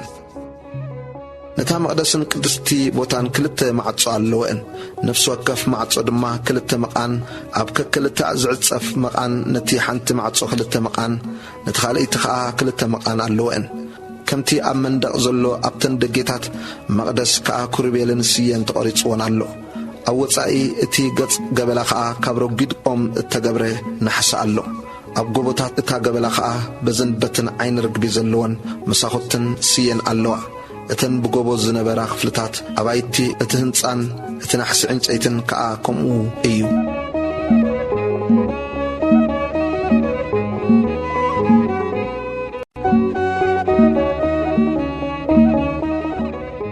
تنبيت زكيل معراف 4 كلتن أبيت مقدس تسرحه كلته هنصاتات قطري 1 دحرزي نسو نابتي ناب سمين زبل مقدنا وصاات صد اوصاني نابتي اب قميتي نانفو زلو بوتان اب جنبار اتي ناب سمين زرئي هنصان زلو كفل بيت كا اتوني اتا دقيا ناب سمين ابلا ترئي من وحامي امت وردخا 5 امت اي اب انصار اتا اسراز امتا وشطاويت اصد أمنصر اتي أوصاي أصد زلو مدري بيت امنخا متحلالفي أبتل 3 دربي الله أبقميتن كفلتات أبايت دما 10 أمت زوردو متحلالفي الله ناوشتي كا حدز أمتو مقدي الله دقيتاتاون نفسمينا بيلن إين اتي متحلالفيتات بوتا سلز وسدلن اتن لعلوت كفلتات أبايتي كابتن تحتوتن مأكلوتن نايتن صاد يصباين نساتن 3 دربي ينمو عنود سي كمتن ناي اصد عنود يبلنن سلازي كم مدر بيت حزوتن لعلوت كفلتات ابايتي كابتن تحتوتن ماكلوتن يصباين اتن اوصاي زلوا كفلتات ابايت من وحن 50 أمت إيو እቲ ኣብ ኣንጻር ቤት መቕደስ ዘለውን 100 እመት እዩ እሞ እቲ ኣብ ቅድሚ ክፍልታት ኣባይቲ ናብቲ ወጻኢ ኣጸድ ዘብል ኣብ ወጻኢ ኣብ ኣንጻር እቲ ክፍልታት ኣባይቲ ዘሎ መንደቕ ምንውሓው 50 እመት እዩ። ነቶም ካብ ወጻኢ ኣጸድ ዝኣቱ ኣብ ትሕቲ እዘን ክፍልታት ቤት እዚአን ብወገን ምብራቕ መእተዊ ኣሎ። ቁጽሪ 10 ኣብ ወገን ምብራቕ ኣብ ገንዚ እቲ መንደቕ ኣጸድ ኣብ ቅድሚቲ ናንፍ ዘሎ ቦታን ኣብ ቅድሚቲ ህንጹን ክፍልታት ኣባይቲ ኣለዋ። ኣብ ቅድሚአን ከዓ ከምቲ ናብ ሰሜን ዘብል ክፍልታት ኣባይቲ መተሓላለፊ ኣሎ። ምንውሕንን ወርደንን መውፂኤንን ስርዓተንን ደጊኤንን ማዕረ ማዕረ እዩ። ከምተን ናብ ደቡብ ዘብላ ደጌታት ክፍልታት ኣባይቲ ኣብ ርእሲታ መገዲ ደጋ ኣሎ። ንሳውን ነቶም ካብ ምብራቕ ዝኣቱ ኣብ ቅድሚቲ መንደቕ ዘላ እያ። በለንውን እዘን ኣብ ቅድሚቲ ንኣንፍ ዘሎ ቦታ ናይ ሰሜንን ደቡብን ክፍልታት ኣባይቲ ቅዱሳት ክፍልታት ኣባይቲ እየን። ኣብአን እቶም ናብ እግዚኣብሔር ዝቐርቡ ካህናት ነቲ ኣዝዩ ቅዱስ ነገር ክበልዑ እዮም። ቅዱስ ቦታ እዩ እሞ ኣብኡ ነቲ ኣዝዩ ቅዱስ ነገር መስዋዕቲ እኽልን መስዋዕቲ ኃጢአትን መስዋዕቲ ዕዳንን ከንብሩ እዮም። እቶም ካህናት ምስኣቶ እተን ዘገልገሉለን ኣልባሳት ቅዱሳት እየን እሞ ኣብኡ ከይንብርወን ካብታ መቕደስ ናብ ወጻኢ ኣጸድ ኣይውፁ። ካልእ ክዳውንቲ ይከደኑ እሞ ንህዝቢ እተመደቡ ቦታ ይውፁ። ግዳማዊ ስፍራ እታ ቤት መቕደስ ቁጽሪ 15 ነታ ውሽጣዊት ቤት ኣሚቱ ምስ ወድአ በታ ናብ መገዲ ምብራቕ ተብል ደጋ ኣውፃኒ። በዝን በትን ብዙሪኣ ኣመታ ነቲ ወገን ምብራቕ በታ ምእመቲት ሻምብቆ ኣመቶ። በዛ ምእመቲት ሻምብቆ ከዓ ብዙሪያኡ 500 ሻምብቆ ኾነ። ነቲ ወገን ሰሜን ከዓ ኣመቶ። በታ መኣመቲት ሻምብቆ ድማ ብዙሪያኡ 500 ሻምብቆ ኾነ። ነቲ ወገን ደቡብ ከዓ ኣመቶ። በታ ምእመቲት ሻምብቆ 500 ሻምብቆ ኾነ። ናብቲ ወገን ምብራቕ ዞረ። በታ ምእመቲት ሻምብቆ ድማ 500 ሻምብቆ ኣመቶ። ነቲ ኣብ ዙሪያኡ ዘሎ መንደቕ በርባዕቲኡ ወገን ኣመቶ። ምንዋሓው 500 ወርዱ ከዓ 500 ኮነ። እዚ ነቲ ቅዱስ ካብቲ ዘይቅዱስ ዝፈልይ እዩ።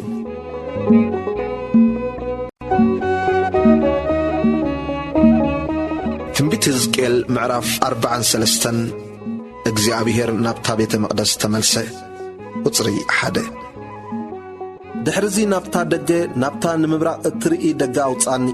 እነሆ ከዓ ክብሪ ኣምላኽ እስራኤል ካብ ምብራቕ ኣቢሉ መጸ። ድምፁ ድማ ከም ህማም ብርቱዕ ማያት ነበረ። ምድሪ እውን ብኽብሩ በርህት። እቲ ኣነ ዝርኢኽዎ ረኣይ ድማ ከምቲ ነታ ኸተማ ኸጥፍኣ ምስ መጻኹ ዝርኢኽዎ ረኣይ እዩ። እዚ ረኣያት እዚ ከዓ ከምቲ ኣብ ሩባ ኬባር ዝርኢኽዎ ረኣይ እዩ። ኣነ እውን ብገጸይ ፍግም ኢለ ወደቕኩ። ክብሪ እግዚኣብሔር ድማ በታ ናብ ምብራቕ እተርኢ ደገ ናብታ ቤት ኣተወ። መንፈስ ሓፍ ኣበለኒ፣ ናብታ ውሽጣዊት ኣጸድ ከዓ ኣእተወኒ። እንሆ እውን ክብሪ እግዚኣብሔር ነታ ቤት መልኣ። ኣነ ኸዓ ካብታ ቤት ሓደ ክዛረበኒ ከሎ ሰማዕኹ። ኣብ ጥቓይ ድማ ሰብኣይ ደው ኢሉ ነበረ።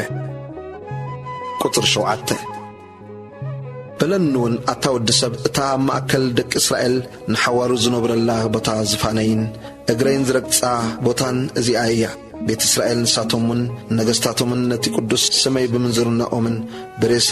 ነገሥታቶምን ኣብቲ በረኽቲ ቦታኦም ድሕርዚ ኣይከርክስዎን እዮም። መንደቕ ጥራይ ኣብ መንጎይን ኣብ መንጎኦምን ክሳዕ ዝኸውን መድረኾም ኣብ ጥቓ መድረኸይ ልዳቶም ኣብ ጥቓ ልዳተይ ገበሩ። በዝግ ዝገበርዎ ጽያፍ ነቲ ቅዱስ ሰመይ ኣርከስዎ። ስለዚ ድማ ብቁጣዓይ ኣጥፋእክዎ። ሕጂ ንምንዝርነኦምን ንሬሳ ነገሥታቶምን ካባይ ከርሕቑ እዮም። ኣነ እውን ንሓዋሩ ኣብ ማእከሎም ክነብር እየ። ቁጽሪ 10 ኣታ ወዲ ሰብ ብኣበሶም ክሓፍሩስ ንቤት እስራኤል እዛ ቤት እዚኣ ኣርእዮም። ኣተሃናንጻ ከዓ ኣለክዓዮም። በቲ ዝገበርዎ ኩሉ እንተሓፈሩስ ምስላን ስርዓታን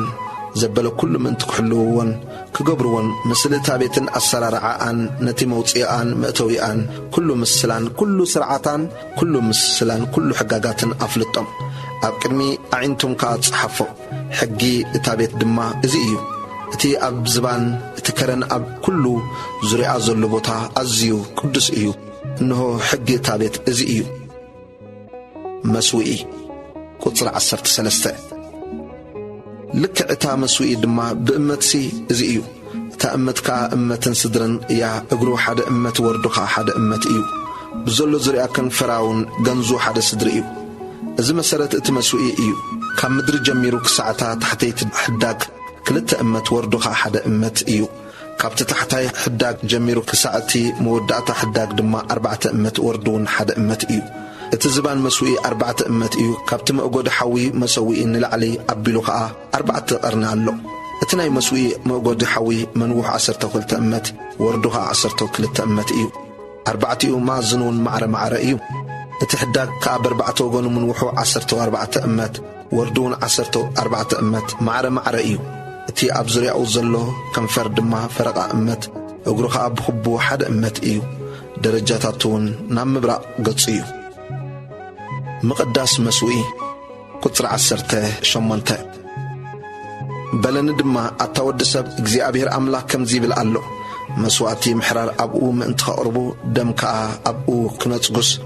بتيز سرحلو معلتي سرعات اتمسوي ازيو እግዚአብሔር أملاك كم زيبل الله نتم كغلغلوني إلهم زقربوني كابزر إتصادو زخونو لواويان كهانات نمسوات حتيات زخون زرابع كتبهم إخا نسخة دما كابتي دومو كتوسد أبتي 4 قرنون أبتي 4 مأزن حداقاتن أبتي كنفرن أبزريعون كتقبر إخا بز كمزي كتتصريون كتتعرقون إخا نتزرابع مسوات حتيات كتوسدو إخا أوت أي مقدس أبتي توسنو اللوبوتا بيت دما كندد إيو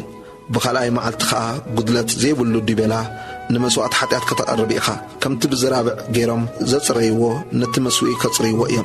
مصرايو مسفتسمكا قدلت زيبولو زرابع كبابا قعون قدلت زيبولو الدعل كتقرب إخا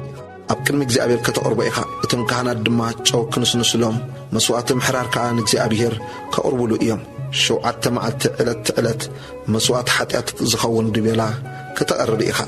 قدلت زيبولو زرابعن كبابا قع دما دعلن كسوؤو إيهم شو عتمعت نتمسوئي كتعارقون كنصهون كصنبلون إيهم إذن معلتات إزيئن مستفتسما بتاسامنيت معلتن بدحريان إتم كهانات أبتي مسوئي نمسوئاتي محراركمن نمسوئاتي سكاناكمن كقرب إيهم أناون باه إيلوني كأبالكم إيهي بالكزيابير أملاخ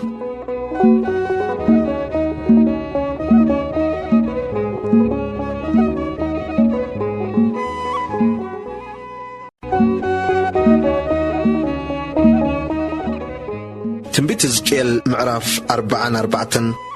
أقولقلوت مبراقاوي أفدقه كتري حاده دحرزنا بمقدي تانا مبراق الترئي وصايت دقا مقدس ملسني أتصوتي خايا እግዚአብሔር ድማ በለኒ እዛ ደገ እዚኣ ዕጹት ትኹን ኣይትካፈት ሰቡን ኣይእተዋ እግዚአብሔር አምላክ እስራኤል አትዩላ እዩሞ ስለዚ ብዕጹታ ትንበር እቲ መስፈን ስለዝኾነ ኣብ ቅድሚ እግዚአብሔር እንጌራ ከበልዕ ኣብኣ ከቕመጥ እዩ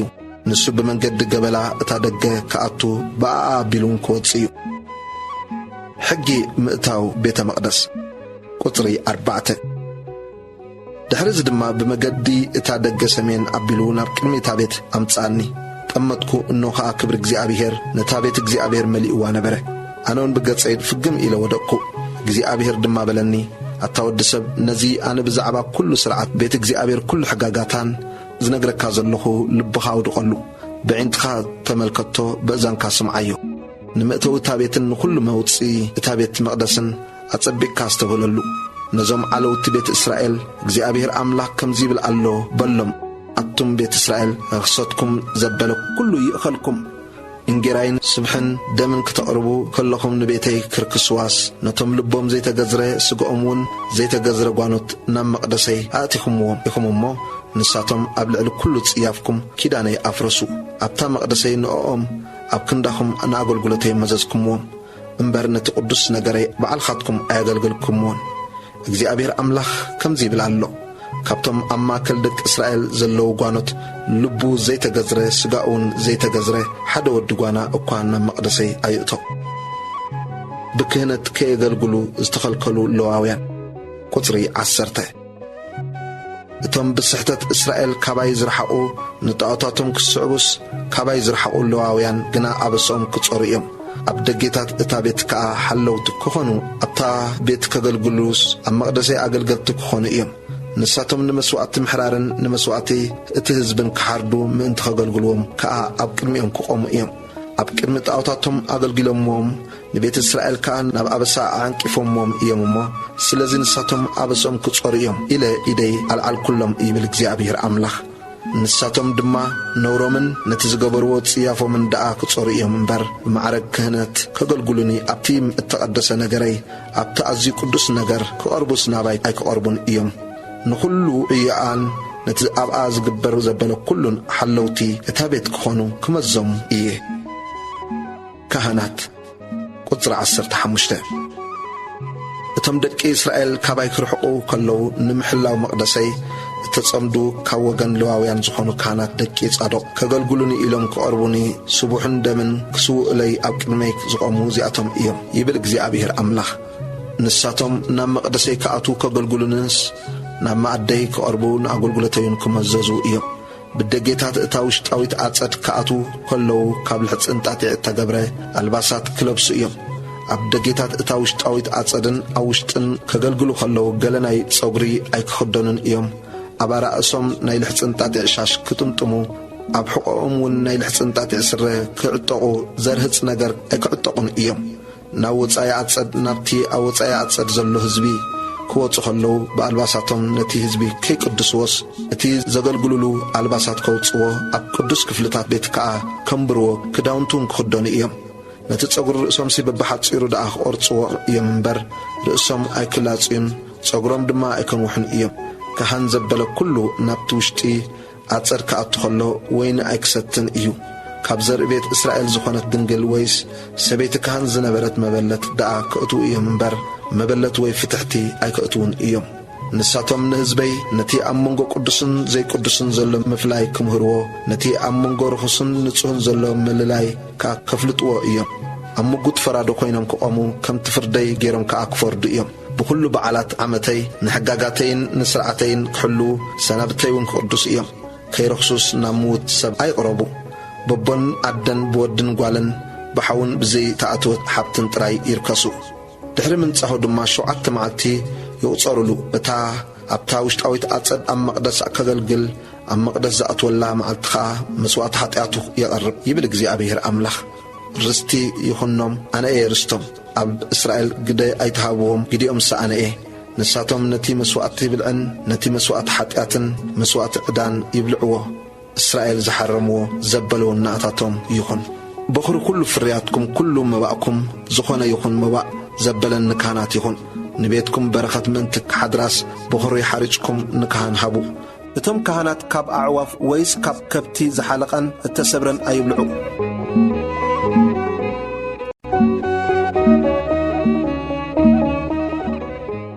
ትንቢት ሕዝቅኤል ምዕራፍ 45 ርስቲ እግዚኣብሔር ቁጽሪ 1 እምበኣርሲ ነቲ ሃገር ርስቲ ክትኮነኩም ብዕጻ ክትማቐልዋ ከለኹም ካብቲ ሃገርስ እተቐደሰት ክፍሊ ንእግዚኣብሔር መባእ ከተቕርቡ ኢኹም። ምንውሓ 25,000 እመት ወርዳኻ 10,000 እመት ክኸውን ኣብ ዙርያ ብኩሉ ወሰናውን ቅድስቲ ክትከውን እያ። ካብዚ ድማ 4 ማዕዝና ማዕረ ማዕረግ ዝኾነ 500 ዝምንውሓ 500 ዝወርዳ ንመቕደስ ክኸውን እዩ። 50 እመቱን ኣብ ዙርያ ንኣንፊ ዝነብር ቦታ ክውሰኻ እዩ። ካብዚ ልክዑሲ 25,000 ዝምንውሓ 10,000 እመት ዝወርዳ ኣምት። ኣብኣ እታ መቕደስ ቅድስተ ቅዱሳን ትኹን። እዛ ቅድስቲ ግደ እታ ሃገር ነቶም ኣገልገቲ መቕደስ ኮይኖም ንእግዚኣብሔር ከገልግሉ ዘቕርቡ ካህናት ክትከውን እያ። ነባይቶም ስፍራ ንመቕደሱን ቅዱስ ቦታ ክትከውን እያ። 25,000 ዝምንውሓ 10,000 ዝወርዳ ነቶም ኣብታ ቤት ዘገልግሉ ለዋውያን 20 ክፍሊ ቤት ንርስቶም ክትከውን እያ። ቁጽሪ 6 ንርስቲ እታ ከተማ ኸዓ ኣብ ኣንጻር እታ ዝወፈርኩምዋ መባእ እታ ቅድስቲ ክፍሊ 5,000 ዝወርዳ 25,000 ዝምንውሓ መድቡ። እዚኣ ንብዘሎ ቤት እስራኤል ትኹን። ርስቲ መስፍን ቁጽሪ 7 ነቲ መስፍን ድማ በዝንበትን እታ ቅዱስ መባእ ኮይና እተወፌት ምድርን ርስቲ እታ ከተማን ኣብ መንጽር እታ እተቐደሰት መባእን ኣብ መንጽር ርስቲ እታ ከተማን ምዕራባ ናብ ወገን ምዕራብ ምብራቓ ድማ ናብ ወገን ምብራቕ ክኸውን እዩ። ምንውሓ ከዓ ካብ ወሰን ምዕራብ ሒዙስ ክሳዕ ወሰን ምብራቕ ክንዲ ሓደ ክፍሊ ክኸውን እዩ። መሳፍንተይ ከዓ እታ ምድሪ ንቤት እስራኤል ከከም ነገዶም ክህብዎም እዮም እምበር ድሕሪዚ ንህዝበይ ኣይክገፍዕዎምን። እዚኣስ ምድሩ ኣብ እስራኤል ርስቲ ክትከውን እያ። ንመሳፍንቲ ዝተዋህበ ሕግታት ቁጽሪ 9 እግዚአብሔር አምላክ ከምዚ ይብል ኣሎ አቱም መሳፍንት እስራኤል ደጊም ይኸልኩም ዓመፃን ብዝባዝን ሕደጉ ቅንዕናን ጽድቅን ግበሩ ግፍዕኹም ካብ ህዝበይ አርሕቁ ይብል እግዚአብሔር አምላክ ሐቀኛ ሚዛን ሐቀኛ ኤፍ ሐቀኛ ባት ይሃልኹም ኤፍን ባትን ልክዑ ሓደ ይኹን እቲ ባት 10 አፍ ሆመር እቲ ኤፍ ከ 10 አፍ ሆመር ይኹን እቲ መስፈሪኦም በሆመር እትለክዐ ይኹን ሓደ ሲቃል 20 ጌራ ዝሕዝ ይኹን እቲ ምና ከ10 ሲቃል 25 ሲቃል 15 ሲቃል ይኹነልኩም እቲ ንስኻትኩም እተቕርብዎ መባእ እዚ እዩ ካብ ሆመር ስርናይ ሻድሻይ አፍ ኤፍ ካብ ሆመር ስገም ድማ ሻድሻይ አፍ ኤፍ ወፍዩ ናይቲ ዘይቲ ሕጊ ናይቲ ባት ዘይቲ ኸ እዚ እዩ 10 ባቱ ሓደ ሆመር እዩ እሞ ካብ ሓደ ኮር 10 አፍ ባት ይወፍዕ እቲ ኮር ድማ 10 ባት ዝሕዝ ሆመር እዩ ናታቶም ዝኸውን መበጀዊ ንምግባር ንመስዋዕት ብልዕን ንመስዋዕት ምሕራርን ንመስዋዕት ምስጋናን ካብቲ ማይ ዘለዎ ምውፋር እስራኤል ካብ መጓሰ 200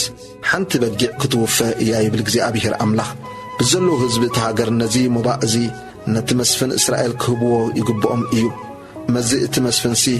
ብበዓላትን ብስርቅ ወርሕን ብሰናብትን ብኩሉ በዓላትን ዓመት ቤት እስራኤልን መስዋዕት ምሕራርን መስዋዕት ብልዕን መስዋዕት መስተን ክውፊ እዩ ንሱ ንቤት እስራኤል መበጀዊ ምእንቲ ክገብረሎም መስዋዕት ኃጢአት መስዋዕት ብልዕን መስዋዕት ምሕራርን መስዋዕት ምስጋናን ከቐርብ እዩ በዓላት ቁጽር 18 እግዚአብሔር አምላክ ከምዚ ይብል ኣሎ በታ ቀዳመይቲ ወርሒ ካብታ ወርሕውን በታ ቀዳመይቲ መዓልቲ ንስኻ ጉድለት ዘይብሉ ዝራብዕ ክትወስድ ኢኻ እሞ ነታ መቕደስ ከተንጽሓ ኢኻ እቲ ካህን ድማ ካብ ደም እቲ መስዋዕቲ ኃጢአት ክወስድ ኣብ ልዳት እታ ቤትን ኣብ 4 መኣዝን ሕዳጋት መስውእን ካብ ልዳት ደገ እታ ውሽጣዊት ዓጸድን ክገብሮ እዩ በሳብዒቲ መዓልቲ እታ ወርሒ ድማ ስለ እቲ ብጌጋ ዝኣበሰን ስለ እቲ ጉሩህን ከምኡ ክትገብር ኢኻ ነታ ቤትውን ከምኡ ክትብጀውዋ ኢኹም ቁጽር 21 በታ መጀመርያ ወርሒ ካብታ ወርሒ ኸዓ ኣብ መበል 14 መዓልትስ ፋሲጋ 7 መዓልቲ በዓል ይኹነልኩም ቅጫውን ክብላዕ እዩ በታ መዓልቲ እቲኣ እቲ መስፍን ብናይ ርእሱን ብናይ ብዘሎ ህዝቢ እቲ ሃገርን ሓደ ዝራብዕ ንመስዋዕት ኃጢአት ከቐርብ እዩ በዝን 7 መዓልቲ በዓል ድማ ጉድለት ዘይብሎም 7 ዝራብዓትን 7 ድዑላትን ኣብ ጽጽባሕ እዘን 7 መዓልቲ ንእግዚአብሔር መስዋዕት ምሕራር ኣብ ጽጽባሕ ኸዓ ንመስዋዕት ኃጢአት ሓደ ድቤላ ከቐርብ እዩ ንሱ ድማ መስዋዕት ብልዒ ንነፍሲ ወከፍ ዝራብዕ ሓደ ኤፍ ንነፍሲ ወከፍ ድዑል ከዓ ሓደ ኤፍ ንነፍሲ ወከፍ ኤፍውን ሓደ ሂን ዘይቲ ከቐርብ እዩ ኣብታ ሳብዒቲ ወርሒ ካብታ ወርሕውን ኣብ መበል 15 መዓልቲ በዚ በዓል እዚ ን7 መዓልቲ ከምቲ መስዋዕት ኃጢአት ከምቲ መስዋዕት ምሕራር ከምቲ መስዋዕት ብልዒ ከምቲ ዘይቲ ከቐርብ እዩ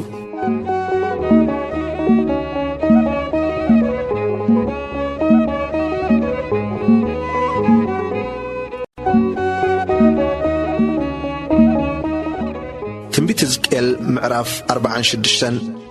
መስፍንን በዓላትን ቁጽሪ 1 እግዚአብሔር አምላክ ከምዚ ይብል ኣሎ እታ ንምብራቕ እትርኢ ደገ እታ ውሽጣዊት ዓጸድ በተን 6 መዓልቲ እዮ ክትዕጾ በመዓልቲ ሰንበት ግና ክትክፈት በመዓልቲ ስርቅ ወርሕውን ክትክፈት እያ እቲ መስፍን ከዓ በቲ ገበላ እታ ደገ ኣቢሉ ካብ ወጻኢ ከኣቱ ኣብ ልዳት እታ ደገውን ክቐውም እዩ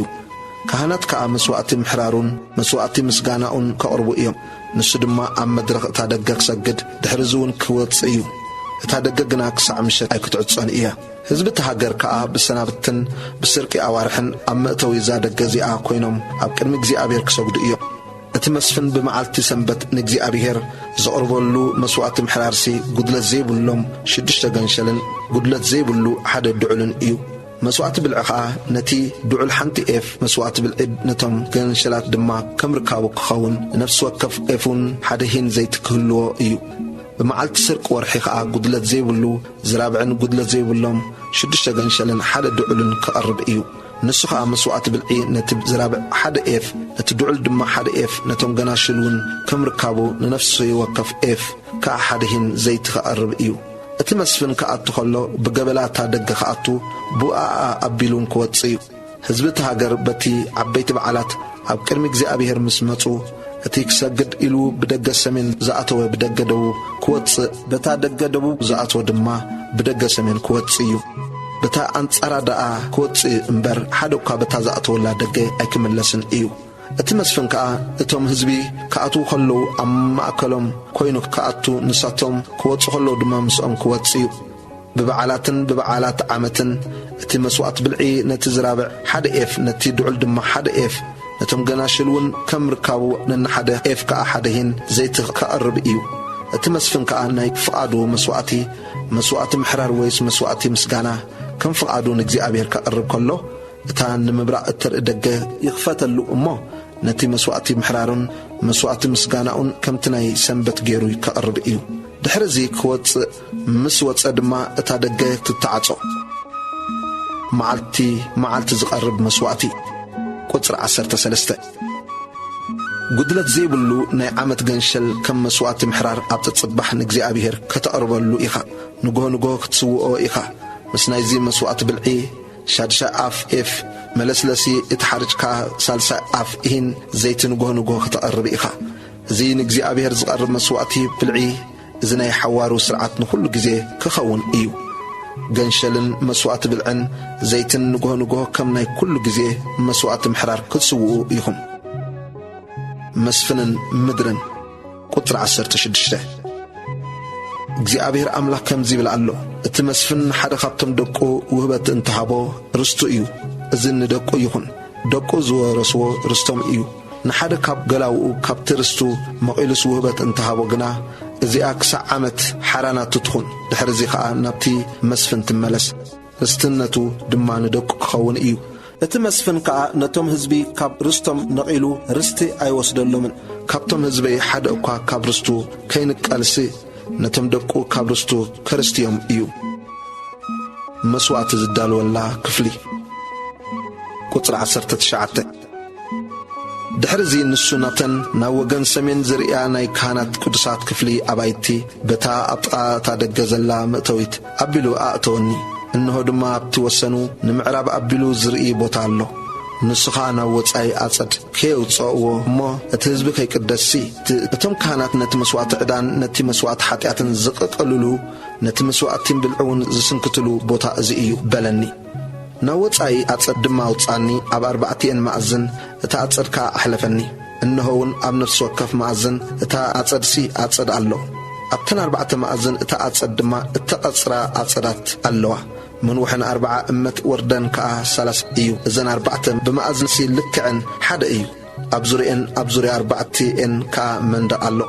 أب إقرت مندق بزوري دما مسخاتتي تسريحو الله نسخة زياء تا زبسلو لابيت إيا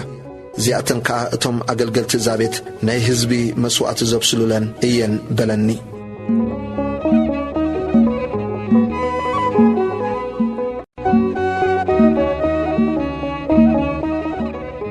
تنبيت زكيل معراف 4 شوعتن كبيت مقدس زفلفل وحازماي قطري حاده نسو دما نبدأ تابيت ملسني قطع تابيت نمبرا أبيلو إيوزرئي مو أنه مايات كاب تحتي مدرخ تابيت نمبرا أبيلو وطئ اتمايات كاب تحتي كابيمانا يوغن تابيت نتا مسوس بدبوبا يورد نبرا الحرزي بمنقدي اتا سميناوي دقا أوتصاني بمجد إتانا مبرأ الترئي دقة نبتا أو وصع زلا دقة بوصعي أزورني إنه خا مايات كابتي يمانا يوغاني في النبرة اتسابعي نمبرأ أبيلو كوتس كله زمتلو جمد أبيدو نبرو بو كاشح أمت أمته بتمايات الساقرني كساد إقري بتحي كم بحدش شح أمت أمته بتمايات كاساقرني بتمايات دماغ ساعة برخي بتحي كم بحدش حمت أمته بتمايات كأساقرني اتماياتون كسع حقي بتحي دحرزي شحمت أمته اتمايات بزي حمسا زي سجر عميق وحيز كويني إمو أنا كساقرو زي كألن وحيز كوني نسخة تود سب تريدو الله قبلني شعو وسدلني ناوسن اتي وحيز دما ملسني مستملسكو انه وسن اتي وحيز بزن بتن بزوح أعوام الله بلن دما زمايات ازي نمبرا أبيلي وحيزان ناب قلقل كورد ناب بحر خاخبت صحيو ناب بحر مساعته دما اتمايات كتعي إيو كخون دمايو أبتي إزوحيز أزيز بطحو زبلس كل زواسا وسياو نفسي بيوت كنبر إيو عساقا أزيوم كبزحيوم زمايات إزي كاتو إيو مو اتمايات بحر كتعي إيو እትወሐይዝ አብዛአቶ ዘበለ ድማ ኩሉ ብህይወት ክነብር እዩ ክኸውን ከአዩ ገፈፍቲ ዓሳ ኣብኡ ክቆሙ ካብ ዒን ጊድ ክሳዕን የግላይም መዘርግሕ መርበብ ክኸውን እዩ ዓሳታት ከምቲ ዓሳ ናይ ዓብዪ ባሕሪ በብዓይነቶም ኣዝዮም ብዙሓት ኣብኡ ክህሉ እዮም ዓዘቕቱን ዕቋርን ግና ጨው ኮይኑ ክነብር እዩ እምበር ኣይክጥዕን እዩ ወሰን ወሰን እዚ ሩባ በዝንበትን ኩሉ ዓይነት ፍራይ ኣእዋም ክበቁል እዩ ኣቕፅልቱ ኣይክጽምሉን ፍሪኡውን ኣይክውዳእን እዩ ማያቱ ካብቲ መቕደስ እዩ ዝፍልፍል እሞ ኣብ ወርሒ ሓድሽ ፍረ ክፈሪ ፍሬታቱን ንምግቢ ኣቕፅልቱ ድማ ንመድሃኒት ክኸውን እዩ ዶባት እታ ሃገር ቁጽሪ 13 እግዚኣብሔር ኣምላክ ከምዚ ይብል ኣሎ እታ ን12 ነገድ እስራኤል ርስቲ ጌርኩም እትመቕልዎም ምድሪ ወሰናታ እዚ እዩ የሴፍ ክልተ ዕጫ ክረክብ እዩ እዛ ንቦታትኩም ክህባ እየ ኢለ ኢደይ ዝልዓል ኩላ ምድሪ ትሓደ ከምቲ ሓደ ክትወርስዋ ኢኹም እዛ ሃገር እዚኣ ርስትኹም ክትከውን እያ ወሰናታ እታ ምድሪ ከዓ እዚ እዩ ብወገን ሰሜን ካብቲ ዓብዪ ባሕሪ ሒዙ በታ መገዲ ሃትሎን ኣቢሉ ክሳዕ ጸዳድ ኣብ መንጎ ወሰን ደማስቆን ወሰን ሃማትን ዘሎ ሃማት ቢሮታ ሲብራይም እቲ ኣብ ወሰን ሃውራን ዘሎ ሓጹር ሓቲኮን ድማ እቲ ወሰን ካብ ባሕሪ ክሳዕ ሓጺር ዒናን ወሰን ደማስቆ ክኸውን እዩ ጻፎን ድማ ኣብ ሰሜን ወሰን ሃማት እዩ እዚ እቲ ወገን ሰሜን እዩ ብወገን ምብራቕ ድማ ኣብ ማእከል ሃውራንን ደማስቆን ጊልዓድን ምድሪ እስራኤልን ዮርዳኖስ እዩ ካብ ወሰን ሰሜን ናብቲ ኣብ ምብራቕ ዘሎ ባሕሪ ክትእምቱ ኢኹም እዚ እቲ ወገን ምብራቕ እዩ እቲ ወገን ደቡብ ናብ ደቡብ ኣቢሉ ከዓ ካብ ታማር ሒዙ ክሳዕ ማይ መሪባ ናብ ቃዴስ በቲ ሩባ ክሳዕ እቲ ዓብዪ ባሕሪ እዩ እዚ እቲ ናብ ደቡብ ዘብል ወገን ደቡብ እዩ እቲ ወገን ምዕራብ ድማ እቲ ዓብዪ ባሕሪ ካብ ወሰን ደቡብ ክሳዕ መንጽር ሃማት እዩ እዚ እቲ ወገን ምዕራብ እዩ ነዛ ሃገር እዚኣ ክከም ነገድ እስራኤል ንኣኻትኩም ተማቐልዋ ክኸውን ድማ እዩ ንኣኻትኩምን ነቶም ኣብ ማእከልኩም ዝነብሩ ኣብ ማእከልኩም እውን ውሉድ ዝወልዱ ጓኖትን ርስቲ ጌርኩም ብዕጭ ምቐልዋ ንሳቶም ኣብ ማእከል ደቂ እስራኤል ከም ደቂ ዓድኹም ክኾኑልኩም እዮም ኣብ ማእከል ነገድ እስራኤል ከዓ ምሳኻትኩም ንርስቲ ክርስተዩ እዮም ክኸውን ድማ እዩ ነቲ ጓና ኣብታ ዝነብረላ ነገድ ኣብ ኣርስቱ ክትህብዎ ኢኹም ይብል እግዚኣብሔር ኣምላኽ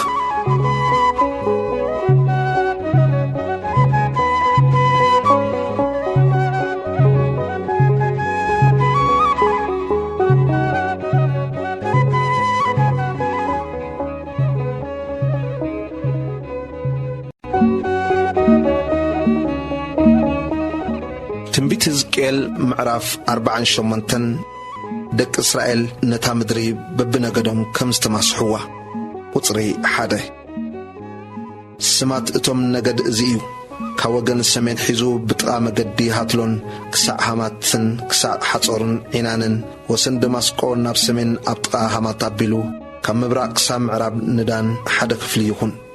ኣብ ወሰን ዳን ድማ ካብ ወገን ምብራቕ ክሳዕ ወገን ምዕራብ ንኣሴር ሓደ ክፍሊ ይኹን ኣብ ወሰን ኣሴር ከዓ ካብ ወገን ምብራቕ ክሳዕ ወገን ምዕራብ ንንፍታሌም ሓደ ክፍሊ ይኹን ኣብ ወሰን ንፍታሌም ድማ ካብ ወገን ምብራቕ ናብ ወገን ምዕራብ ንምናሴ ሓደ ክፍሊ ይኹን ኣብ ወሰን ምናሴ ከዓ ካብ ወገን ምብራቕ ናብ ወገን ምዕራብ ንኤፍሬም ሓደ ክፍሊ ይኹን ኣብ ወሰን ኤፍሬም ድማ ካብ ወገን ምብራቕ ናብ ወገን ምዕራብ ንሮቤል ሓደ ክፍሊ ይኹን ኣብ ወሰን ሮቤል ከዓ ካብ ወገን ምብራቕ ናብ ወገን ምዕራብ ንይሁዳ ሓደ ክፍሊ ይኹን ኣብ ማእከል እታ ሃገር ዘሎ ቅዱስ ቦታ ቁጽሪ 8 ኣብ ወሰን ይሁዳ ድማ ካብ ወገን ምብራቕ ናብ ወገን ምዕራብ እቲ እተቕርቦ መባእ ይኹን ወርዱ 25 እመት ምንዋሖ ከዓ ካብ ወገን ምብራቕ ናብ ወገን ምዕራብ ክንዲ ሓደ ክፍሊ ይኹን እታ መቕደስ ድማ ኣብ ማእከሉ ትኹን እዛ ንእግዚኣብሔር እተቕርብሉ መባእ ምንዋሓ 25,000 ወርዳውን 10,000 ትኹን እዛ ቅድስቲ መባእ እዚኣ ንካህናት ትኹን ንሰሜን ምንዋሓ 25,000 ንምዕራብ ከዓ ወርዳ 10,000 ንምብራቕ ድማ ወርዳ 10,000 ንደቡብ ከዓ ምንዋሓ 25,000 እዩ እታ መቕደስ እግዚኣብሔር እውን ኣብ ማእከላ ትኹን እዚኣ ነቶም እቶም ደቂ እስራኤል ክስሕቱ ከለዉ ከምቶም ዝስሕቱ ለዋውያን ዘይሰሓቱ እተቐደሱ ንኣገልግሎተይ እውን እተመዘዙ ካህናት ደቂ ጻዶቕ ትኹን እዚኣ ካብታ ኣብ ወሰን ለዋውያን ዘላ ኣዝያ ቅድስቲ ዝኾነት መባእ ምድሪ ንኣታቶም መባእ ትኹነሎም ኣብ ወሰን እታ ናይ ካህናት ከዓ ምንዋሓ 25,000 ወርዳውን 10,000 ንለዋውያን ትኹን ምንዋሓ ኩላ 25,000 ወርዳውን 10,000 እያ እዚኣ ንእግዚኣብሔር እተቐደሰት እያ እሞ ካብኣ ኣይሽጡ ኣይለውጡ እዛ በኹራት ምድሪ እዚኣ ኣብ ካልእ ኣይትሕለፍ ቁጽሪ 15 እታ ኣብ ኣንጻር እቲ 25,000 ዘላ ካብቲ ወርዲ ዝተረፈ 5,000 ግና ዘይተቐደሰ ቦታን ሰብ ዝነብረላ ከተማን ንኸባቢኣን ትኹን። እታ ከተማ ድማ ኣብ ማእከላ ትኹን። ልክዓ ከም ብወገን ሰሜን 4,500 እመት፣ ብወገን ደቡብ 4,500፣ ብወገን ምብራቕ 4,500፣ ብወገን ምዕራብ እውን 4,500 እዩ። እቲ ኣብ ከባቢ እታ ከተማ ዘሎ ቦታ ድማ ብሰሜን 250፣ ብደቡብ 250፣ ብምብራቕ 250፣ ብምዕራብ እውን 250 ይኹን። እታ ትራፍ ናይቲ ምንዋሕሲ ብኣንጻር እታ ቅድስቲ ሞባእ ኣብ ምብራቕ ኣቢላ 10,000 ኣብ ምዕራብ ኣቢሉ ከዓ 10,000 ትኹን። እዚኣ ኣንጻር እታ ቅድስቲ ሞባእ እያ። እቶታውን ምግቢ እቶም ዓየይቲ እታ ከተማ ይኹን። እቶም ካብ ኩሎም ነገድ እስራኤል ዝኾኑ ኣብታ ከተማ ዝዓዩ ከዓ ነታ ምድሪ ይሕረስዋ። እታ ምባእ ኩላ ምንዋሓ 25,000 ወርዳ 25,000 ትኹን። ንርስቲ እታ ከተማ ዝኸውን 4ይ ክፍሊ እታ ቅድስቲ ሞባእ ኣልዕሉ። ቁጽሪ 21 እቲ ዝተረፈ ንመስፍን ይኹን። በዝን በትን እታ ቅድስቲ ሞባእ ርስቲ እታ ከተማ ኣብ ኣንጻር እቲ 25,000 እመት እታ ሞባእ ክሳዕ ወሰን ምብራቕ፣ ኣብ ምዕራብ ከዓ ኣብ ኣንጻር እቲ 25,000 ናብ ወሰን ምዕራብ ዘብል ማዕረ እቲ ክፍልታት ዘሎ ነቲ መስፍን ይኹን። እታ ቅድስቲ ሞባእን መቕደስ እታ ቤትን ከዓ ኣብ ማእከል ይኹና። ካብቲ ኣብ ማእከል ናይ መስፍን ዘሎ ርስቲ ለዋውያንን ርስቲ እታ ከተማን ኣብ መንጎ ወሰን ይሁዳን ወሰን ቢንያምን ዘሎ ነቲ መስፍን ይኹን። ርስቲ ናይቶም ዝተረፉ ነገድ ቁጽሪ 23 ነቶም ዝተረፉ ነገድ ድማ እዚ እዩ። ካብ ወገን ምብራቕ ናብ ወገን ምዕራብ 1 ክፍሊ ንቢንያም ይኹን። ኣብ ወሰን ቢንያም ድማ ካብ ወገን ምብራቕ ናብ ወገን ምዕራብ 1 ክፍሊ ንስምዖን ይኹን። ኣብ ወሰን ስምዖን ከዓ ካብ ወገን ምብራቕ ናብ ወገን ምዕራብ 1 ክፍሊ ንኢሳኮር ይኹን። ኣብ ወሰን ኢሳኮር ድማ ካብ ወገን ምብራቕ ናብ ወገን ምዕራብ 1 ክፍሊ ንዛብሎን ይኹን። ኣብ ወሰን ዛብሎን ከዓ ካብ ወገን ምብራቕ ናብ ወገን ምዕራብ 1 ክፍሊ ንጋድ ይኹን። ኣብ ወሰን ጋድ ድማ ካብ ወገን ደቡብ ናብ ደቡብ ኣቢሉ ወሰኑ ካብ ታማር ሒዙ ክሳዕ ማይ መሪባ ናይ ቃዴስ ክሳዕ እቲ ሩባ ክሳዕ እቲ ዓብዪ ባሕሪ ይኹን። እታ ንነገዳት እስራኤል ዕጫ ኣውዲቕኩም ርስቲ እተማቕልዎም ምድሪ እዚኣ እያ። እተን ግዴታት ከዓ እዚአን እየን ይብል እግዚኣብሔር ኣምላኽ። ኣብ ደጌታት ኢየሩሳሌም ቁጽሪ 30 መውፅኢታት እታ ከተማ ድማ እዚዩ። ብወገን ሰሜን 4,500 እመት እዩ ልክዑ። ደጌታት እታ ከተማ ከዓ ብስም ነገዳት እስራኤል ይሰመያ። ናብ ሰሜን ኣቢሉ 3 ደገ ሮቤል ሓንቲ፣ ደገ ይሁዳ ሓንቲ፣ ደገ ለዊ ሓንቲ። ብወገን ምብራቕ ድማ 4,500 እመት ደጌታት እውን 3 ደገ ዮሴፍ ሓንቲ፣ ደገ ቢንያም ሓንቲ፣ ደገ ዳን ሓንቲ። ብወገን ደቡብ ከዓ 4,500 እመት እዩ ልክዑ። ደጌታት እውን 3 ደገ ስምዖን ሓንቲ፣ ደገ ይሳኮር ሓንቲ፣ ደገ ዛብሎን ሓንቲ። ብወገን ምዕራብ ድማ 4,500 እመት ደጌታት እውን 3 ደገ ጋድ ሓንቲ፣ ደገ ኣሴር ሓንቲ፣ ደገ ንፍታሌም ሓንቲ። ዙርያ 18,000 እመት እዩ። ድሕሪ እዛ መዓልቲ እዚኣ ካስም እታ ከተማ እግዚኣብሔር ኣብኣ እዩ ክትስመ እያ።